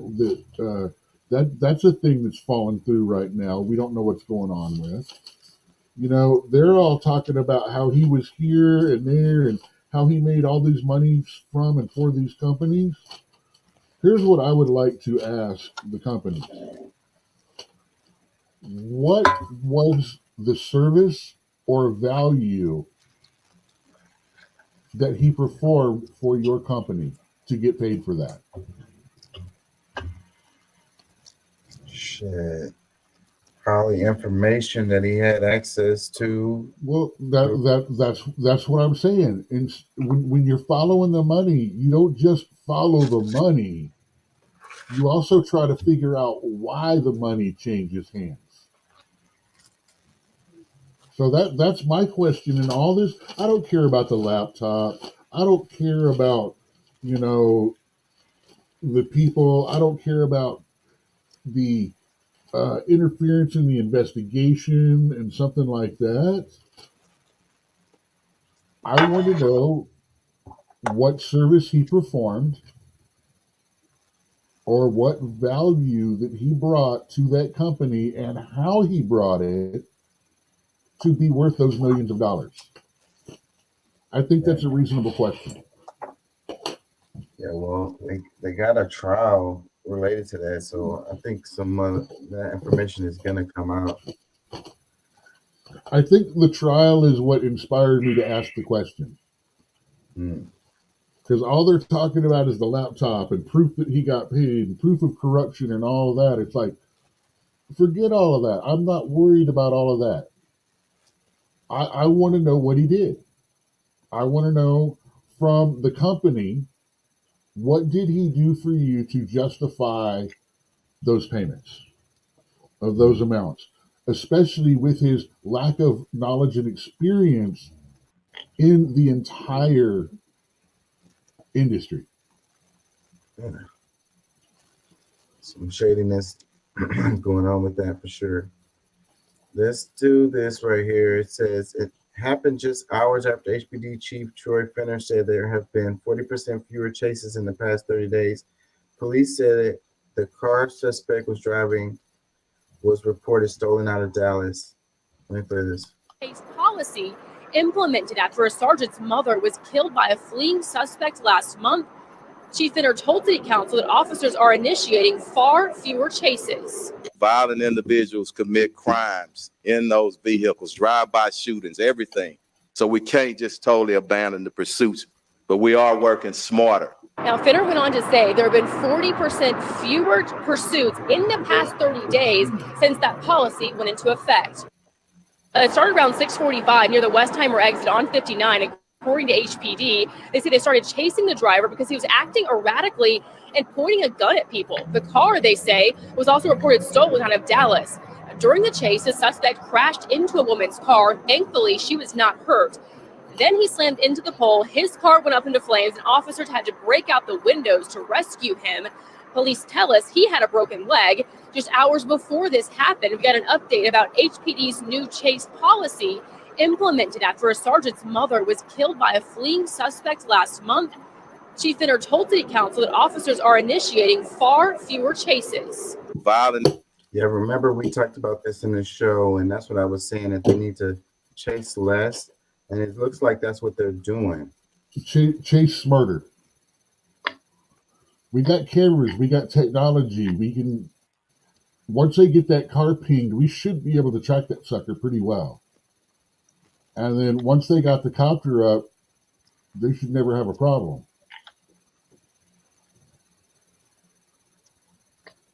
I mean, but like he said, you know, these violent people, the ones that are dangerous, sometimes you got to get them.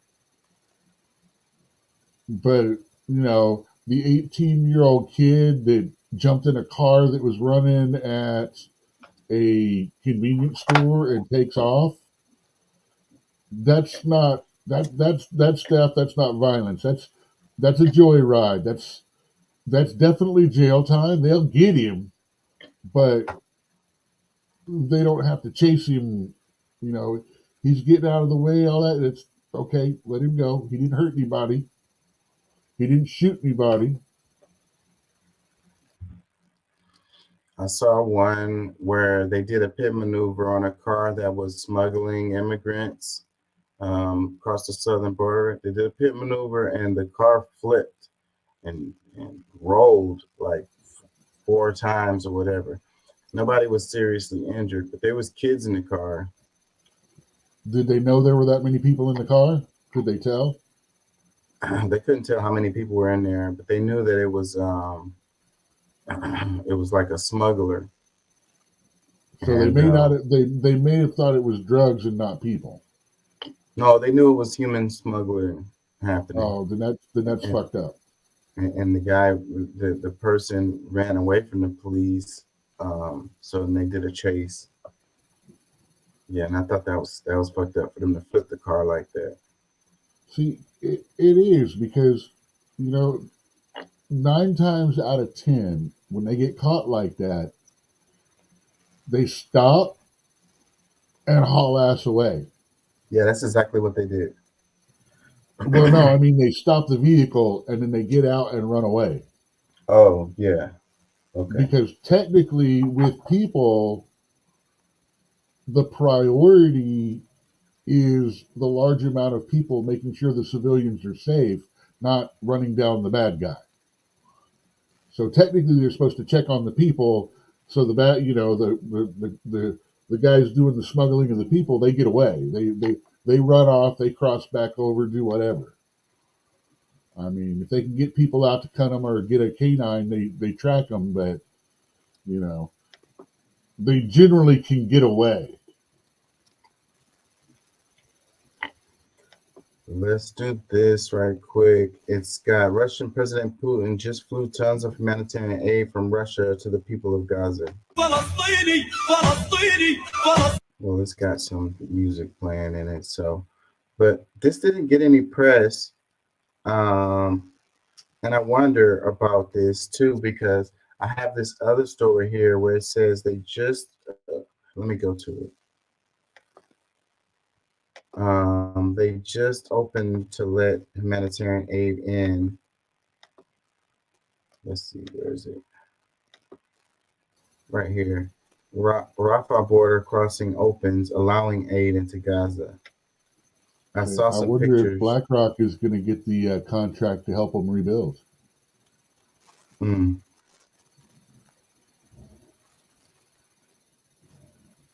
Yeah, I lost it. Yeah, so they showed some pictures of the first trucks going, and then they were saying that they're not going to let anybody in until Monday, but they're letting the trucks cross the border. I don't know. I'm gonna have to dig into that a little bit more. Russia and tomorrow. China have both said they had people on the way. From what it seems, they had trucks on the way as soon as the original attack on the music festival, because they knew what was about to happen. That's how they were able to get it there within like literally hours of all that happening.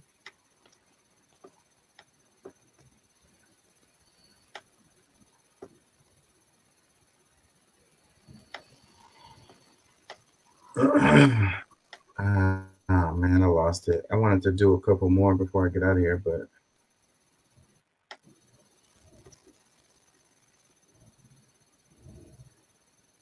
and Biden asked for like billions of dollars.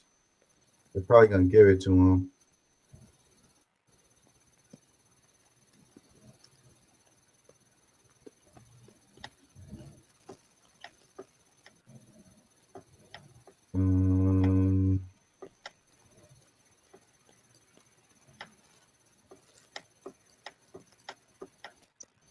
Oh yeah. Earlier, that guy was talking about the RIAT plan from 1948, and it says, "Oh well, this is how we're going to do this."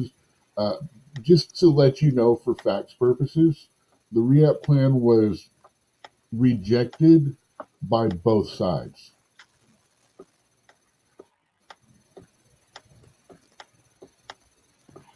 Say it never was enacted. It never was enacted. It never went into effect. And both sides of the table said, "No, this is not cool." Different reasons, mind you, but they both, that another one of those it's good information, but it is so incomplete as to make it disinformation. Yeah, I don't see a resolution to this situation. Like the two-state resolution is not really viable. It's not going to happen. So then, what is your recommendation? What do you think could be the resolution? Obviously, I've got to say this: being neither a Jew or a Muslim, I don't have a viable opinion that's not me telling people what to do in a situation that I can never possibly truly understand. This is one of those where I got to keep my nose and my mouth out of it. But like I say, first thing first, you heard me when Hamas took control of Palestine. What was it, about a year and a half ago? I can't remember the timeline, but I was doing the show at the time, and I said this shit was going to happen. That they said, "Oh, we're changed. We're better now. We don't do that anymore. That's no longer our creed." And I said, this is not going to end well. And that was pretty much where I have to leave it now, because at this point, I understand the history of the land. I understand the claim that everybody has on it. But I also understand that I am not part of this conflict and can never be part of it, because I don't truly understand it, because I have not lived in it or lived it.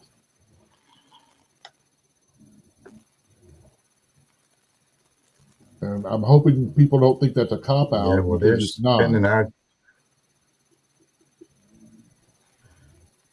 Well, we're involved because they're sending our tax money over there, Dude, they're sending our tax money to both sides. Yeah. Most of it goes to Israel, but still, I mean, it Don't that matter still who puts us gets. in It it. doesn't matter who gets more. It's still money going.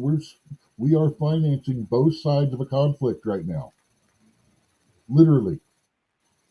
Yeah, so that puts us in it. Forget percentages at this point. We've got skin in the game on both sides. We are giving our chips to both of them to keep them in the game. Meanwhile, terrible. half our stack we just gave to Ukraine.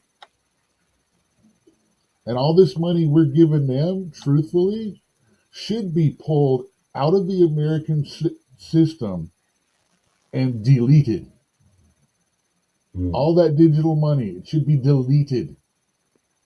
Because all of those trillions of dollars being removed from the economy, yes, it's going to hurt.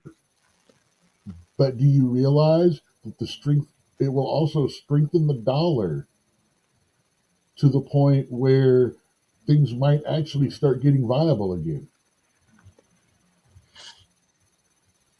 I got to get out of here, but let's do this one last story right here. Fox 26, it says, officials in Camden County, Georgia on Wednesday released dash cam video that captured the encounter between Leonard You're Cure. showing a Jodie Foster preview. You're showing a Netflix snap. preview. Yeah, let me share. Let me share the right thing. It's this one. It says officials in Camden County, Georgia on Wednesday released dash cam video that captured the encounter between Leonard Cure and a sheriff's deputy in the moments before he was fatally shot during the traffic stop. Cure 53 was stopped on Monday along Interstate 95 just north of Florida line after sheriff's officials said his pickup was spotted speeding over 90 miles per hour. The man had been released from Florida prison after being wrongfully incarcerated for a drugstore arrest in Broward County in 2003. Authorities say Cure had been speeding and faced arrest for reckless driving. Instead of going to jail, he ended up dead. Video recorded by the deputy's body camera and patrol car dash camera will be reviewed along with the officer's statement and other evidence before the agency sends its findings to the prosecutors, said Stacy Carson, the GBI agent leading the shooting investigation. Civil rights attorney Ben Crump said the family wants to see more of the video of a live stream they say Cure started when he was initially pulled over. So it's just like a really sad story because this guy got out of jail. He was wrongfully convicted and got out of jail just to freaking end up losing his life for a traffic stop.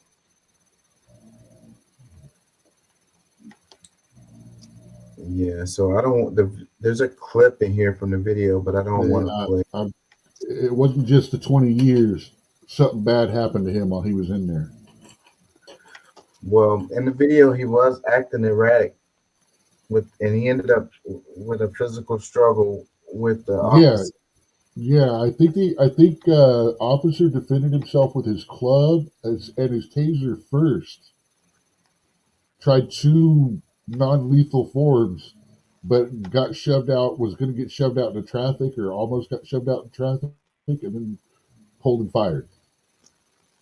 Yeah, I've seen clips of it already. Yeah. There's a clip here, but I don't want to play it. But yeah, you're talking about exactly the one that this one is. Yeah, but yeah, this story, I can't. It's horrible, but I can't fault the officer completely. It's just a really terrible story. Given the guy went to jail. I'm a firm believer of shoot him in the leg if you can. But at the same time, when you're in an altercation like that and fighting for your life, your training comes in. You can't choose to shoot the leg. You automatically go for center mass. I mean, and that's not wrong training. It's not wrong training them like that, because shooting at a limb or something like that is a lot more dangerous because you're so more likely to miss that you become a danger to anyone in the path of that bullet and not the suspect themselves. And that's why they always aim center mass. It's just a really sad story for the guy to go to jail. Oh, it's horrible because he was not guilty and he went in there. And then he gets out and then he ends up dying. He fought like that. Like I said, he fought like that. That tells me, of course, he didn't trust the system.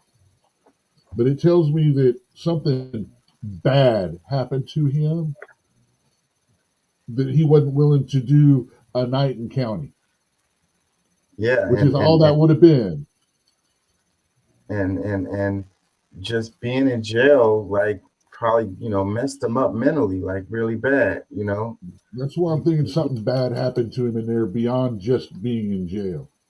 Because he didn't looking at the clip, he didn't seem mentally stable. Like, he seemed kind of crazy. See, that's one problem we have about our jails and stuff right now. They're not jails, they're animal farms.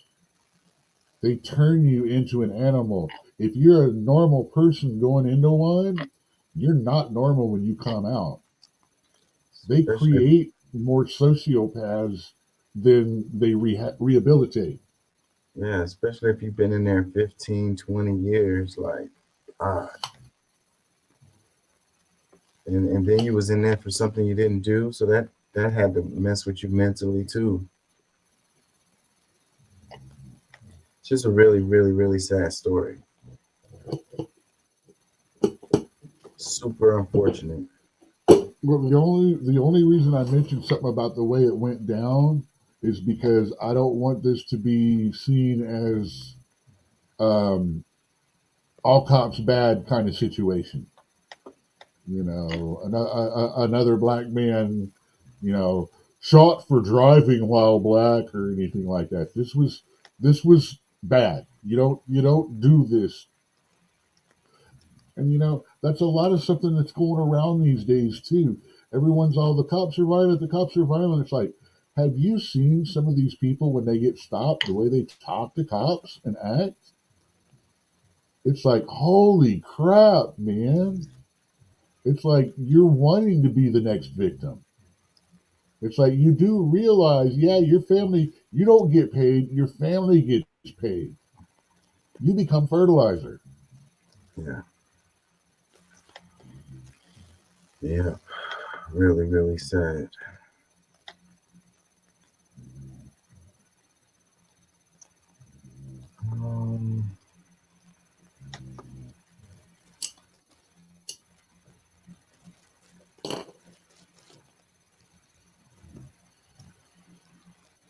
Let's do this one last one. I said the last one was last, but let's do this one right here. Spiritual attack.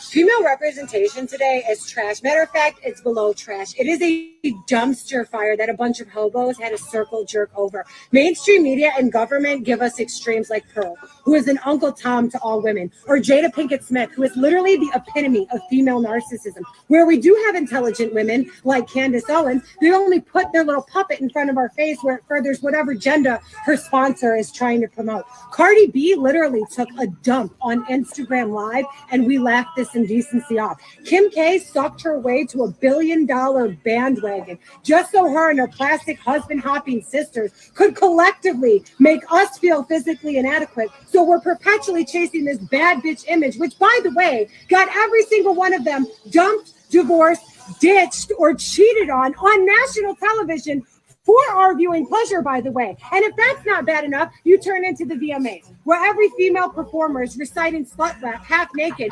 scissoring their counterpart or twerking on stage. The only feminists that do gain any traction are bull dykes that hate men while simultaneously trying to look like one, or transgender women who are attempting to eliminate the classification of women while bashing men, introducing this new form of misogyny that I can't even begin to wrap my fucking head around, all under the guise of fake tits and wigs. And to further that ridiculousness, they give Bruce Jenner the Woman of the Year award, where he goes on stage with the stick and berries still flopping around under his ball gown to tell women the biggest challenge they face is figuring out what to wear. Not unequal pay, sexual harassment, domestic violence, or victim blaming rape survivors. No. It's what Skims to pair with your ball gown. Are you fucking kidding me? And then the women who do represent us want us to idolize transactional sexuality in the name of empowerment, just so they could turn around and worship a former incel proclaiming himself an alpha male because he worked out and made some money off of a podcast. They'll pass on a good man who's romantic, respectful, emotionally intelligent, all because they're equally yoked to him in way of finances, which, by the way, is the right that we fought for, just so we could turn around and demasculinate men on the premise of their fucking wallet. Make this make sense. And all of this is at the hands of mainstream media and American government propagating women to such a deplorable point that the genders are now divided. We have eliminated chivalry, romance, and practical gender roles just so we could double down on the slave force and destabilize the American family, turning everybody into a never-ending ATM that they only withdraw from until we shrivel up and die on a fixed income that couldn't sustain any remnants of a happy and healthy life. Tell me what I missed. Tell me what I got wrong. Please. That women are under spiritual attack. Yeah, man. She said a mouthful there. What do you think? I'm about 70-30 on her side. Yeah. So the point is, it says women are under attack. Women are under like spiritual attack. Like, yeah, it's something going on, and I think that the women are the ones that's taking the L big time, you know. And I think this is something that's not being talked about. Like, this is not. Why? This is not insulting women in any way. Women are more emotional. Men are more logical. It is easier to piss women off and get them angry. And so that's why they're working on the women as hard as they are. Because, and again, I'm prefacing this with no offense, but, you know, when things are going on, men can be unhappy, and, you know, it's not that huge of a deal, you know. If women get unhappy, nobody has a good time.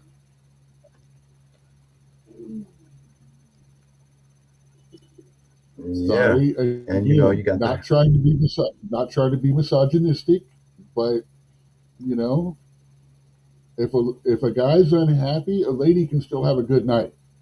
If a lady's unhappy, nobody has a good night. Yeah, and then it's the household, and you know, and the children. You know, I think with the whole thing with the LGBTQ thing, I think that women are the ones that take the biggest L with that. The whole thing Absolutely. is, they're the ones that are losing their safe spaces. yeah. So I don't know, man. It's another way to tear up the household. Women are losing, or excuse me, women are having to share rights with biological men that they fought hard to get. They fought hard, you know? And like she said, a lot of it, yeah, they fought hard to get into the workplace. They fought hard to become a second slave force to the powers that be. I love how we've become an ever producing ATM that they do nothing but draw from until we're shriveled up. Yeah. I mean, that's a good analogy. Yeah. But, you know, like I said, I had a big problem with Caitlyn Jenner when she accepted Woman of the Year award and hadn't even been declared as a woman for a year. Yeah. You know, and I'm sorry. I think trans women can have the appearance of women. I mean, we know some of them that look great and some that don't. But just putting on some makeup, and maybe wearing a training bra to keep those little Budweiser boobies kicking, that's not, that doesn't put you in a position to, you know, walk into the women's changing room in, say, a gym or something like that. I mean, like I say, women fought hard for these awards and things like that, and I understand the desire to be recognized as a woman, that a trans woman or trans men even want. But at the same time, are your right to feel good and recognized worth suborning the rights that they have felt that they have built over this time?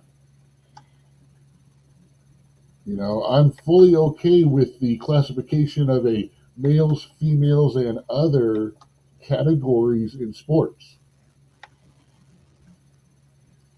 But, you know, high school, college sports, pro sports can do whatever they want. That's a different level of game. If they want to pay people and take the money and all that, let them. But remember, the women's U.S. soccer team lost to a high school boys team. Just remember that when they start talking about, you know, fairness. Serena Williams said she would lose flat out 6-0 to like the number 3 or 4 male player when she was asked on live on one of the talk shows. I think it was Kimmel, maybe. Can't remember exactly which talk show it was. So yeah, women have worked really hard. They're getting their rights stripped away.